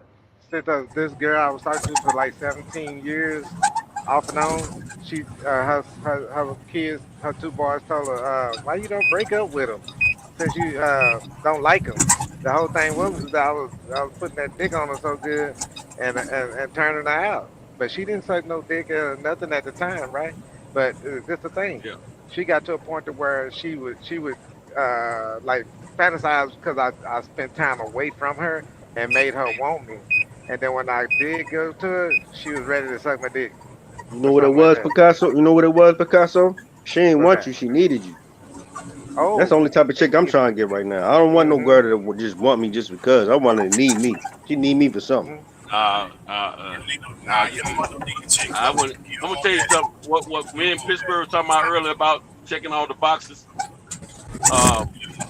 It will behoove you to do that, bro. I'm gonna tell you. We all have made those mistakes as a youngster, getting with the wrong chick at least once. Most of us have. And I'm just gonna tell you, I've done it more than one time. I made that mistake more than once. Do you think it's natural? Like it's natural for an older woman to sometimes get with a younger guy? Yeah, my ex-wife. It doesn't matter. But it's the man. I ain't talking about age. I'm talking about persons. Right now, I'm talking about persons. It would behoove you to think it all through and see what makes you the happiest. Write those things down. If you run into a woman that checks those boxes, the majority of things that makes you happy, you got somebody to think about if you want to spend the rest of your life with at that point. Take this out. My ex-wife. You easily get into a relationship that doesn't work. It sounds like a man having a conversation with his older self, though. It's a young. That don't sound like a young man conversation right there. It sounds like when you get older and you find out something. I'm telling you from experience. I've made those mistakes. Now I'm not going to. I'm not making that mistake. I'm betting women. I'm betting women just as hard as women are betting men these days. Every time you go to these platforms, as you should. Women, I mean, telling women to bet these men. I'm betting women the same way. As you should. It's more them than it is to you. You the prize. See, young men need to. But see, when we was younger, we had to do over again. We talked to these women about kids, how they want to raise kids. Do they want to work after they have the fucking kids? Where they want to live at? How many fucking kids they want to work? How many times your family gonna come over? If I don't get along with your daddy, your mama, what's gonna be going on? Like, those are the kind of conversations you need to have. What do you want to do with your money? Like, do you plan on investing, or you want to travel, or do you want to do balance? Because those are things that people fight over. Money, they fight over fucking kids all the damn time, and they fight over like in-laws. Those are all three like big hot fucking buttons that always cause problems in relationships. And because that's things that got to be asked too early. Get to the sex. Yep, you don't get to the sex and you don't get to the full shit because you're fighting over that stupid shit right there. That on some block. But you gotta get all that out the way early. That I was in my 20s, and when I met my ex-wife, right, and she was 4 years older than me, and she wanted stuff earlier than me, like marriage and babies and all that stuff like that, because she was getting at 28. She was like, it's over for her, so she was trying to do it early. So my thing is this right here: when I walked in her room, she stayed with her mom at the time, and I walked in her room, and her friend was in there in the living room too. So I walked in her room, because I told her, I said, let me use your phone right quick. So that's when they had the house phone that you got to pick up and dial, right? So when I went in there, I hit the little code to dial whoever called, right? And and then the dude picked up, Star saying, 69. yeah, Yeah. he dude picked up saying, "What's up?" So I had the phone, and she come back there in the room too at the door just to check on me to see what was popping with me and the phone. So now she looking at me, and I'm telling this dude, I said, "Nah, you can have her. I don't need her like that." And then when I said that, she's like, "No, I need you." She started talking. She broke down crying and fell on the ground and shit. And I mean, in the room on the floor. And her mama and friend was right on the other side of the door. She just broke down. And I said, you know what? Let me get out of here. And she was trying. She didn't want me to leave out of there. Nothing, man. That girl was it was like an addiction. She just wanted me, but she wanted No, other see, people Picasso, too. that's the one you was supposed to keep. I She married her, needed you. but I married her. But No, guess you what? don't She want no wanted chick, brother. Brother, you don't she want no wanted chick that needs you like that, man. she 'Cause wanted her cake. you can't prosper like that. There's no that becomes a Why dependency. do you say that? Why do you say that? Like if I don't need you, like this is my thing. If I don't need you for nothing, what are you there for? Nah, you No, got but to want to. need, You got like if need, the like need, need. If you Need need, is a strong the word. need. Think about it. When you you say need her, need is a strong word. She physically needs you. Then yeah, that's that's emotional. like a That's child. That's like a child needing a and then, parent. yeah, That's what it's that's like. a child. You don't want that. You want a woman. Oh Yeah, well, You want a no, woman. that's You want a woman different. That's not what I'm talking about. Like that that's a little you want a different. woman to help Yeah. you. yeah. You You want got, to you want got, you. you got to tell Yeah, you. that You got to be ask shit. yourself: Yeah, are you looking for a helpmate, or are you looking for somebody that's in need? Somebody you got to fix, yeah. You want that need fix up all the time. You know. All right, so what's I the don't difference? want. What's the No, difference? no, it's Okay, got to be so no, both. that's a good question because it's a thin line. Like you don't want nobody to need you too hard because then you might die. They might kill you. Right. If you I don't don't need know. something, you don't need you it. don't want nobody to need If you you don't period want it, like you don't that. want it. But you got to want it and need it. Nah, you don't want nobody to No. need you, brother. That's a job. That's a I job. wouldn't go say after that no for your woman kids. that's got to have me because I'm doing something more than what she can do for Because herself. I don't All want right, no so what if woman she like don't need you? Then what she needs you? What she got you no. for if she don't need This you? the thing. You fulfilling her for more than one reason. So you're gonna need her and you're gonna want her. There's certain things you're gonna I need want. from her, Look, and there's certain things you're let gonna me tell you want from something. her. Let me tell you something. I want a woman. Exactly. I want a woman that's willing to work just as hard as I am to achieve a certain goal in our life that we both want to achieve. If she need me, she can't help me do that. If she's No. got that kind of All right, initiative in her heart look, to yeah, make you me right, things happen But herself, what if she something help me. happened? Like it's like what if something happened and like you That's can't right. provide the way you was If that you got one a time? woman that's What if you now got a needed what if woman, now that you in a you got a wheelchair needed now? woman. What if she don't want you no more because now you in a wheelchair and y'all was on equal ground. Now Yeah, you you're in a gonna need some wheelchair. help.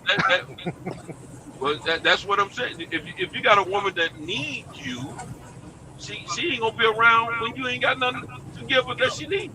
But do you want that type of woman? That now she gone. Hey, Cause if you in I'm a in a wheelchair. wheelchair, I need That's somebody what to we help trying to me. tell you. That's what we trying to tell you. You don't need that kind of woman. You If don't I'm in need a her. She should be wheelchair, there to help you. If you in a wheelchair, she's supposed to be there to be pushing you around. No, she's not. But if she Listen, need brother, it, what is if why she she gonna needs help you? you, if You she need a needs woman you, to love you. You once need a you're woman not that's able, gonna love you, not a woman that needs you. That yes, woman that push you around in that wheelchair loves you. Yeah, if she loves you, she'll push you around the wheelchair. If she needs you, if she she's needs pushing you, jack. once you can't provide She's what going she to get needs, she somebody gonna go else somewhere who's gonna else. take care of her that she needs. She gonna listen. but she can replace Exactly. you if it's a If need. she If you needs can't do you, it, she not going she nowhere. Even needs if you you're in a to do it. wheelchair, she not going nowhere. She gonna be right Yeah, there. but Your you can definition of replace need. her. Yes, she You need to will. hold You on, can't do Jay. it. You Somebody need to else look will. up the definition of need. Hold on, Pete. You need to look up the Yes, that's definition not of it. need and look up the definition of love. There's two different things Yeah, there, bro. that's not the same Those thing. are they're That's not the same nowhere. thing. They're Okay, so nowhere a matter of similar fact, I'm at glad all. you said They're that. not I'm similar glad at you said all. that. I think that's what I was looking for. I guess the love. If she really loves you, she gonna be there. Because honestly, at the end of the day, if you in a wheelchair, if she love you like that, she still gonna be there, right or wrong. The word love is Exactly. bigger A than woman want that and need. a woman that loves you is gonna be It there. But a depends. woman that needs Hey, you, I tell you, she's getting off that train as soon as yeah, it needs stops you and to. she's getting on the next train. Yeah, that's what I'm saying. Yeah, you right. And I tell you another example. Like if you look at the stats, you look at the stats that they do when they do the census of who's married and the income higher up you get on those income brackets, those people don't get fucking divorced when they making $300,000-$400,000 a year. That don't happen. On the lower end, the divorce rates are much higher. The more you build and accomplish with people, you got more to risk. So the likelihood of you leaving her or her leaving you, it becomes less likely because it's hard to start splitting shit up. It ain't that easy. You can get start tied up into something.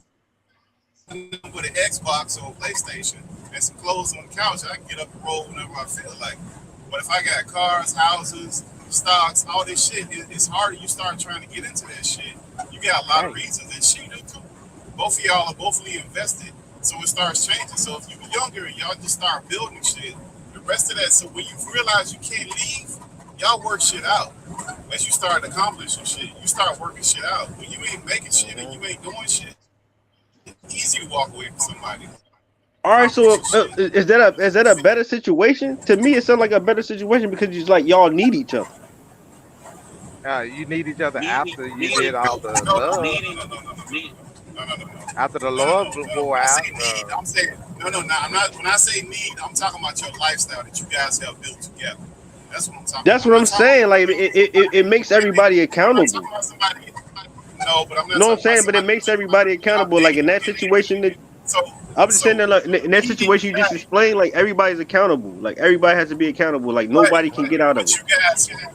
But you both built that. Like so, I can't have like right now something happened to my wife and I deal with somebody else. And I'm not gonna be dealing with no needy motherfucker because I don't have no time for that. You need to have your stuff together. It's different when we built it together than I'm building it individually. So it's completely different. That needy shit, I got kids. That's who I got to be accountable for in their needs and their desires. No, that's absolutely right. No, because you're coming from y'all both coming from two mutual points. It's not like you're helping them or they helping you. Y'all both coming from two mutual points and y'all coming together and y'all working together. That's like, but like how many? What's the art like? How many times does that really happen in real life with real couples? A lot. Every time you get married. Yeah, it's a lot. You get married. Help build each other. They get build together. See, that's why. I know quite a few people that did that. That's not happening. Okay. That's why I associate marriage with business, because after the love and all this stuff like that, the lust and everything started eroding away. It's still there. That you know why you with the person in the first place, right? What got you there. Now you shifted. You're shifting gears and you're changing levels, and with this person, and y'all going into where you invest in each other, so heavily. The kids have money put back, like those I forgot 409s or whatever, and then 429 or whatever, and then you got all your other investments, crypto and everything. You got both y'all names on this shit. So if y'all ever go to court, y'all got a long process of dividing everything, and then having to get used to half of that shit, and then you still got to pay for your kids anyway, because you the father and everything, and then she got to go be a single mother and probably got the kids and collecting child support, but then at the same time she got to live alone as those kids are growing up and out of the house, and then she's the one that's got to be not in a position to chastise the sons or whatever. You're not gonna be there for that. Who wants that? It's better to, if you're gonna get married, make sure first of all, you want this person and everything, and then when you start shifting gears and getting invested with each other, that nobody gonna break that down, and you're gonna raise them kids but this is the thing, when you get to be old, like an old person, and the kids are out of the house and everything, going to college and all that, and it's just you and her in the house. Okay, now y'all can break up, but at that time, why? Because y'all done built something, it is bigger than if you'd have done it by yourself. You see what I'm saying? Absolutely. Y'all been together 18 years. By then, if y'all raised the kid, the kid's out the house now, it's 18 years. And like I'm telling you now, I got a 20-something, 26-year-old, 24-year-old, and a 16-year-old. you know, almost 17-year-old. And the thing is that I've been with I had two baby mamas, you know, but at the same time, I'm on my own, and I told myself I'm not gonna get involved with somebody that can come and take down the empire that I'm building by myself. You see what I'm saying? Why would I incriminate myself Absolutely not. or complicate my situation when I'm building it on my own? If she gonna come to me, she better not come to me empty-handed. I got this thing about women coming to you empty-handed. That means that they got a lot of hands and arms to tote shit out away from you. If they Well, come in what do with you look something, for? What are they supposed to bring other than what they got? What you can see? they supposed to be established. They can't just come in where they have to have somebody take care of them. They come in there with a business or something like that, and they think they you I owe tell them you what, something. this is a good example right here. I don't want to have to teach her how to brush her teeth and wash her ass. You know, the funny things- thing you say that, but like a lot of females don't properly know how to do those things. Exactly. So when they come to me, I don't know. Them young ones, a lot of young ones don't know how to properly keep themselves. Yeah, that's what I'm saying. Even graduating high school, they don't know how to Guess properly what? manage themselves. Guess what? A lot of the guys don't either. Yes, Yeah, there's a lot to do, and a lot of them that don't. But there's a lot of guys that don't know how to do that either. And some don't. Yeah, they go both. But see, that go back to your standards. That piece of but that go back to that piece of paper when you writing stuff down. What's important to you? See, now if you're willing to put up with that, then that's your fault. See, a lot of that is our fault as men because we go in these situations, no one this, that, and the third, and some months and some years go by, and then now you want to bring it up, but you accepted that in the beginning. Some things that mean a lot to you, you shouldn't fucking. I'm glad you said that, Pittsburgh. That goes with everything, though. As far as it's really in what you allow and what you expect out of things. That's what let's go with the type of women that you end up laying down with, dealing with, and settling down with. Honestly, at the end of the day, it's something what you look for. At this point in life, from your experience, you got to. Yeah, that's a man. That's what I'm saying. It's all what the man feel like he want to deal with. But at this point in your life, you can't get with the woman. At that point in your life, you can't get when you choosing. You can't get with the woman and be like head over heels for her, and you open your pockets, open your doors to your empire and all that. You got to be on your P's and Q's and have her on her toes too. At that time, that's when everything's critical because if she can get you to get on your knees one time, now she feel like she can get you to do it some more stuff. So what you got to do is stand strong when you picking your woman. You got to be the leader from the get go. You can't be like you can't lie to her and say, yeah, I'll suck your toes, I'll drink your bath water, all that shit like that. You do all that right there. Now she feel like you coming in with a weak, you didn't put your shield and your sword down. You see, to come in. No, you come in. See, when I'm coming in, I'm telling her right off the top. I'm most likely gonna be interested in other women. And I might not talk to him, and I might. But if anything, I want to ask you if you like that person or not. You see what I'm saying? And if she say you laying down laws straight off from the jump. I'm coming in with my power. I already built this over here. Now, if you're gonna talk to me, I'm like a goat. When you're coming up my mountain, I'm gonna step up there with my chest out. And I'm gonna say, okay, and I'm gonna look her up and down, see when she got scars on her. Does she look like she still got to go back in the street, or do she look like she clean and keeping herself together, and she got a little bread on her, and she got a house down the hill. It's just not as big as my shit, but I say, okay, well you coming with something, so that means you ain't finna come here to take, off the bat. So she's really coming there. She's established. She just wants somebody that's got more than her. But guess what? You still got to protect yourself because she could be one of those gold diggers, So you got to in so many days so many weeks. You got to figure that shit out. If you see some flaws, because certain people they can't hold that shit back. You see what I'm saying? You show them a few dollars, and you can see them salivating over it. You know what I mean? But Or at she the act, end of the day, before she came up that mountain, before she came out that mountain looking for you, she seen them rules at the front door. yeah, She seen all that before she even came up there and said something to you. Because you done exactly. laid down the law already. See, this So it was girl up to told her. me It was up to her to make that next step. right. See, this girl when we started talking, she say, "The only thing I don't want you to do is grab the back of my head." And I said, "Is that's the only thing?" And then you know what? When we started having sex, guess what I did? I grabbed the back of her fucking head. Bet she ain't say nothing. And she ain't say nothing. And then anytime after that, I grabbed the back of her head. And matter of fact, So I grabbed the back of her head you caveman, just to be doing it. you caveman, your women did. So what you saying? You treat them like you the caveman. Yeah.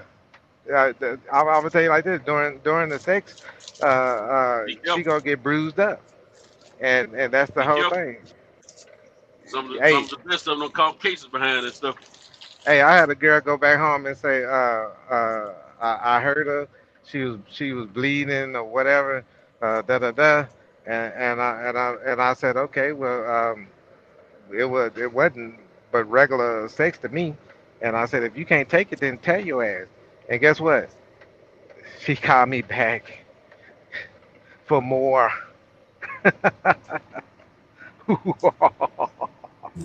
All right, because you're gonna catch one of them George Foreman cases, man. You see how this happened? I'm talking about 20 years ago. Hey, Sir, you gotta watch them. hey, they don't come to me with no good intentions, and I know that. You see what I'm saying? I'm not the best looking guy out there. I'm not one of them guys that I got about 50 women under my wings and stuff. Like high value like that. I'm like a blue collar. I built myself up to that point. So You ain't now like you ain't like Sentos out here. I think Cento blue collar in a way, but Cento seem more he on his own business and I got my business, but my business ain't doing I'm blue collar all the way. nothing. Uh, but I I'm work blue collar, myself but I just up. don't forget. You okay? Yeah, blue collar work themselves up, so we know we just didn't get up there and get our black belt like in 2 years. We might have took about 10 years, 12, 15 years to get that black belt. So we know what it take to take a step back. You see what I'm It's a saying? marathon. It ain't a race out here. That's how I Right. feel. The tortoise and the hare. So, but if we get knocked back by something, Yeah, we know what it costs. See, a person Hey, up there already got their shit without working for it, working hard for it like us. They gonna panic, and then they gonna jump off a building. You see what I'm saying? Because they're Yes, not sir. used to They ain't having used to being down. Now yeah, they ain't used to the waves. You used to the exactly. waves. You know how to be down. You know how to be up, and you know how to be down. Yeah, you know how to bounce back. If somebody knock you off your horse, dust yourself off and hey, get back on it, motherfucker. let me add this to it too. Now you see that George Foreman dude that he getting sued from these chicks from way back. I think it's from like the 80s or something crazy. From one of the girls was From the 70s. trainer. It's something crazy. It's a long time ago. One of the chicks it's two ladies. One of them that's suing him. She was claiming that she was like 15 or some shit, and he was like 19 or 20. And her dad was a trainer. And that's the reason why. I bring all that up just to say that right about now. You kind of low, Pittsburgh. You fading out. Oh, you hear me? You hear I me? hear you. Hold up. I hear you now. Yeah, You're fading out a little bit. What? Okay, so there's two ladies. One of them, their dad was a trainer of George Foreman, and I think she was underage. gone low again. That's how you sent those yesterday. Wait, hold on. You hear me again? Hold on. Mm-hmm. Hold up. Okay, so it's two ladies. Can y'all hear me now? There you go. There you go. Okay, it's two ladies. One of them, the dad was George Foreman's trainer, and she was underage allegedly when she alleges that she was messing with him, and that's the reason why she didn't say nothing. And the other one, I'm not sure what the reason is, but it was around that same time period. You talking over 20, 30 years ago, long fucking time ago. Either way, they came to him trying to extort him, trying to get him to pay them before they even took it to court, and he said no. George Foreman worth like $200, $300 million or something crazy. So I'm only bringing that point up to say the way that the court system working right now for a black man, when you get some money, man, these people gonna come out of the woodworks when they feel like you really got something. They're gonna be bringing up old shit. They're gonna be trying to twist shit. So young men just got to be careful for what they doing now, not knowing what they're gonna get into in the future. Because if it's something, because the way the court getting into now, man, they can come and tangle you up off some foolishness. Of course, everywhere you go is dangerous, right? And you got to know this in the back of your mind. Anything you do is dangerous. You gotta be careful on roughhousing them women though. Oh, you know what? Come back on you. If they tell you no, and no means no for real. That's why I let them. Like this old girl that like me and I like her. We were hanging out. Yeah. Hey, she said she don't have casual sex. Guess what I told her? I said I don't either. You know what I'm saying? So I didn't give her none when she wanted something. Let her know no means no, right? You ain't get ready to give me call no case. You know what I'm saying? But at the same time, that's a whole lot. That's a whole lot different situation. Definitely being black, you better watch your back. Back when I was in the army, this girl told me, "No, stop." And then I stopped. I got up. I got dressed, and she was like, "No, I didn't mean stop." And I said, "Well, yeah, but we got to go." Because you said that no, you said no, and you said stop. So I said, I'm not going to get caught up. I would have instantly got soft right then and there. Yeah. I got up and stop means stop. Yeah. See, I knew I was in the medical field in the military, right? And those things right there, learning the anatomy of a woman's body or even just a human body and stuff like that. And I saw women go out there and get knocked off by the whole squad and stuff and left in the field, laid out, sleep in the field. Then when the sun come up, she go jump in the dumpster and they find her in there trying to get somebody to bring her clothes. Yeah, I mean, it was girls like that out there in different places. It's probably in college too. And the thing is that if she pinpoint one of you, then that's gonna probably get another one and another and another one. But my whole thing was to stay away from those type of women that was for the streets for one, and just talk to the ones that were around my level that can handle where I'm at, in life. And the ones that were more super freaky, whatever, and all that stuff, I didn't try to mess with them. They probably tried to mess with me, but I wasn't trying to mess with them. But it's better to find a woman that's on your level and y'all can learn together. And this lady right here, man, the stuff that she tell me in her text, oh, I want to suck and squalor, and I want to do, I want you to do this to me and do that to me and all that. I mean, that's how she talked to me. But then when I'm in her presence, I take it slow. I like kiss on the neck. I ain't trying to kiss in the mouth and bite the lip. Hell no, don't do it, Picasso. But that's the thing. You know that they got that mouth and throat. Matter of fact, I don't even go down on her. Hell you know no. what I'm talking about? I don't even go down on her. And the thing is, the reason why I don't go down on it is because I feel like my dick can handle all the pleasure she needs, and my fingers. I play with the outside of it like that, spank her ass, boom, boom, and suck her. I suck the titties, and kiss on her back or some shit like that. But I ain't gotta put the mouth and throat disease stuff. I'm like I said, I was in the medical field and I'm aware of these things. These things will take you out and destroy don't let it take you out here. Yeah. But if it's somebody that you've been with for a while or something like that, and don't forget. If that's your woman, it's different. Even if she wasn't with all them people. This is what I understand about a woman being my woman. I ain't stopping her from going messing around.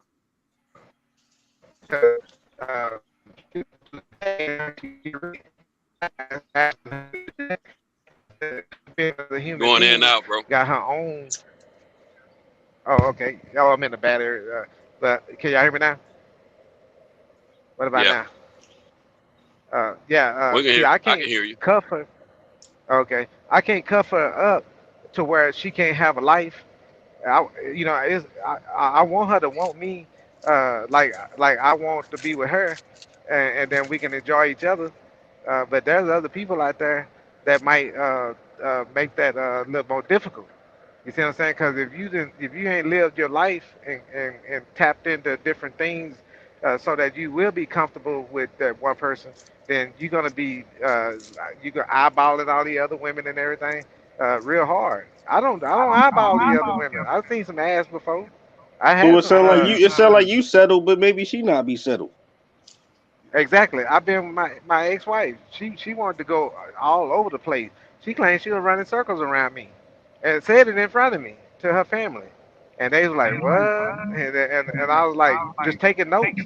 But Yep. I didn't care because I Yeah, had but that might really be your equal, you know, because some people they try to find their equals, and you try to do with everything you can do. She probably could be doing everything you do. You think that she not, but doing the same thing you doing the same thing for real. But see, I was being faithful, and the whole thing was she was out there out and about so much that it was ridiculous when I started finding out the truth, right? So the thing about it is that she was good at. I was better at having sex She than was her. good at hiding it from you. Yeah, I was better at having sex. Making love or whatever to her, and that's why she didn't leave. And then the other people, they wasn't ready to settle down like I was and try to have some kids and raise them. So she came to me. See, that was the reason why she came to me and wanted to marry me and not everybody. Well, she wanted to get with everybody else, but they wasn't ready. They wanted to be players.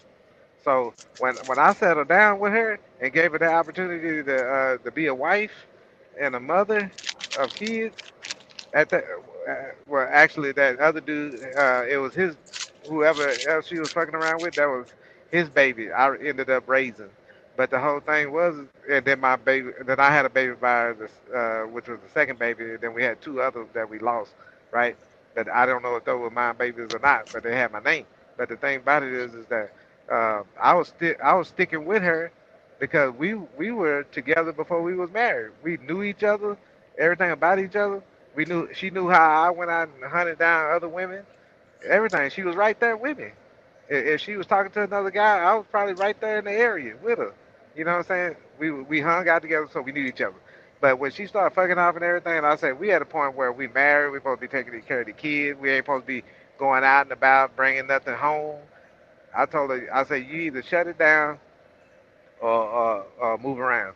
And she gave me an ultimatum too. She said either quit your job or and find something that where you can come home every day. And I said no, I'm keeping the job. Cause see, women they'll tell you to quit your job to come home every day, not because they want you home every day. They want to keep eyes on you, so they can go do what they want to do. And you losing your power by losing your income. How are you supposed to make money if you quit your job?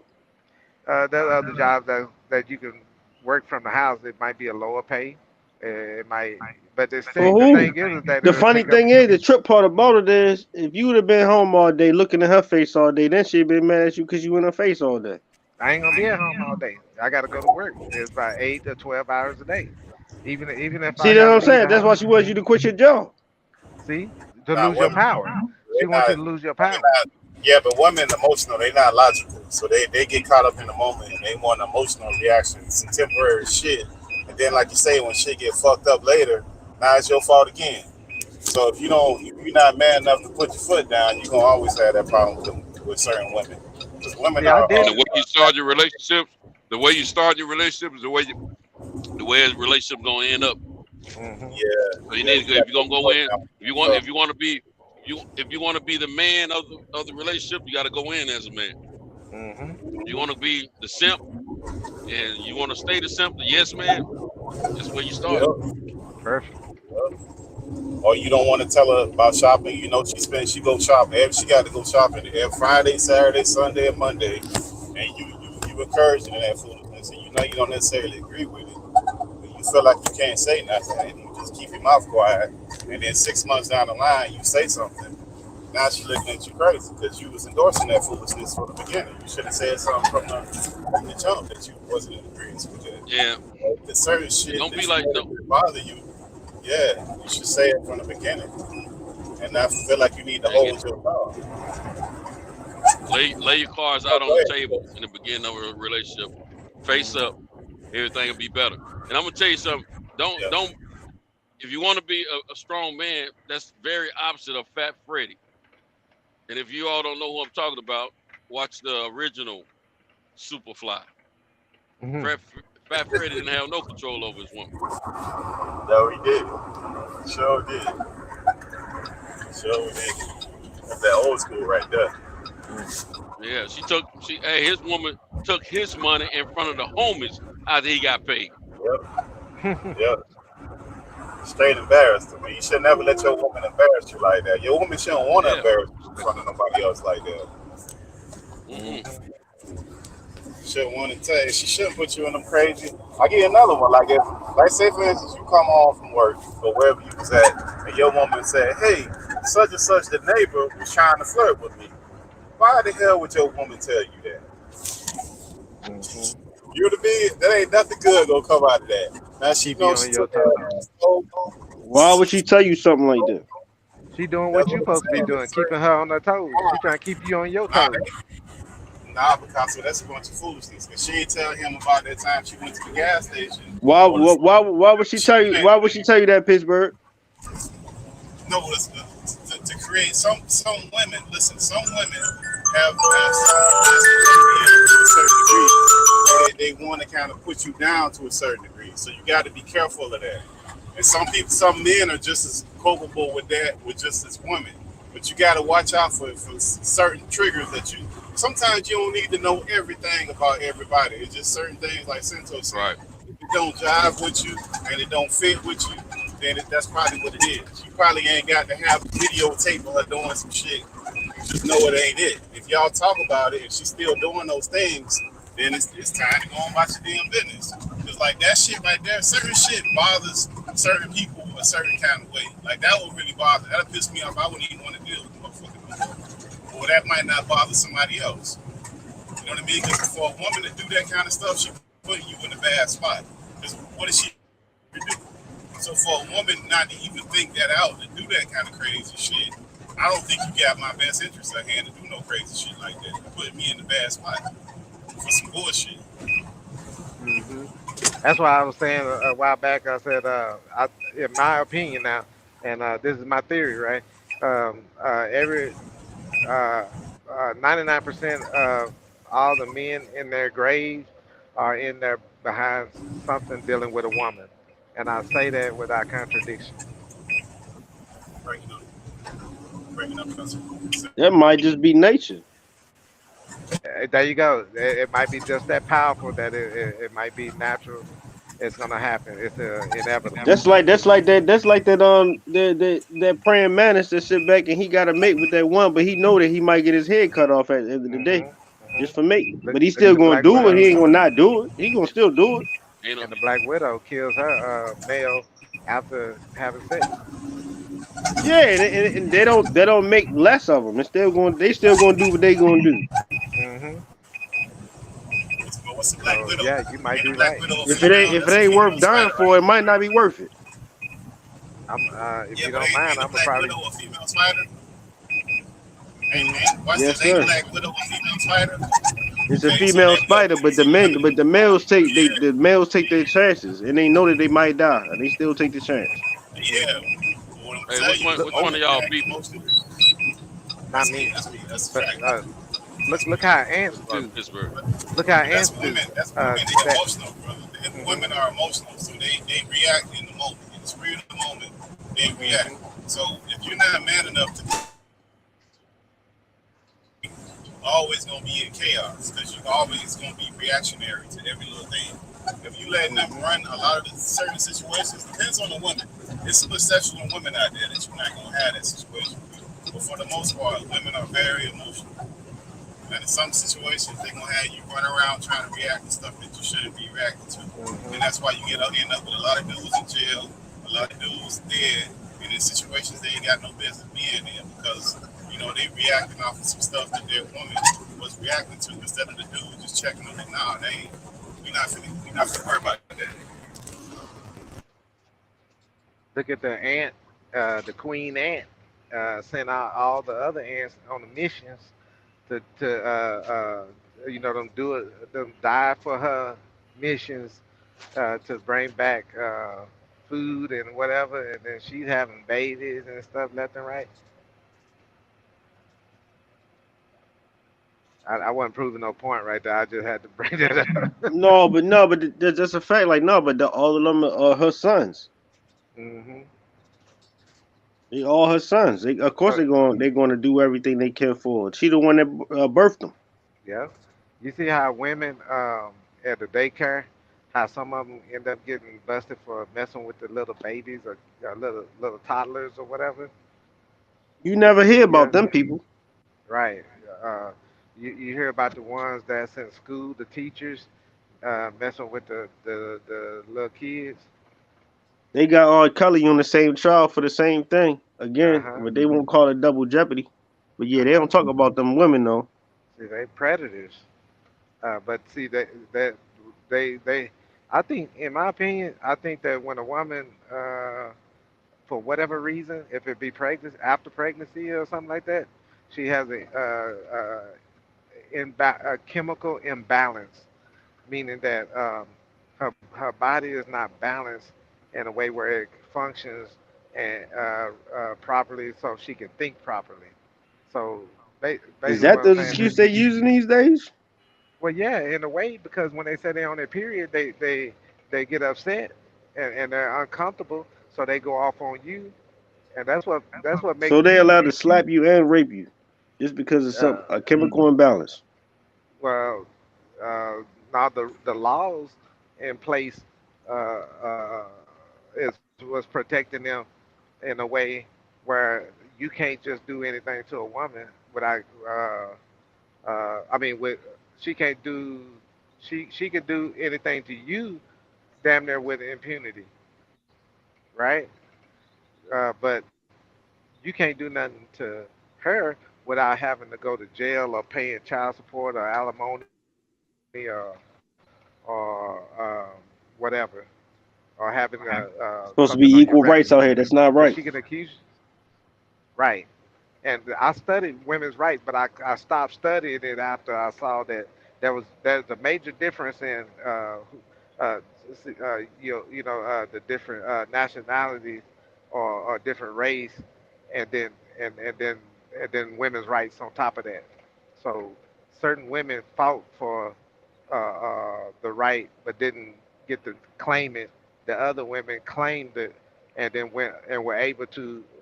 Because of their color, were able to go to the White House and argue it because there was a certain women over here that they saw as an example that actually went through whatever they went through. They went through the hardship. The black woman went through getting killed, beat, and all this stuff. And then you can see that where the white women, and this was during the 1500s, and where the coming out into the 20th century, right? So white women, they saw how black women were treated and stuff, and the black women were fighting for they were killed and dying and everything. And when they finally got a stronghold on something, and went to the White House or whatever, and start trying to fight for it right there, but it wasn't them that was getting hit hard, but they went up there fighting for it. But they got better rights than the other women, right? No, you might be on to something, Picasso. You might be on to something. They probably was telling them the white women they used to get abused a little bit, but the black ones they got abused more. But like when they found out that the black woman was gonna say something, they like, what you saying something for? Like, see, black women we ain't saying nothing. What you need to be talking for? But then when they found out they could get rights, like they be like, no, we need to get rights like you getting rights. But at the same time, it's like they probably was telling them like, "Nah, you need to shut up because we get abused." You know, but the black ones probably was getting abused more, of course. You know what I mean? But at the same time, they like, we don't say nothing. They're like, what you talking for? We ain't say nothing of what you need to be talking for. See, white women were trying to take heed to what black women were dealing with. Yeah, because they seen they was about to get up. They like, no, and they about to get a law passed. Like, no, because they been abusing us. So what they do, jump ahead of it. Because Yeah, say, they like we been in the line. Like we supposed to be in the line first. Because see, women. Y'all notice that women's rights, that women's live and women's reform, all that stuff, it really hurt the household for the black community. Because like no, that's what I was talking about earlier. Talk about like all these equal rights. We not equal. I don't bleed every month. I'm not the same as you, but you want the same rights as I got. And it just don't work like that in the household. Literally in the household, it just don't work that way. Like the way, as far as the way the man move and work, and the way that the woman move and work, it's just different. It's not the same. It's not going to be the same. So for you to ask for equal rights is just insanity. It's not right. It's not going to work that way. We don't bleed every month like they do, but we go through something every month. Yeah, but it's not gonna be equal. Like we do the same thing. This is going to be the same equal. Like it's just not the way we move. And that was just like a little point, but I'm just saying that we don't move the same way. So for you to say that we should have equal everything, it's insane. Right. It's not right. But see, the traditional woman back then, because they had it all set up to go to war and colonize people, right? So this is the thing. The women stayed at home, and the men went out and fought, hunt. And when they came home, they couldn't keep hunting. They couldn't keep fighting if they didn't have a home to come to. You see what I'm saying? So the woman would be at the home doing all the chopping the wood and the cooking and the cleaning and the raising the kids and all of that stuff. So which one you want to do? I'd rather go fight. Then she's sitting right here dealing with all this shit right here. You know what I'm saying? So the woman was the candidate for that. And the man was the candidate to go out there and fight the other man. You see what I'm saying?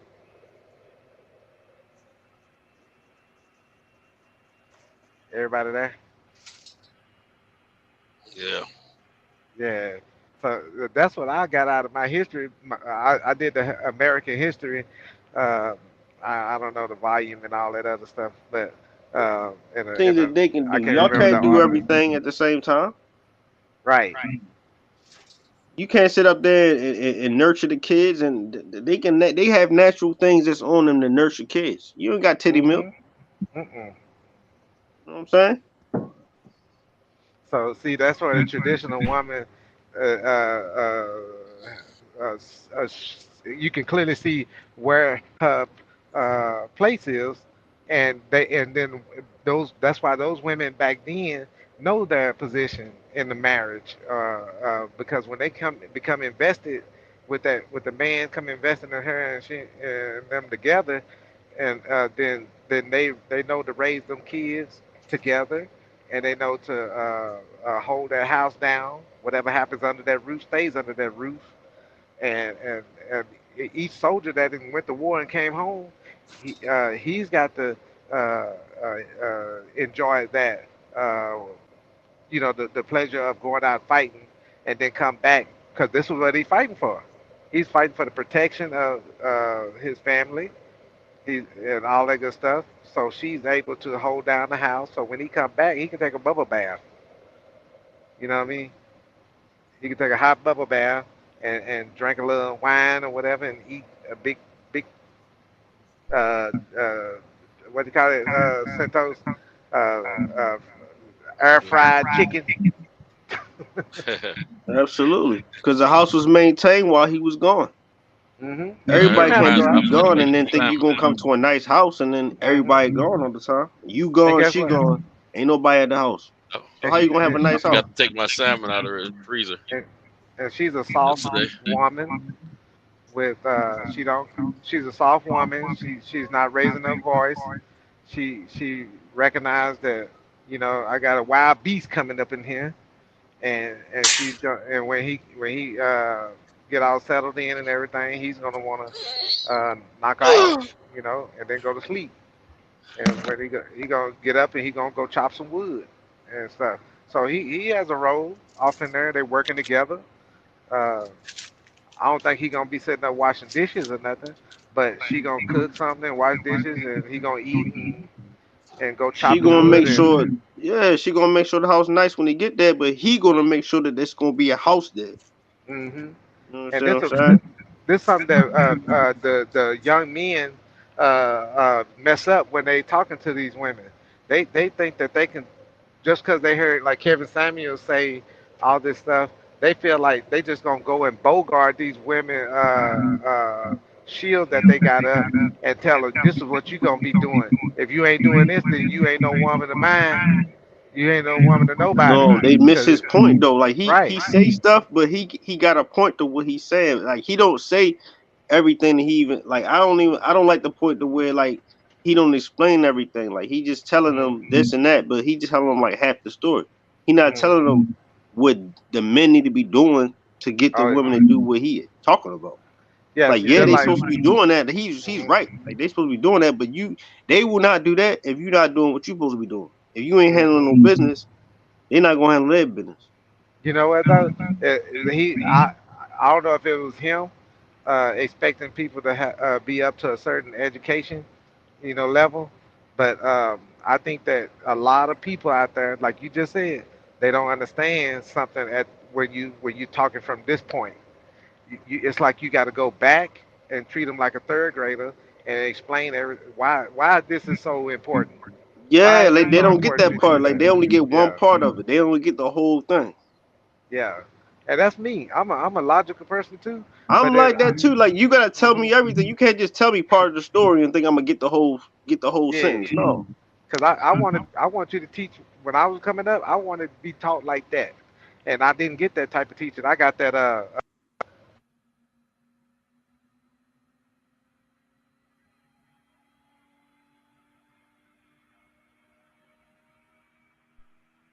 think you cut off.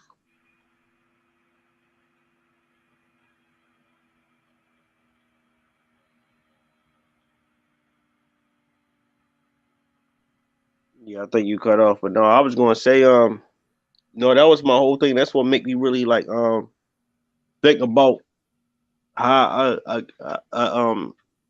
analyze information now, because I see that like everybody don't really tell you everything. They only tell you what they know or whatever, but they got a certain way of saying stuff. But like some people need stuff literal. Like I literally need you to tell me this directly from 1 to 3. You can't just tell me 2 and think that I'm just going to know 1 and know and automatically going to know 3 just because common sense tell you like no, like I need the whole thing. Don't just tell me one part.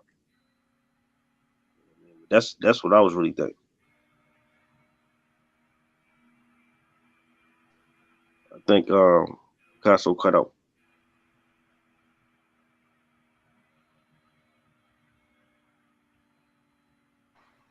I'm in the back of my truck doing a delivery right now. That's why I'm on mute. But Picasso's still on the panel. He probably just can't speak. He got his mic on mute too. Yeah, he was talking, but then I think it cut out on him.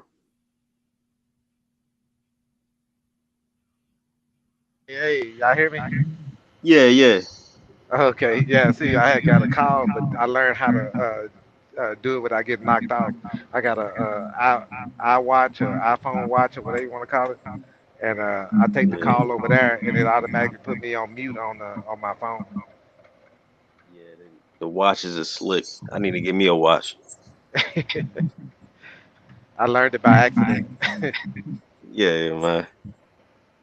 But no, I was just saying that no, it just like you were saying, like sometimes certain people, like everybody don't learn the same way, and some people you gotta tell them all the way. Like you can't just give them halfway and think they just gonna know everything off the top. Exactly. I wasn't taught the details. I was just taught don't do that, don't do this. Right. And when I kept getting whoopings and I kept questioning myself like, why am I getting whoopings? I ain't do nothing. And then I told then one day I think my mom was telling me, y'all do so much stuff, and I gotta whoop you over and over, you know. And I said, I guess I'm gonna take that whooping because I'm gonna learn from experience, because ain't nobody breaking it down to me. Yeah, and then Every- they feel like I shouldn't have to tell you. Like no, like some people tell me. Once I know, then I know.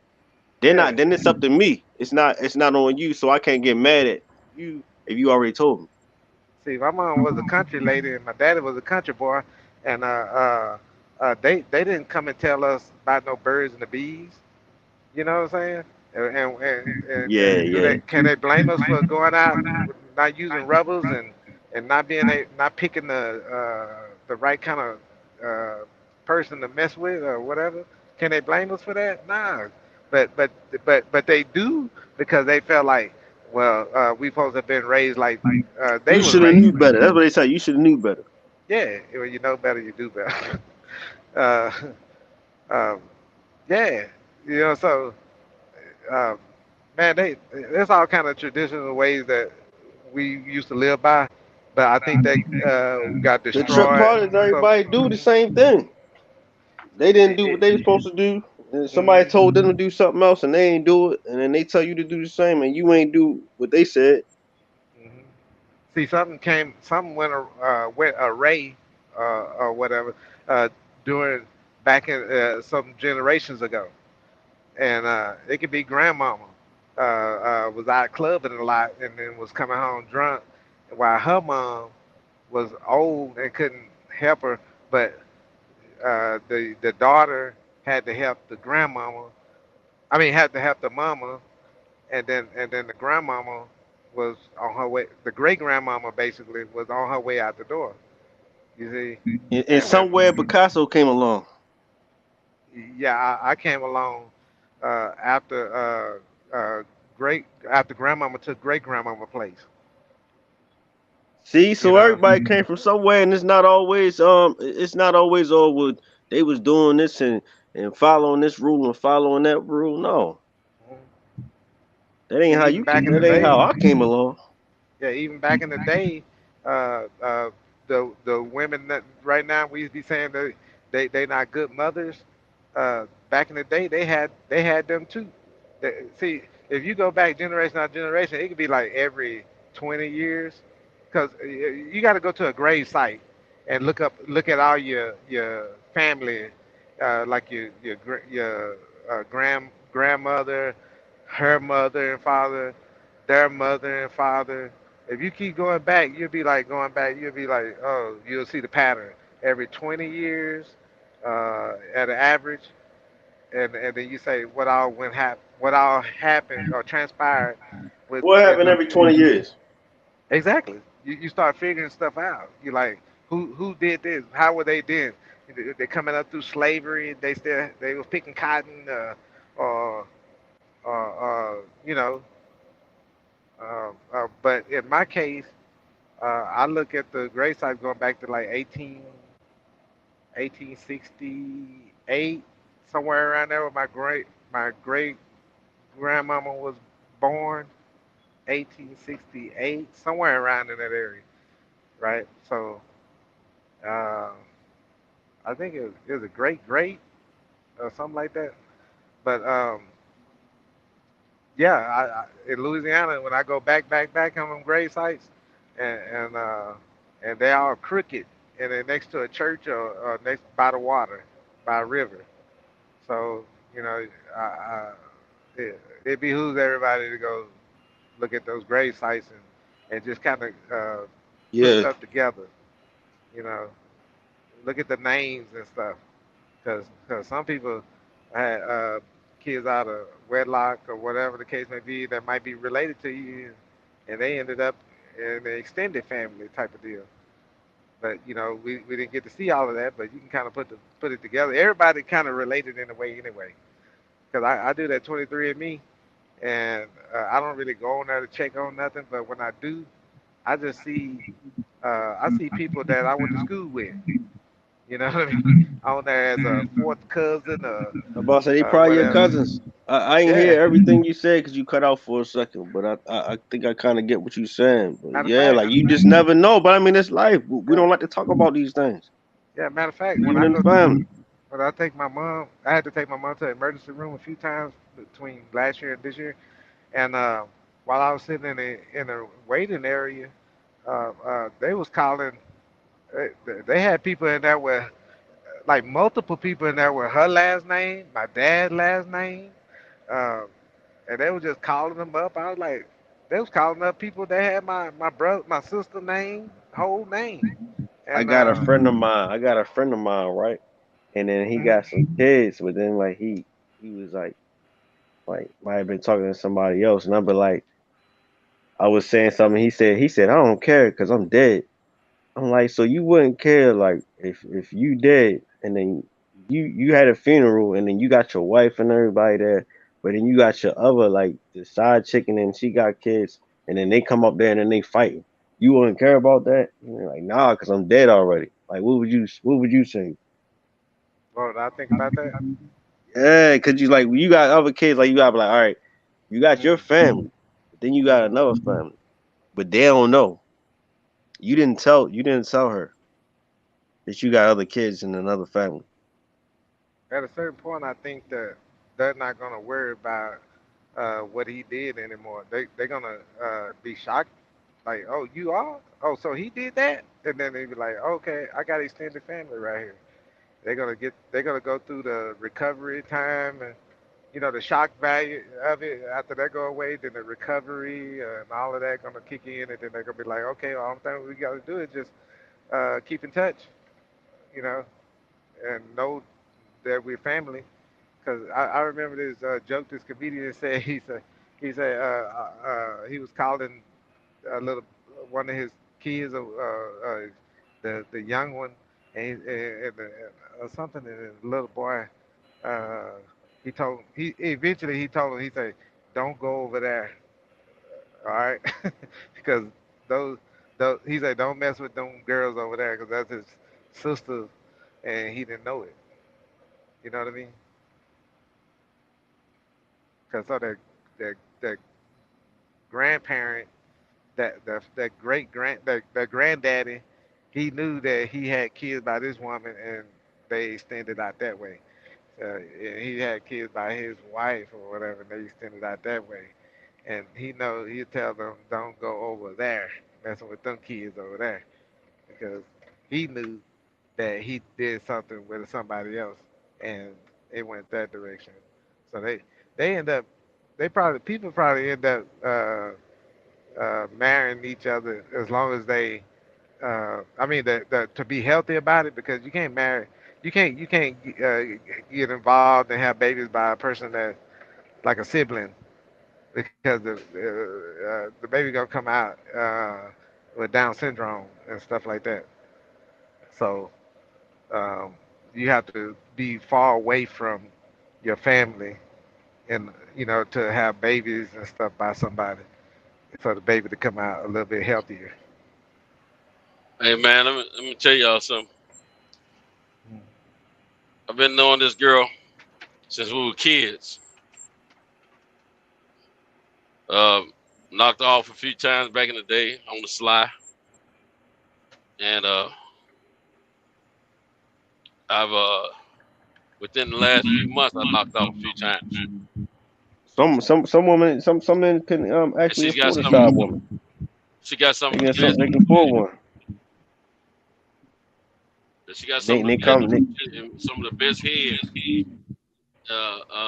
You know that I know about. I mean, it ain't the best, but it's some of the. It's on that level where it's really good. She's good at what she do. you talking about a lady in the night, Centos? No, man. Listen to me.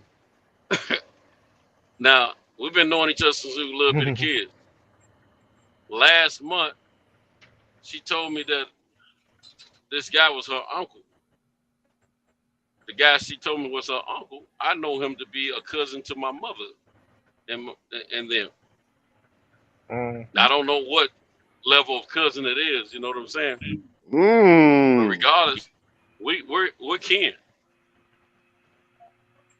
And I'm thinking, man, this is some of the best coochie and head I've had in a long time. You know what I'm saying? That was your little And, cousin. you know, and it turns out she's a cousin of mine, man. Through her father. That's why you should know your family. You know what I'm saying? We got a lot Some in of us got common. big families out here, man.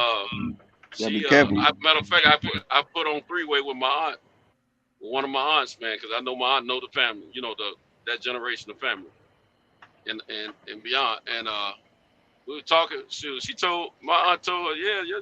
She said your dad used to be a police officer. Yeah, we know him. We didn't know him as well as we know the other one, his brother, which is the one I knew. But she did know. She knew of her dad. They just didn't know as well. So I don't know if they had different fathers or not. Him, the brothers. I don't know if they had different fathers or not. But yeah, man. And look, this girl, she get mad at me to this day when I call her cuz. When she called me, I said, "What's up, cuz?" You like, don't be calling me mad.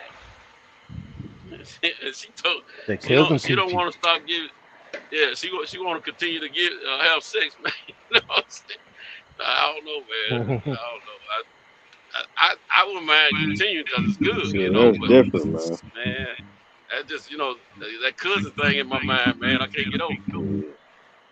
I Y'all can't kids believe want I that ain't web gonna feet. rock with my cousin. Guys gonna be too close together. I can literally say I got a cousin with some good cat. If a dude would ask me, man, what do you think about this? Yeah, man, it's my cousin, man. You know, man, I believe she good at what she do, man. I heard this. It's true. If a dude say he don't heard she got some good cat on, I can either not say anything, I can say, well, it's true.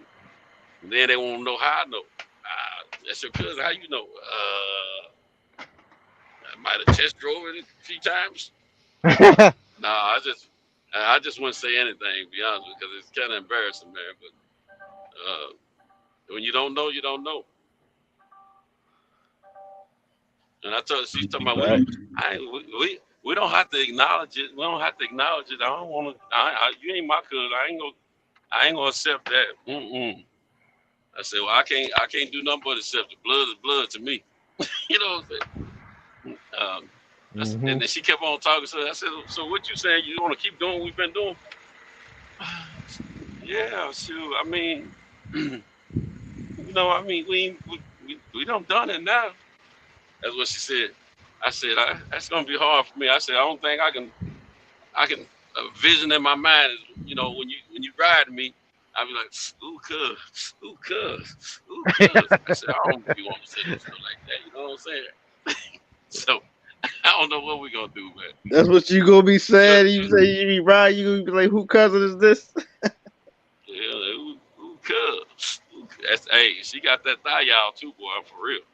I mean, she got that good stuff to make you say, hallelujah, hallelujah, hallelujah. But hey, that's probably why it's good. Cause you I don't know. It's probably why it's good because you kind of got to sneak it, get it. You know. That's it. That's why the same when we were talking about like the places. She got a man at home anyway. She live with a dude. That's why that's what made it fun for me. Is the fact that I was able to live out that side nigga venture until I found out I was kin to her. Like yeah, she got that she was trying to call me yesterday. I said she was texting me yesterday, right? Trying to get me on the phone. I said, no, I'm busy. She said something, and I said, look, it's good. It's best that we don't talk today because I'm feeling a little horny. I love conversations like that. I try to I got to get past some thoughts of us doing the do. That's most of when I think of her. That's why I think about us having sex. I don't think about her any other way, to be honest with you. That's about the our relationship ever. Back in the day, that's terrible. When I was in my early 20s, and since a few months ago. I mean, the last time I hit it was back in June. That's how recent it was. And then I just found out last It wasn't month, long ago. Ken to broke my feelings in half. That wasn't long ago. No, just found out, man. It's crazy. She said, ain't What nobody happened? told me we were kids. Oh, I said, no, well, did nobody know? I said, and her and my sister are cool, right? She be trying to let my sister know on the slide tip that, you know, she got a thing for her brother, you know. And I said, well, you have to stop asking my sister, you know, talking about me to my sister and stuff, you know, in that way. I said, you gonna let my sister know? Nah, I ain't letting her know. What you gonna tell her? I said, I mean, you her cousin. I said, I should tell her. You know what I'm saying? So I don't know what to do, man. That's something I've been thinking about for weeks now. No, I think I found out either right before my birthday or right after my birthday, one of the two. Yeah, she don't want It to can happen. reveal. It can happen. Definitely, it can happen. We got a big family. Yeah, but I mean, her brother, who I was really cool with too, he died not knowing. That's crazy. I mean, and she don't. Now, her and her brother had the same fathers, but all the rest of her siblings didn't have the same father. So the rest of her siblings are not my cousins, but her and her brother that died, they are cousins of mine. And all three of us, me, her, and her brother, we all was Leos. Our birthdays were, they're 4 days after, their birthday is 4 days after mine. But her and her brother, they're older than me by a couple of years. He's 3 years older, she's 2 years older.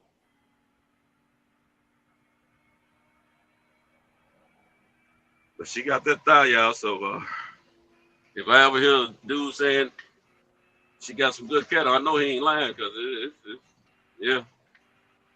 Now You just gotta keep it to you can admit to it, but you gotta keep it to yourself. Yeah, that's the craziest thing about it. But you know what? Remember earlier I was talking about some females are more talented in it in giving, you know, having sex than others. Yeah. We just saying that. She's one of those girls. She's one of them. What? She's one of those girls. I mean, she That's don't terrible. do no whole lot. She don't jump off the dresser or hang from the chandelier, none of that. You know, she can do a few little moves. You know what I'm saying? But she's good. Can't hang at from a everything ceiling she fan?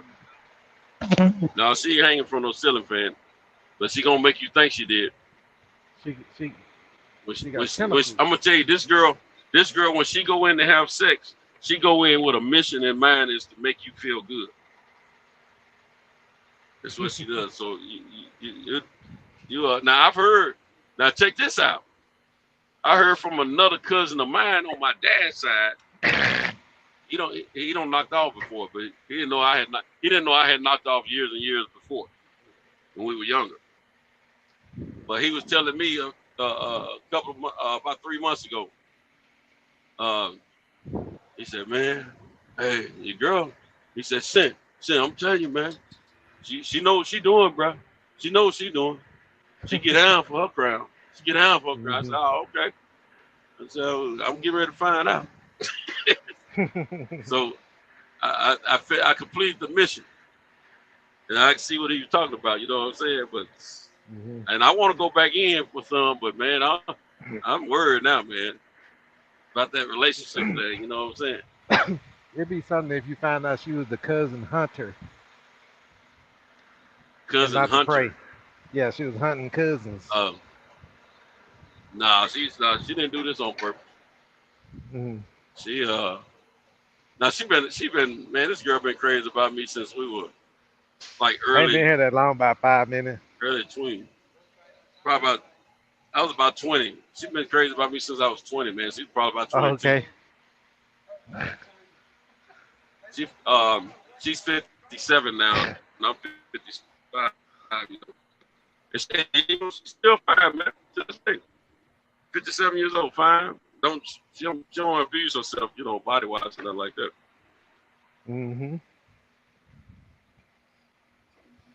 I like the women that don't abuse themselves and they get up there like 50 something, and because this girl I'm knocking off now, ugly, but she got a. She even told me. She said, "I got a little girl Work hard, coochie." don't Hmm? you? Yeah. The old She said, girl "I got a always little talking girl about. coochie." I was like, "What you talking about?" She don't want no big joints inside of her. Uh, This girl nah. here, she, the cousin, she always claiming, I don't let dudes with oversized joints get inside of me. They ain't tearing my cooch up. They ain't stretch me all out. But see, she came in Once wanting me to you get poke a in look the at a dude, booty, and she a freak. She the right yeah, kind of that's what I'm freak. talking about. She She. every hole on her is open for some sex. Then. Mm-hmm. See, when you get the women where they just can't, they want every bit of you, cause she always talking about eating me and all this shit. You know, like Mm-hmm. texting me, talking about she want to eat me. So give her She want a spoon. to. Don't give her a fork because that fork might hurt. Give her a spoon to eat you. Don't give her a fork because that fork might hurt. Never give them the whole thing. You always give it halfway. You don't give them the whole thing. That's what I can't do. See, the other girl that my ex, which I haven't messed with in about a couple of years now. Um, she got addicted to me. She got too used to me, but she knew that. But she said all it needs is just time apart, and then we'll get from we'll separate the attraction and stuff. Just need time apart. And I can tell you this right here. About 3 weeks ago, or whatever, we went. I'll go pick her up from the park. I mean, from my house and take her to the park, and we go walk. I drive. She don't know I stay. Assume Sound that like I a still robot. stay with them. Okay, can you hear me now? Yeah. I let her believe that I still stay home with my mom, but I actually have my own place. So she that's all I'm leaving her to believe. So if she pop up, ain't nobody there. You know what I mean? So Yeah. uh, uh, she used to be the one to pop up out of nowhere to see what's going on because it was a dude before me that cheated on her like that. She popped up and walked all the way through the house and saw him hitting this girl from the back. But uh, I mean, she almost busted me before too. Knocked on the window. I opened the curtain. I had a chick laying right next to me. I told the little girl, I was like, you know what? You're gonna have to go out the back door and all that. There's a long story, but she didn't. She didn't. If she saw the girl come out the back door, she didn't say nothing. And I told her already, I'm the type of person I ain't gonna say nothing if I saw her messing around with somebody. I just rather her be honest and let me know that she messing around with somebody because I'm looking at. I'll see the other person. If it's somebody that's just you know. That ain't taking care of themselves, I'm not gonna keep popping up at her crib, trying to knock her off because she messing around with somebody else. That I see clearly that the other person is doing some crazy shit. You know what I mean? Mm-hmm. But like I said, I can't cuff these women. But at the same time, I don't want nobody all on my back while I'm knocking them off, and I'm not gonna be on her back while she trying to do her thing. But because she ain't the only person I'm talking to. You see what I'm saying? Um, and I think that like if you're a young guy, and, in your 20s and 30s and stuff, I say get up in the age a little bit, build your money up, build all your shit up. You probably be about 30 years old by this time. You got like 50,000 in the bank and got your crib and the car and everything. Okay, well, you can probably really seriously go hunting, and then if you find somebody that you feel like you can live the rest of your life with, uh, just keep in mind that uh, everything ain't forever. And when you get with it, you just got to live in the moment.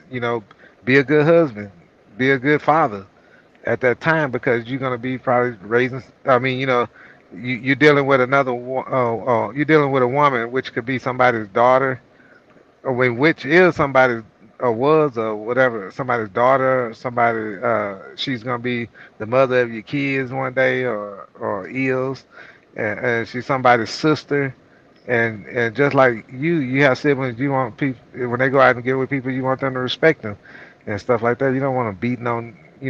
Never that. Where a man is beating on a woman and stuff like that. Uh, that's when when the man is sick, and you don't want to be a sick one. So have all the stuff that you need to know about being a father. You know what? And don't be scared to pick up a book because they have a lot of educated college professors that are have PhDs or whatever you want to call it in particular certain things like family and stuff like that, and it'll give you a lot of clues on how to raise some things to do when you're raising your family. Because I learned some things out of a book that I didn't think that I would learn. When you think that you could raise the kids off of the way you were raised, and you feel like you know it all, that's where you lose. You really got to expand your knowledge. You lived it. You've been a kid before, but it's time for you to pick up a book and pick up a few books, and you don't even have to read the whole book. Just read the first pages of the book because that's where the main idea is in the beginning of the book. Okay, so you read up on that part of the book, and I guarantee anybody, I challenge anybody to go do that. If you feel like all your relationships is messing up and everything, get a relationship book and read the first part of the first chapter or whatever. Matter of fact, it's free. You can go on Amazon, look up the book, and they let you look in there and see if you really want the book. And there's some pages you can read in the front. Do that, and then you'll be learning what I'm talking about. That you'll find stuff that you never thought of that these highly educated people already went over. You don't read no books. What book you read? I don't remember the name of it, but this book in particular, when I was raising my kids, everything was just different, and had the wife there messing around outside the house. Stuff. Hold on, Picasso. How you gonna tell me to read books and you don't remember the books you read? Because I didn't have to remember it. All I had to do was look up what title I needed, and I said raising a child, and a book on raising children, and I went and looked at the first pages and I read it. It caught me, so I read more pages, right? But I read the first part. You know what I learned? When you walk in the door of your house, and your kids, because my kids used to look up at me when I walked in the door, and I never knew that they were going off my energy.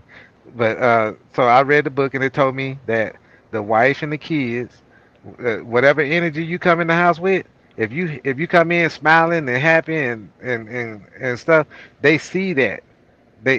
It's like you programming them how to react to you, and all that's true. The human body moves in a certain way, and you send out certain wavelengths. Yeah, you send out certain waves across that across the board, and the people that are close to you are going to be affected by you. So when you walk in, this is what I learned out that book off them little few pages now, and this is I literally learned. What's the book called? Child. Something about child raising a teenager. I did the one that's called Raising a Teenager, and I did the one I looked at one that was about how do you treat your like toddler kids and stuff. But just look up that right there, and it'll give you a list of books, and you just pick one. They shouldn't be too far from each other on what they're saying. But it'll show you right there in the book that the authors and all of that are like professors in college or just highly educated people that actually did studies on relationships and stuff like that. And that, basically what it is that you don't have to go. I'm saving you money on you going to get therapy or going to school to learn about it when you can just pick up type in the computer since we got internet and bring it right to you within seconds, right? And then you read it, Right. get that knowledge just like that, and you get to go. Matter of fact, I think that's how what college teach you, because I was always wondering. They gave us all this crap to make you think, right? Just like math. It's not that they want you to add up this and add up that. They want you to think on a certain level, right? So that's the name of the game. They're not trying to force you to do nothing other than to raise your um, level of thinking. So when you're in a situation, you don't panic. You actually function better because you know how to stay in there, and you have a bunch of formulas in your head that you can pick one that works for you at that particular time and then use it. Just like Brazilian Jiu-Jitsu, when you become a black belt, you have thousands of moves that you can use depending on what a person's doing. And with you having thousands of moves, well, you having that many options, a paradox of options, then you're going to be confident. You see, same thing with life. All these other situations uh, that you're going through that could happen in life, and you know what to do, and you know how to deal with it. You're gonna go into it with confidence that you can do it. Yeah, we lost Jay. Oh, We lost your student, man. you lost a student. uh, he, hey, he probably grew out of his shell, and he felt like he can go out on his own now. See, you got to make You like the know, Eagles. they always he always when he come through, he used to always ask questions about relationships and stuff like that. Yeah. He's really trying to soak up what we spit to him. Oh yeah. Hey. My ex-wife keep on texting me, man. Mm-hmm. You can end the show, Santos. You good at that? You know. I just tell everybody bye bye. So, everybody have a good night, good morning. Uh, such and such show coming on at 8:30. But you know how to close. So, if everybody calling you up, I'm gonna end up making some phone calls my damn self because I have some people call me, but I know how to do it now. But if you're in the show, I appreciate everybody showing up. Everybody in the chat. I didn't get to see the chat, but I appreciate everybody showing up. Hope you learned something and carry that on because I can't reach everybody. That's why we got that each one teach one, each one reach one. Iron sharpens iron, all that good stuff. So y'all have a blessed day. Thank you for showing up. Absolutely, and I want to say shout out to everyone that came through the chat, everyone that was on the panel. One special shout out to my brother Calio. I give him a hard time, but I love that brother. He knows it, and hopefully something was said that was helpful. I always learn myself as well. I've learned something tonight as well. But in the meantime, in between time, we all just gotta try to have a safe day, have a prosperous day. Come back again tomorrow night or tonight rather, and let's chop it up again. You know what I'm saying? If anybody, I know some of the things I said may not be agreeable with some people, but the way I carry myself, the way I live my life is what I do, and I make no bones about it. I'm very transparent in who I am with you guys, as well as some of these young ladies that I choose to date. Which I'm not dating as hard as it seems. Maybe for some people it's a lot, but it's not a lot. It's not enough of it for me right now. Plus, I hadn't let myself get loose yet. When I get loose, It's gonna be like a goose. I'm telling you. But anyway, in between time, I'll let y'all. Y'all holler at me. Shake y'all thing, I'll shake mine. Peace. We out of here. All right, Picasso. All right, man. Take care. Be careful. All right, bye-bye. You too, bro. Bye.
backpack.